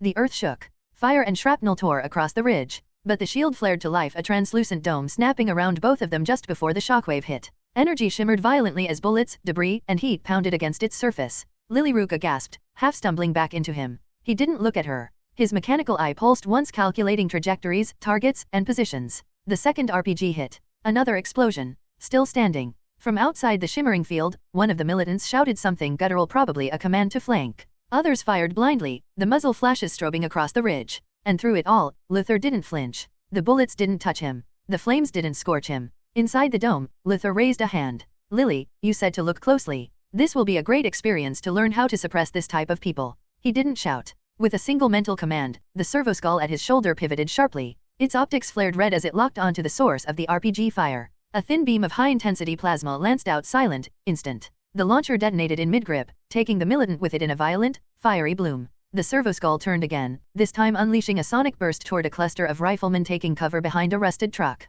The sound wasn't audible to the normal ear, but its effect was immediate. 3 men screamed as their inner ears ruptured, blood running from their noses as they collapsed to the sand, twitching. The gunfire faltered, not because they were out of ammunition, but because they could clearly see the shield stopping all the attacks. Smoke drifted through the air in lazy, confused spirals. Shell casings cooled on the sand. No one dared speak. No one dared move. Half of them hadn't even seen what hit them. The others had seen too much. Behind the translucent shimmer of the shield, Luther stood untouched, his robes barely rustled by the aftermath of explosions. The servo-skull hovered in eerie silence, smoke curling from the tip of its weapon. Lilyruka was crouched close, eyes wide not in fear, but awe. One of the militants dropped his weapon. Another followed, whispering something like a prayer. And then, Luther took one step forward, his voice steady, emotionless, and final. Great decision. Since you have surrendered in the name of the Omniscience, I will grant you some mercy. Author note. Well, instead of hesitating thinking about what to write, I decided to just write from Iron Man 1. If I really need to write the mutant, we can just add them. Chapter 93, Iron Man. A yellow halogen bulb buzzed softly overhead, casting an uneven, sickly light across the command tent.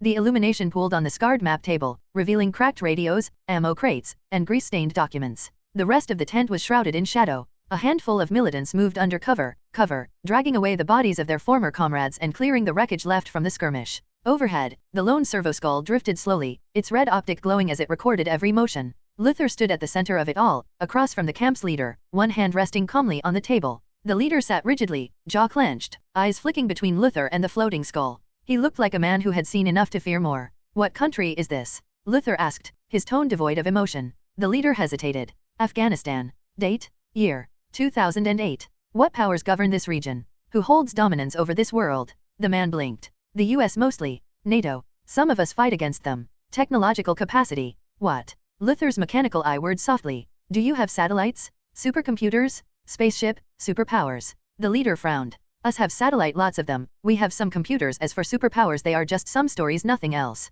Luther said nothing for a moment, then turned to Lilyruka. Catalog everything, communications equipment, encrypted drives, satellite links, external batteries, even outdated terminals. She nodded and started recording everything in her terminal. The leader swallowed. What are you planning to do? Study your world, Luther said simply. To determine its level. After making sure there was no danger, they decided to stay here for a night while giving some others to the leader to collect the stuff around the camp and bring it to them. At the night Luther's was looking at, a dozen devices were arranged: laptops, radios, scavenged circuit boards, even a solar charger repurposed to power a wideband signal sniffer. Luther stood still for long minutes, his neural port interfacing with the jury-rigged systems. Data flickered across his lens. Crude, but usable. Primitive file systems. Jumbled, unsecured logs. Maps. Old satellite images. Radio frequencies. Some encrypted, some broken. Mentions of CIA drops, regional air traffic, and a recently intercepted transmission warning all groups to avoid the southern canyons due to foreign object contamination. He paused as he took all the information. He was sure this wasn't some anime world and definitely not his original one.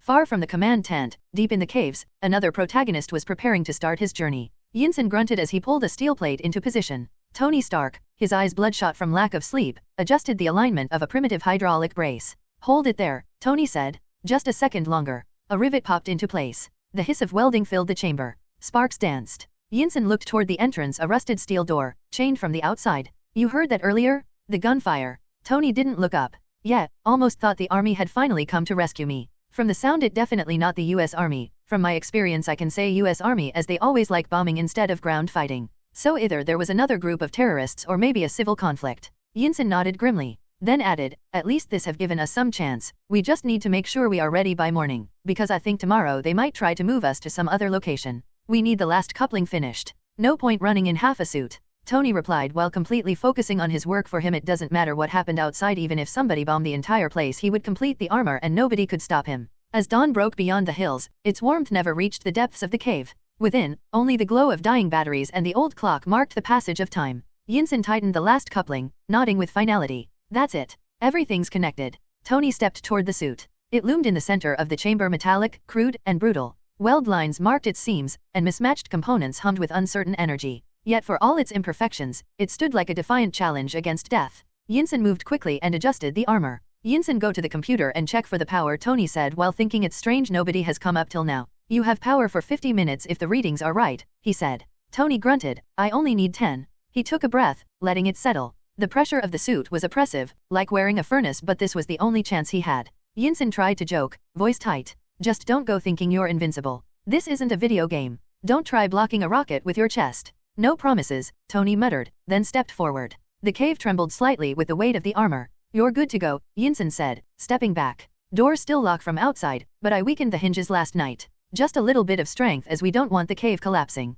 Before Yinsen could continue how to open the door, Tony turned toward the entrance. He leaned forward, placed both hands against the frame, and pushed. The armor's joints whined under strain. The steel buckled slowly, then snapped free with a loud groan. Dust spilled inward as sunlight poured through the now open cave mouth. Clank thud. Then the door snapped, the hinges twisted. The door fell forward with a metallic groan, slamming into the ground outside. Dust rolled in as sunlight hit the armor. Tony stepped out, one heavy footfall after another. No resistance. No shouting. After not finding anyone, he notified Yinsen in the cave while he goes outside and checks the situation. The world beyond the cave was quiet. Many things were already moved out, but there were still some weapons. He raised one arm, targeting the nearest fuel cache.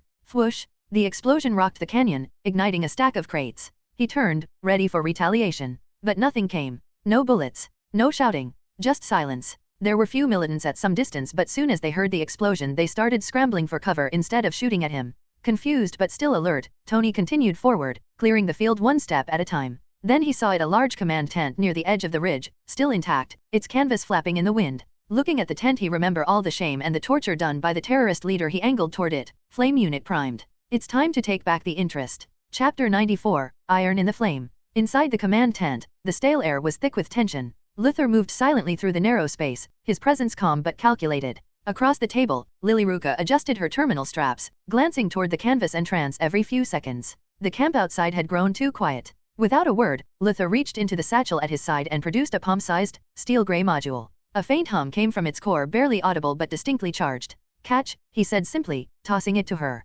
Lilyruka caught it midair, eyebrows rising.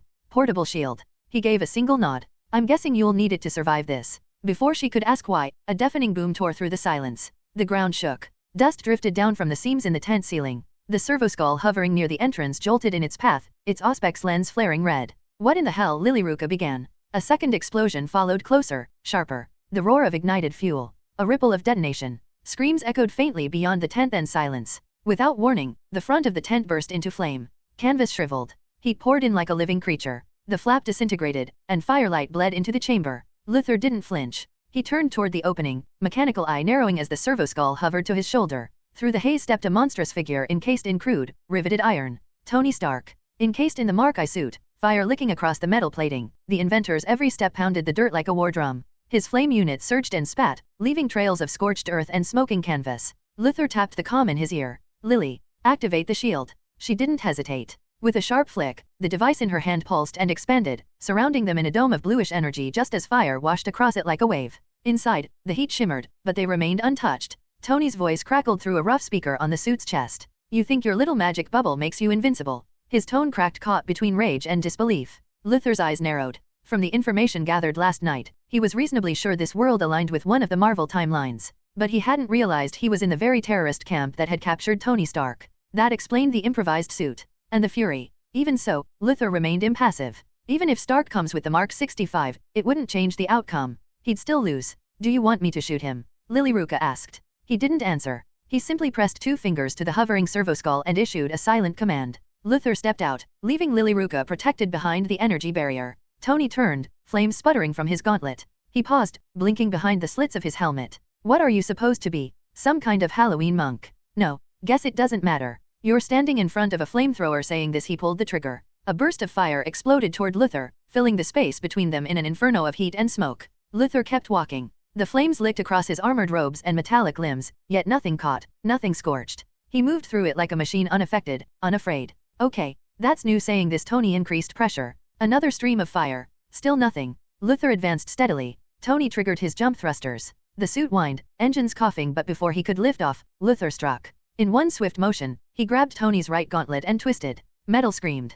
The joint bent, then snapped clean off. Hey, wait. Tony's voice was a little panicked. The left arm followed. Luther tore it loose and flung it aside. The suit sagged. Tony tried to aim. Luther stomped down, crushing the armor underfoot. With a hard shove, he pushed Tony to the ground and pressed a palm to the chest plate. Steel creaked. Bolts popped. Then the armor peeled open. There, glowing faintly beneath wires and exposed plating, was the arc reactor. Can't you be more gentle? Tony gasped. I was planning to keep this as a souvenir. Luther's mechanical eye zoomed in on the device. Analysis, crude artificial core. Non-warp energy signature. Moderate stability. Multiversal compatibility low. Potential usage, auxiliary power cell. Efficient, Luther murmured. But unrefined. Tony let out a dry laugh. Yeah, at least I'm not walking around with a pet skull watching over my shoulder. Luther stepped back, letting Tony slump further into the remains of the Markai. The servoskull floated closer, its auspex scanning the battered armor. So, Tony rasped, still catching his breath. You with the lunatics who locked me up? No, Luther answered coldly.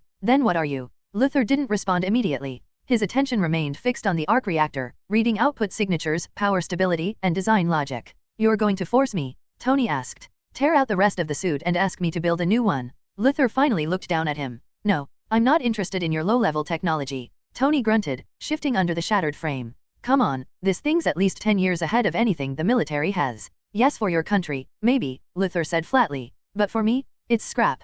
At least for now. He turned away, cape brushing against the soot-darkened ground. Lily, he said over the comm-bead, stabilize him. Monitor the arc device, no removal until I confirm compatibility. From behind the remnants of the shield, Lily Ruka stepped through the haze. Her boots crunched on burned gravel as she took in the scene, twisted armor, scorched earth, and Tony Stark alive, but barely. She gave a tired sigh. Looks like we got a weird guy. Luther didn't answer. His gaze was already in the sky. Chapter 95, Cost of Fire. Tony Stark sat stiffly in the scorched folding chair, shirtless save for the rough medical wrap across his chest. The arc reactor pulsed faintly beneath it, a low glow casting light across his bruises. Across from him sat Lily Ruka calm, composed, her terminal casting a soft light over her youthful features as she reviewed the latest transmission. Tony studied her for a moment. You know, he said lightly, you remind me of a girl smart, focused. But when she got mad, she once charged me $10 for stepping on her stuffed rabbit. Lily Ruka didn't look up. Did you pay it? No, Tony said with a grin. I negotiated her down to 5 and bought her a better one. Still cost me more in dignity. She tapped a few keys. You touched our command tent. Nearly gives me a scare. That rabbit analogy isn't going to help you. Tony raised his hands slightly. Okay. Bad start, I'll admit. But can we talk about this $1 billion release fee? That's a bit high, don't you think? She didn't answer, just rotated the terminal toward him. On the screen were schematics, factories, smelting plants, rare earth mineral extraction chains, and even an orbital dry dock plan. Tony's eyes narrowed as he schemed the specs. You want this? Not want, she corrected. We require. The sum is calculated based on what your resources, connections, and capital can provide. Tony gave a low whistle. Lady, this isn't a ransom. This is a corporate acquisition package. You're asking for an entire industrial ecosystem. I mean, where do you even plan to build something like this? You're in the middle of a desert. That's not your business, she replied. Besides, this is only phase 1. He blinked. There's a phase 2. Lily Ruka tilted her head slightly. Long-term orbital operations. Ship modification capability. We're being conservative. Tony leaned back in his chair, wincing as his ribs flared in protest. Kid, I hate to be the one to break this to you, but even if I wanted to help, and I'm not saying I do, you're asking for infrastructure that takes years to build. Not to mention you've got no base, no supply lines, and no permits.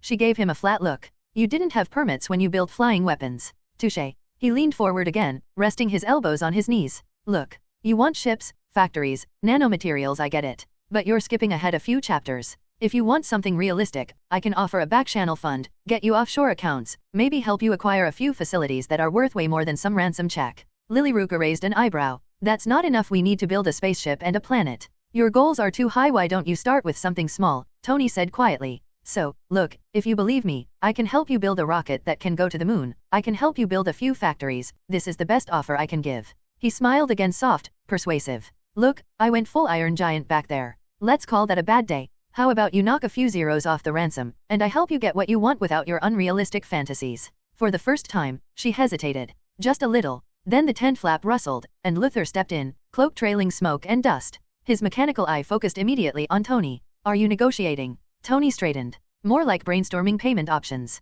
Luther turned to Lily Ruka. Status. Stable, she said, then added, it's trying to reduce the price. Luther's gaze lingered on her for a moment, then shifted to Stark. His voice was low, measured but laced with menace. Mr. Stark, I assumed a man of your caliber would value his autonomy. But understand this, if you prove unwilling to cooperate, I have methods to ensure your skills are still of use. Neural tuning.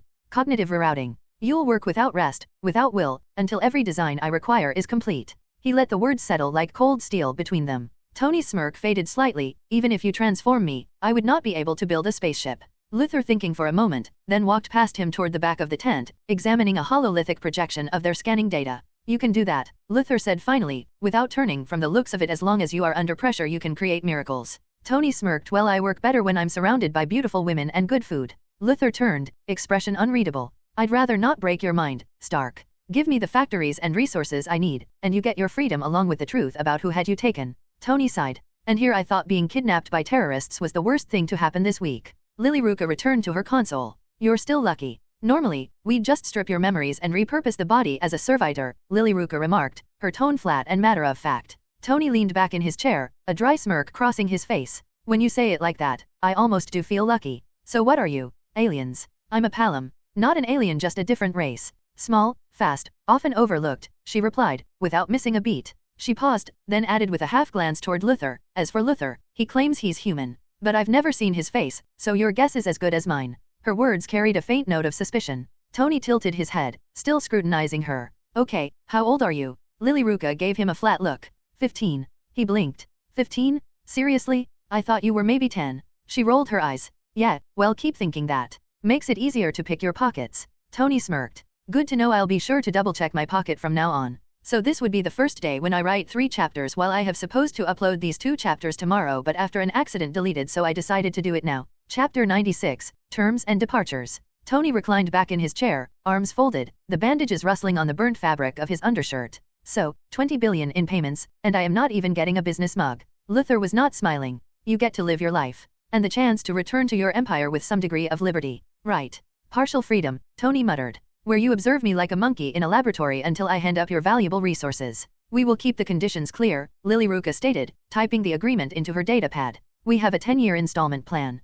5% interest. Quarterly reports. Any departure or attempt to disappear, and... She let the sentence drift off. Tony raised his hand. No need to portray a whole picture. I understand, miss, a payment, and I end as one of your floating skulls. Luther offered a brief nod. Then we are in agreement. Tony sighed and looked between the two of them. Fine. Deal. But next time I wake up in a cave, I'm retiring. Luther averted his gaze. Unlikely. With your personality, retirement would be over in less than a week. Lilyruka looked out the tent flap toward the dunes. He is still not returned. Tony frowned. Who? The camp's commander, she said. I sent him out to get some fresh food this morning. He has not come back. Tony gave a sneer. He should have fled. If I had been him, I would have done the same thing. Luther was silent for a minute, his gaze fixed on the southern slope.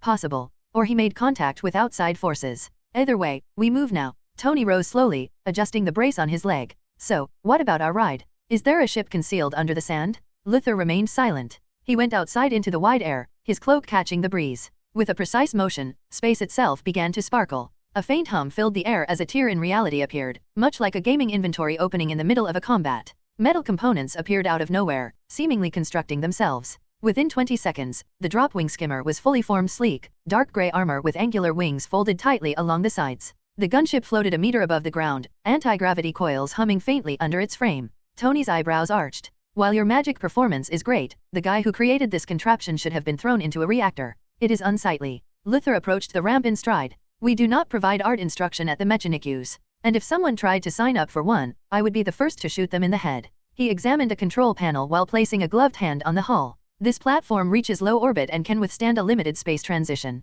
I do not need it to win beauty pageants, I need it to fly. Tony stared up at the gunship with skepticism and reluctant awe in his eyes. Tell me this thing has a minibar. Lilyruka grunted as she followed them up the slope. You are lucky that there are seats. A person stayed at the base of the ramp, scarred, patched, and silent. Yinsen, the guy who had been integrated into the Mark I suit with Tony. His gaze followed every action softly. Tony halted as awareness dawned on him. Will you come? Yinsen gave a nod. The ramp closed behind them, and the skimmer's systems activated with a cacophony of whirling gears and blinking lights. Luther approached the pilot's alcove, servoskulls correcting altitude readings and searching for remaining dangers. Tony settled upon one of the side seats next to Lilyruka. So, you still believe 20 billion is fair? She did not raise her eyes. You are lucky we do not charge for emotional distress. Tony gave a grin. Little lady, with your negotiating talents, you would become an excellent secretary. The engines generated dust and ash, which rose in spirals. The drop-wing skimmer rose effortlessly, leaving behind the wrecked camp and the burning remnants of the previous 2 days. The former commander of the camp halted at the ridgeline, unnoticed through the haze. After learning from his minions that the gang was going, he snuck back near the abandoned camp. Inside the ship, the buzz of anti-grav coils filled the cabin. Tony massaged his wrists while peering through the tight window. So, what happens now? You dropping me in a neutral zone, or do I finally get to go home? Luther made adjustments to the console without glancing up. Stark Industries headquarters in California. The coordinates of your mansion have been logged. Do you know where I live? I know what I need, Luther said. I will stay nearby till your business returns and the first shipments start. Tony rested his head on the wall. It may be tough. I am not the sole proprietor of Stark Industries. Lilyruka did not glance up from her datapad. You've got a month to figure it out. For the first time, Yinsen spoke across from them. What about the world? What occurs if they see Tony Stark once more strolling around? And how would you conceal personal information? Luthor answered plainly. Tony's PR team can handle that, and I need to clarify, I am not one of those people who hide their information. Tony raised a brow. For a guy with a weird dress with weapons far more advanced than anyone, I figured you'd prefer staying off the grid. You planning to take over the world? Luthor finally looked away from the controls. I don't care about this world, but I am thinking about reclaiming Mars. Feels like it's my birthright to take over Mars. Tony let out a long breath. Wonderful. So now I've got a Martian conqueror. Well, at least now I don't have to worry about a sudden war with the government. Lily Ruka gave a small smile. You say that like it's a bad thing. Tony glanced toward the ceiling. It's not a bad thing. Just another Tuesday. The Dropwing skimmer soared on, leaving behind the wreckage of war and crossing into a new future. One built on reluctant alliances, strange technologies, and the impossible deaths between men from different worlds. Chapter 97: Contact and Consequence. Inside the Dropwing skimmer, the steady hum of anti-grav coils thrummed beneath their feet as the desert gave way to ridgelines and endless sky. Tony adjusted the brace on his leg, wincing slightly. So, just to be clear, you're dropping me at my house in Malibu? Or should I tell Jarvis to open the garage? Luthor didn't look up from the navigation console. Initial course was your residence, but we've crossed into restricted airspace. Multiple military satellites have locked on. Tony muttered, figures, then slid toward the comms panel. With a few taps, he activated an emergency frequency. Rhodey, if you're listening, tell the Air Force to stand down. And for the record, I'm not dead. A pause. Static. Then a familiar voice, sharp with disbelief. Tony, is that really you? Unless someone stole my vocal cords and perfected my charm. Yeah, it's me. What the hell are you flying? Tony glanced at the control panels. Let's call it an experimental RV. Long story. Just make sure your people don't shoot us out of the sky. I have to go back home quickly. You're not going home. Redirecting you to an Air Force base. Closest secure zone. And Tony, don't even think about pulling anything. Tony leaned back, exhaling. Change of plans. The government wants to meet the new neighbors. Luthor nodded, adjusting the course. Expected. Yinsen raised an eyebrow. They'll be cautious. Possibly hostile. Which is why I'm using the only thing I've got left, favors and my charming face. Lily Ruka scrolled through the holographic map. Should I prepare for confrontation? No, Tony said, but prepare for endless paperwork. Through the forward viewports, the Air Force base came into view, rows of hangars, control towers, vehicles, and armed personnel moving into position. Tony tapped the mic again. Rhodey, tell them not to fire. And maybe have a medic ready. Also, cheeseburger wouldn't hurt. Outside, the F-22 Raptors closed in. Their weapons remained cold, but the tension was thick. The skimmer stayed level, and the anti-grav systems were steady. A voice came over the radio. You are clear to land. Perimeter secured. Tony glanced at him. Try not to scare them. And definitely don't talk about Mars. Luthor said flatly, unless provoked. The Dropwing skimmer touched down on reinforced concrete with a smooth mechanical hiss. Landing struts locked in place. The ramp began to lower. Tony stood slowly, stretching his stiff limbs. All right. Time to go shake hands and pretend I've got this under control. Lily Ruka walked beside him, arms folded. Is this how your world greets returning people? Only if they come back in weird-looking vehicles. Yinsen followed silently. Outside, soldiers surrounded the vessel, weapons lowered but at the ready. Orders were shouted, and choppers circled the airfield. Several hours later, inside a sealed hangar, Tony sat on a cold metal bench, now wearing standard fatigues. A medical patch covered his shoulder. Nearby, military officials moved back and forth, eyeing the skimmer through reinforced glass. Luthor stood near a wall, watched closely by intelligence agents. He hadn't spoken since landing. Yinsen sat quietly, observing. Tony sighed. No coffee, no snacks, no TV. Worst debriefing ever. The metal doors slid open. Pepper Potts strode in briskly, heels echoing. Her eyes landed on Tony. She froze, then rushed forward and wrapped him in a tight hug. I thought you were dead, she breathed. Tony held her gently. I almost was. She pulled back, eyes scanning his face. You're bandaged, exhausted, and of course, still sarcastic. He smirked. Wouldn't be me otherwise. She stepped back and folded her arms. You know how many people are losing their minds right now? Obadiah's barely holding the board together. The media's foaming at the mouth. And now you show up with, whatever that is. Tony gestured lazily. It's not mine. I'm just the passenger. He did not want to be misunderstood for creating such an ugly thing. Her eyes flicked toward the skimmer through the windows. And that belongs to. Luthor stepped forward. It is mine. Pepper blinked. And you are. Tony cut in. Let's call him a business associate. Please tell me this isn't another weapons deal. Tony gave a tired grin. More like a survival pact. She pinched the bridge of her nose. This is going to be a disaster. Relax. I'm holding a press conference. Pepper looked ready to explode. You've been gone for months. You can't just waltz back in and expect things to work like before. Sure I can, Tony said, smirking. It's kind of my thing. She sighed in frustration. Fine. 2 hours. That's all you get. Then you're standing in front of cameras, shareholders, but after that, we are going to hospital. She turned, then paused. Don't screw this up. Tony watched her go. Still the scariest person I know. Luther stepped beside him, gaze fixed on the receding heels of Pepper. You're fortunate to have such loyalty. Tony gave a tired smirk. Yeah, she's the one thing that hasn't changed. He leaned his head back against the wall. Step 1, survive. Step 2, pretend I had a plan. Yinsen, sitting nearby, looked over. Step 3. Tony let out a breath, somewhere between a sigh and a laugh. Try not to let everything fall apart again. Outside the hangar, armored vehicles repositioned.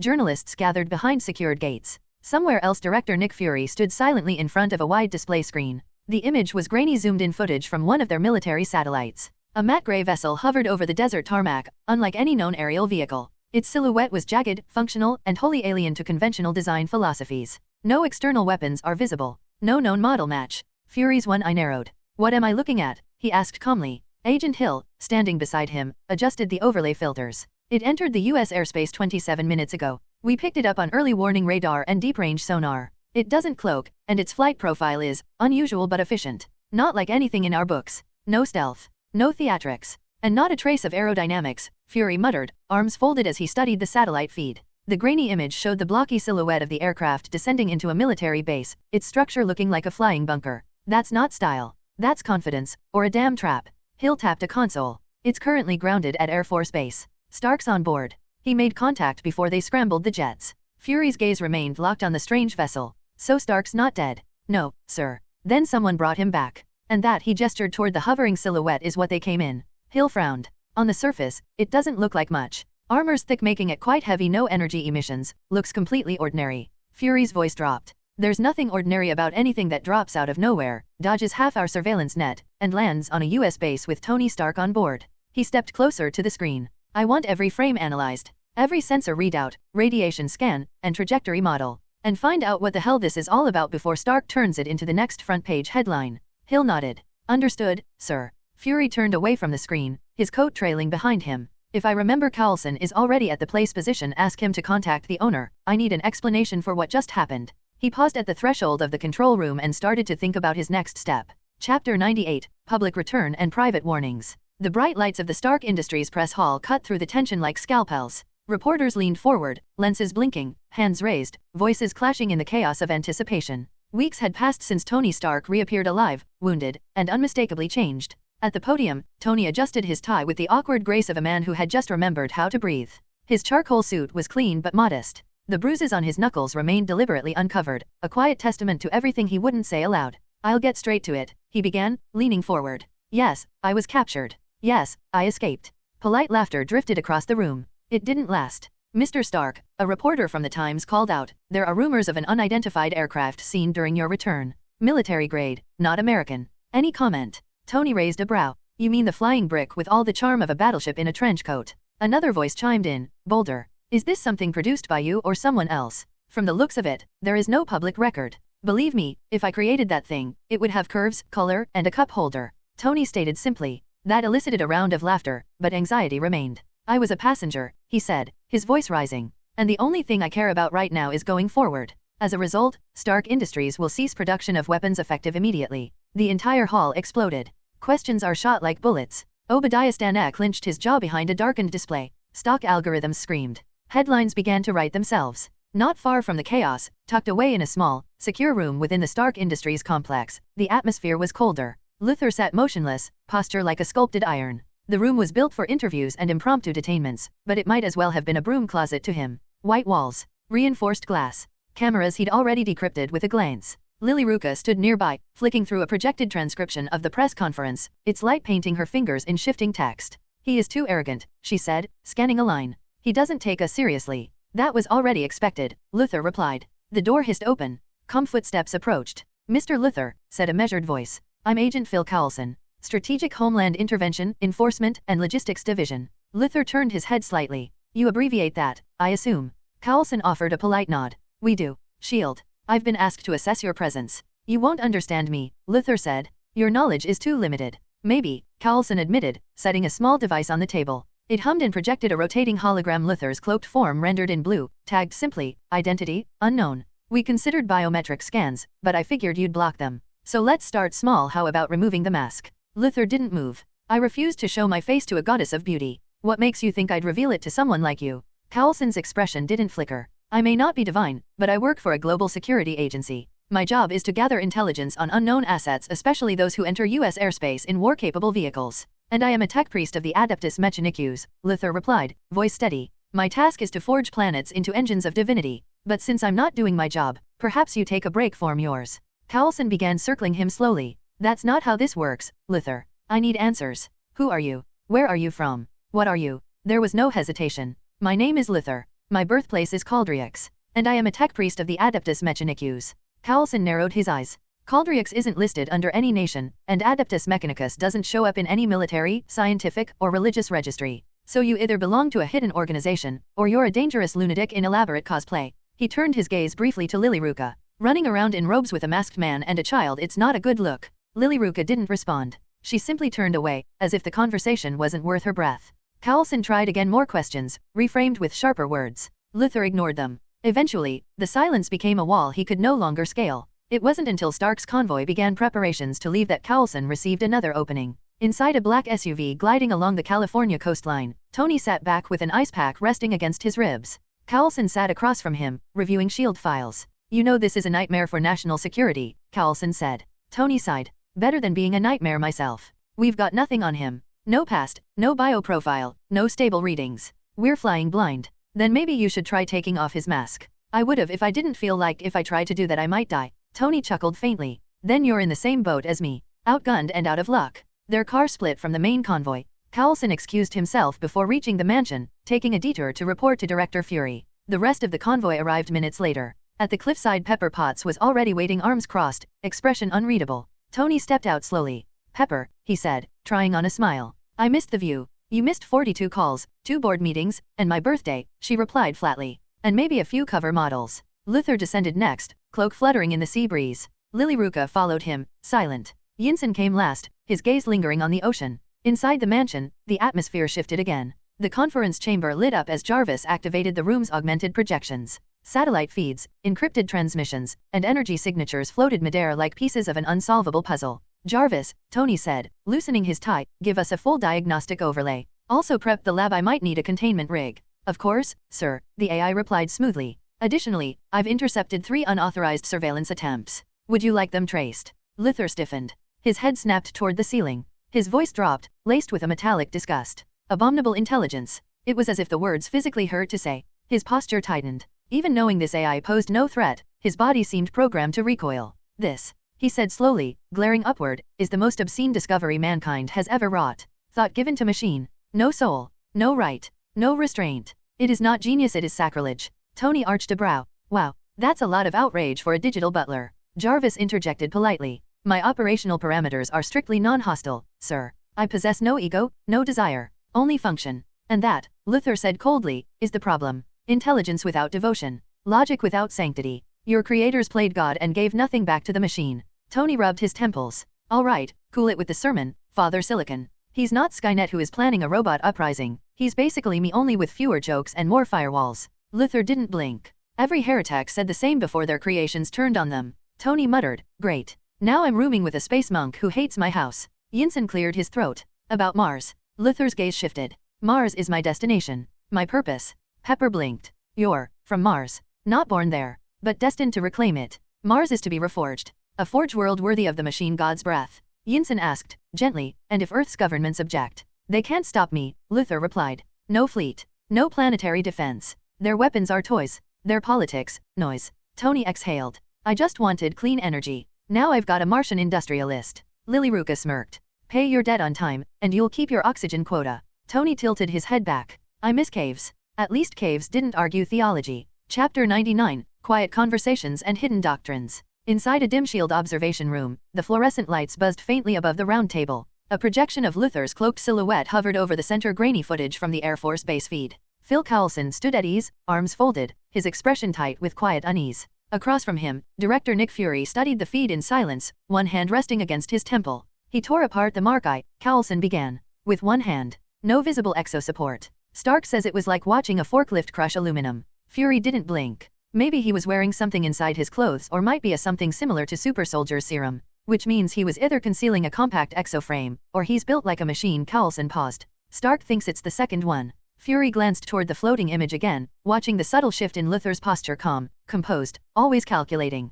Stark's not usually generous with compliments. He's not, Coulson agreed. But he's worried. That drop-wing craft? Anti-grav coils, autonomous flying head, adaptive shielding, and a power signature we can't decode. Stark was more interested in getting this guy settled than arguing. That's not normal. Fury's gaze sharpened. You think he's scared? Coulson considered it. He won't admit it. But yeah, Stark's acting like he's stuck between admiration and dread. Fury looked away from the projection. And Luther? What did he give you? Name. Origin. Title. Coulson lifted a notepad.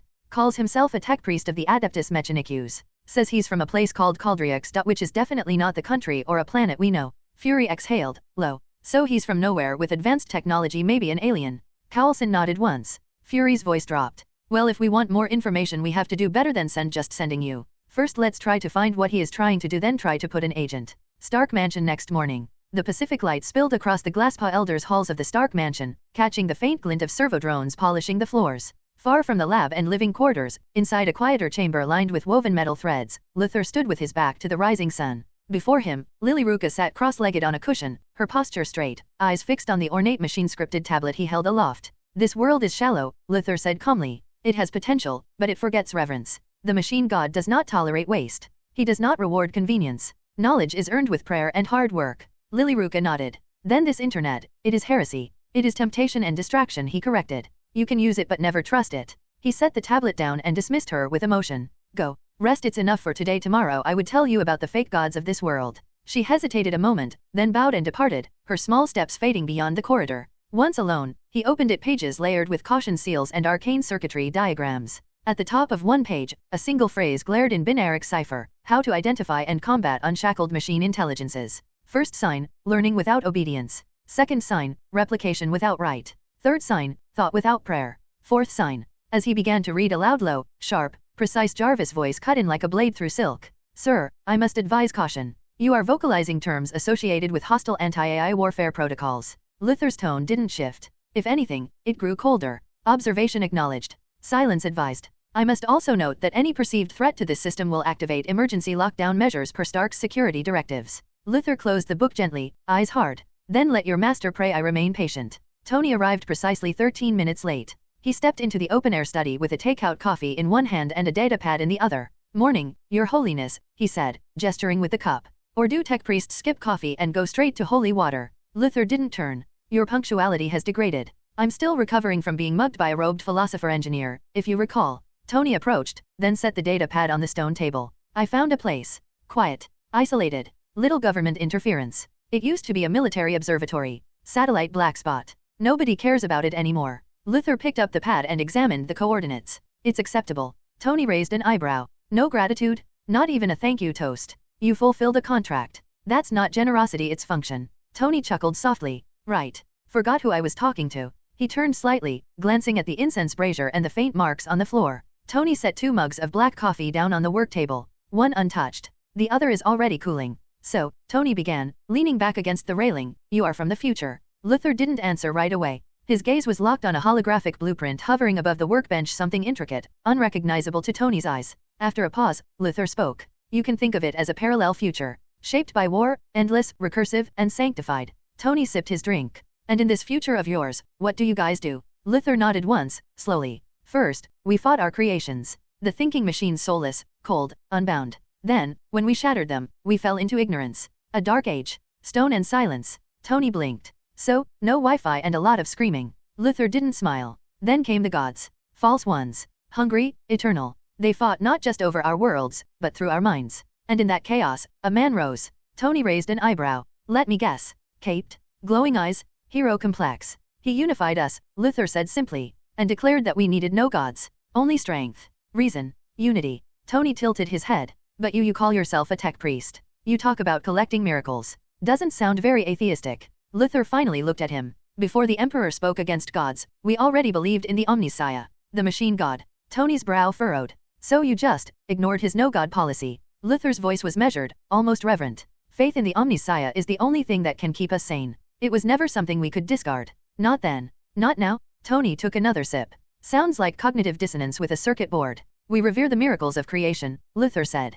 Not myths carved in flesh, but engines that speak the truth in motion, code, and precision. And what does your god sound like? Tony asked softly. Luther's optics pulsed once, faint blue flickers in the dark. I don't know, I haven't heard. Tony exhaled through his nose, gaze distant. Well, my AI just wants to play jazz when I'm stressed. Not sure if that counts as divine. Luther looked back at the schematic. You created an abominable intelligence, Tony. Sooner or later, you will realize your mistake. Tony grinned faintly. I'm flattered and terrified. Luther's tone dropped. I was born into ruins. You were born in comfort, thus you cannot comprehend me. Tony raised his mug for a faux toast. For comfort. As long as it lasts. They stood in quiet for a minute, foregoing back to do what was important for them. Chapter 100, Moving Out. The car rumbled up the long, winding path, gravel crunching beneath the tires. Beyond the tree-lined slope, the observatory emerged like an ancient sentinel, round-domed, rust-touched, and cloaked in ivy and silence. Happy Hogan pulled the vehicle to a halt near the cracked stairwell. He exhaled, stretched, and turned toward the back.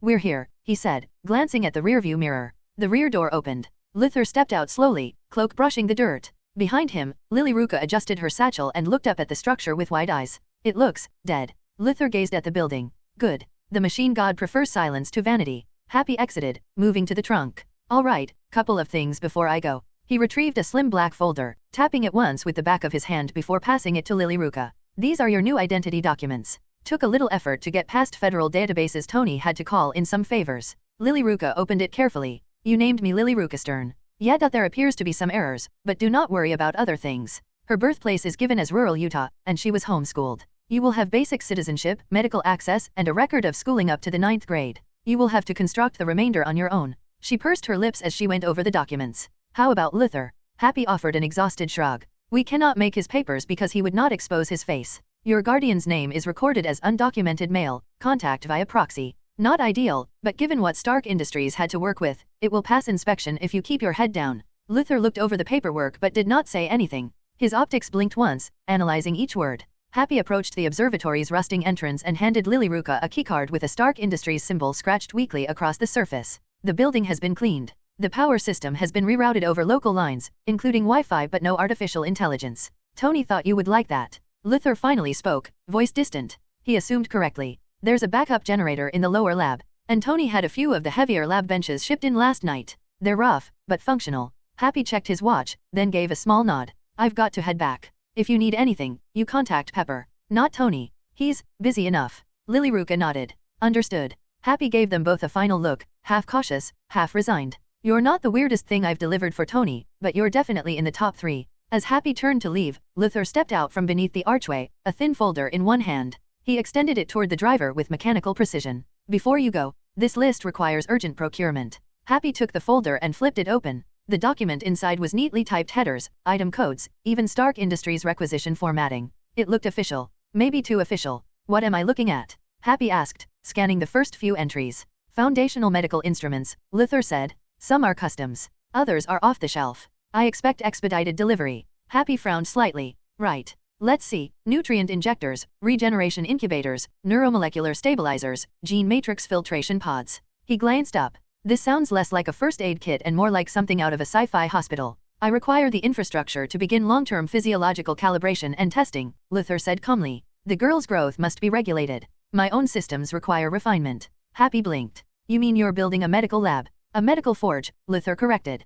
Purpose-built for organic augmentation, immune modulation, and internal chemical balance. Happy closed the folder and groaned. I doubt half of these things even exist. No, these things do exist, they are simply at the experimental stage. I checked the internet, Luther said, stepping back. I hope the components will arrive on schedule. Happy turned toward the car, folded under his arm. I will send what I can. Just do not start making Frankenstein juice in the basement. Luther did not react, instead strolling back toward the observatory's center chamber. Luther climbed the stairs slowly and methodically. The iron door hissed faintly as he swiped the keycard over the magnetic lock. A quiet bell rang out, and the door opened. Inside, the ancient lab still bore the signs of time. Dust clung to the half-coiled wires against the walls. Scattered cartons labeled Stark Archival, Classified sat unopened down the distant corridor. But, behind the age, Luther sensed potential. He halted in the main hall, where a fractured but intact domed skylight emerged into the sky. A thin beam of light trickled in. Lily Ruka moved in behind him, her voice soft. It feels like a tomb. No, Luther muttered. This is a shrine.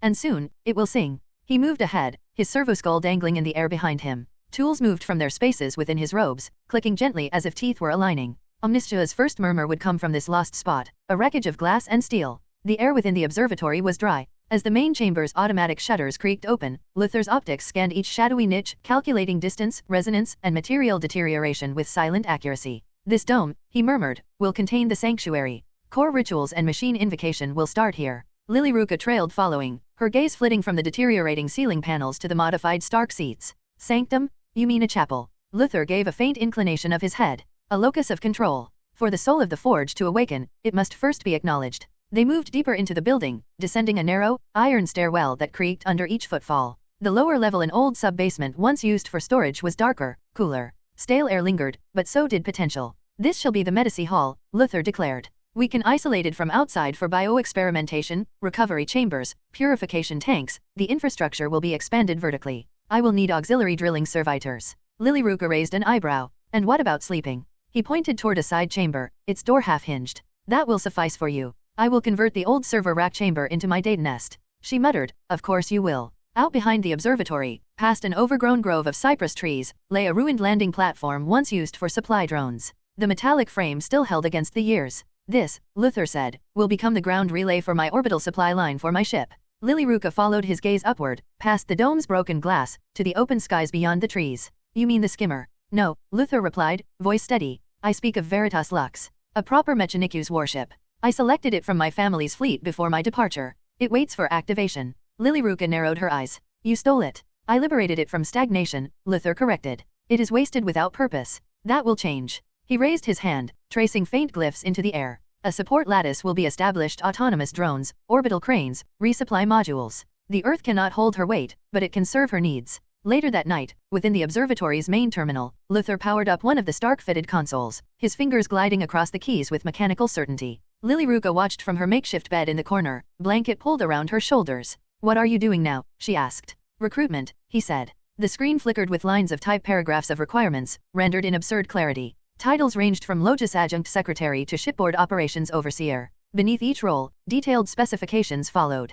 Position, Shipboard Secretary and Tactical Support Officer. Requirements, combat adaptability. Proficient in zero-gravity orientation. Must be fluent in tactical litanies and logistical record-keeping. Desirable traits, low emotional volatility. High pain tolerance. Moral flexibility. Resistance to psychotropic intrusion. Willingness to undergo biometric augmentation. Payment, negotiable. May include customized implants, self-replicating sustenance modules, and a cot. Disclaimer, after starting the work you cannot leave. Lilyruka rubbed her eyes. No one's going to apply for that. It sounds like a cult internship. Luther didn't look away from the screen. I do need to remind you we are a cult, and no normal person would join. But SHIELD agents will take notice. Perhaps even Hydra. They will be infiltrating. And you'll let them. They would be useful, Luther said. Just little bit of tinkering and we would get some loyal people. He uploaded the listings to several obscure job boards, some on the open web, others through backdoor systems Stark had left. As the data propagated, Luther leaned back, watching the screen glow in the dim observatory. Let the wolves come, he murmured. They will serve, bleed, or die. The servo skull above him clicked once, like a benediction. From the edge of the chamber, Lilyruka sighed and buried herself deeper under the blanket. I miss when you just complained about Jarvis. Luther did not answer. He was already thinking about the future. Chapter 101 Confused Shield. The observatory no longer echoed with dust and silence. Though the machine slept, the walls no longer felt hollow. Luther stood alone in the central chamber, before a crude altar of riveted steel and repurposed diagnostic coils. He lit a line of incense along the altar's spine. The scent mixed synthetic oils with something older, burnt resin and machine ash. Not prayer, not worship. A ritual of calibration. Lilyruka watched from a distance, arms crossed. Her day top head rested on a crate beside her, its black screen reflecting nothing. I've finished reading the compiled history, she said. The wars. The governments. Luther did not look at her. And she took a slow breath. It's not a peaceful world. A small flicker of approval passed through his optics. You're adapting? Lilyruka stepped closer, her voice quieter. There are no gods here. No adventures. Just frightened people and power in the hands of cowards. Then you are wrong, Luther said calmly. This world does have gods. Some of them are so powerful, we must remain cautious. She sat beside him, picking up one of the copper ritual pins. Can't we ask the machine god for help? No, he replied without hesitation. We cannot ask for his aid. All we can do is study and work hard. Outside, the wind howled briefly against the dome. Above them, the servo skull pulsed once with a low beep. No intrusions, no surveillance. Yet its perch near the roof made clear Luther had ordered it to monitor the skies closely. Lilyruka set the copper pin down. What was your childhood like? Luther turned slightly toward her, faint static whispering through his mask. I was not born. I was constructed, educated, augmented. Childhood, as you understand it, never existed. He stepped toward the eastern wall, where a small transmitter array had been embedded. Its lights flickered red, then green. The uplink was active, low-powered but precise. "We need to prepare," he said. With a gloved hand, Luther keyed in a shortcode brief instructions encoded in Mechaniku's data canti. The signal shot upward, invisible to most, but not all. Far above, a satellite caught the signal. Dash. At a shield substation buried deep beneath the Rockies, one of the monitoring technicians stiffened as her terminal emitted a soft but persistent alert. "Director," she called out, eyes glued to the data stream. "We just caught something unusual." Nick Fury entered the room, flanked by Coulson. "Talk." "Localized pulse. Tight band emission, encrypted. No linguistic content. Origin, the observatory Stark donated outside Los Angeles." Coulson frowned. "Same location as the unidentified technologist Luther." "Exactly," the technician continued. "But here's the strange part, the signal's not directed at any known satellite or station. It shot straight through upper orbit, like it was aiming at empty space." Fury folded his arms. "So, what are we looking at?" "We don't know yet.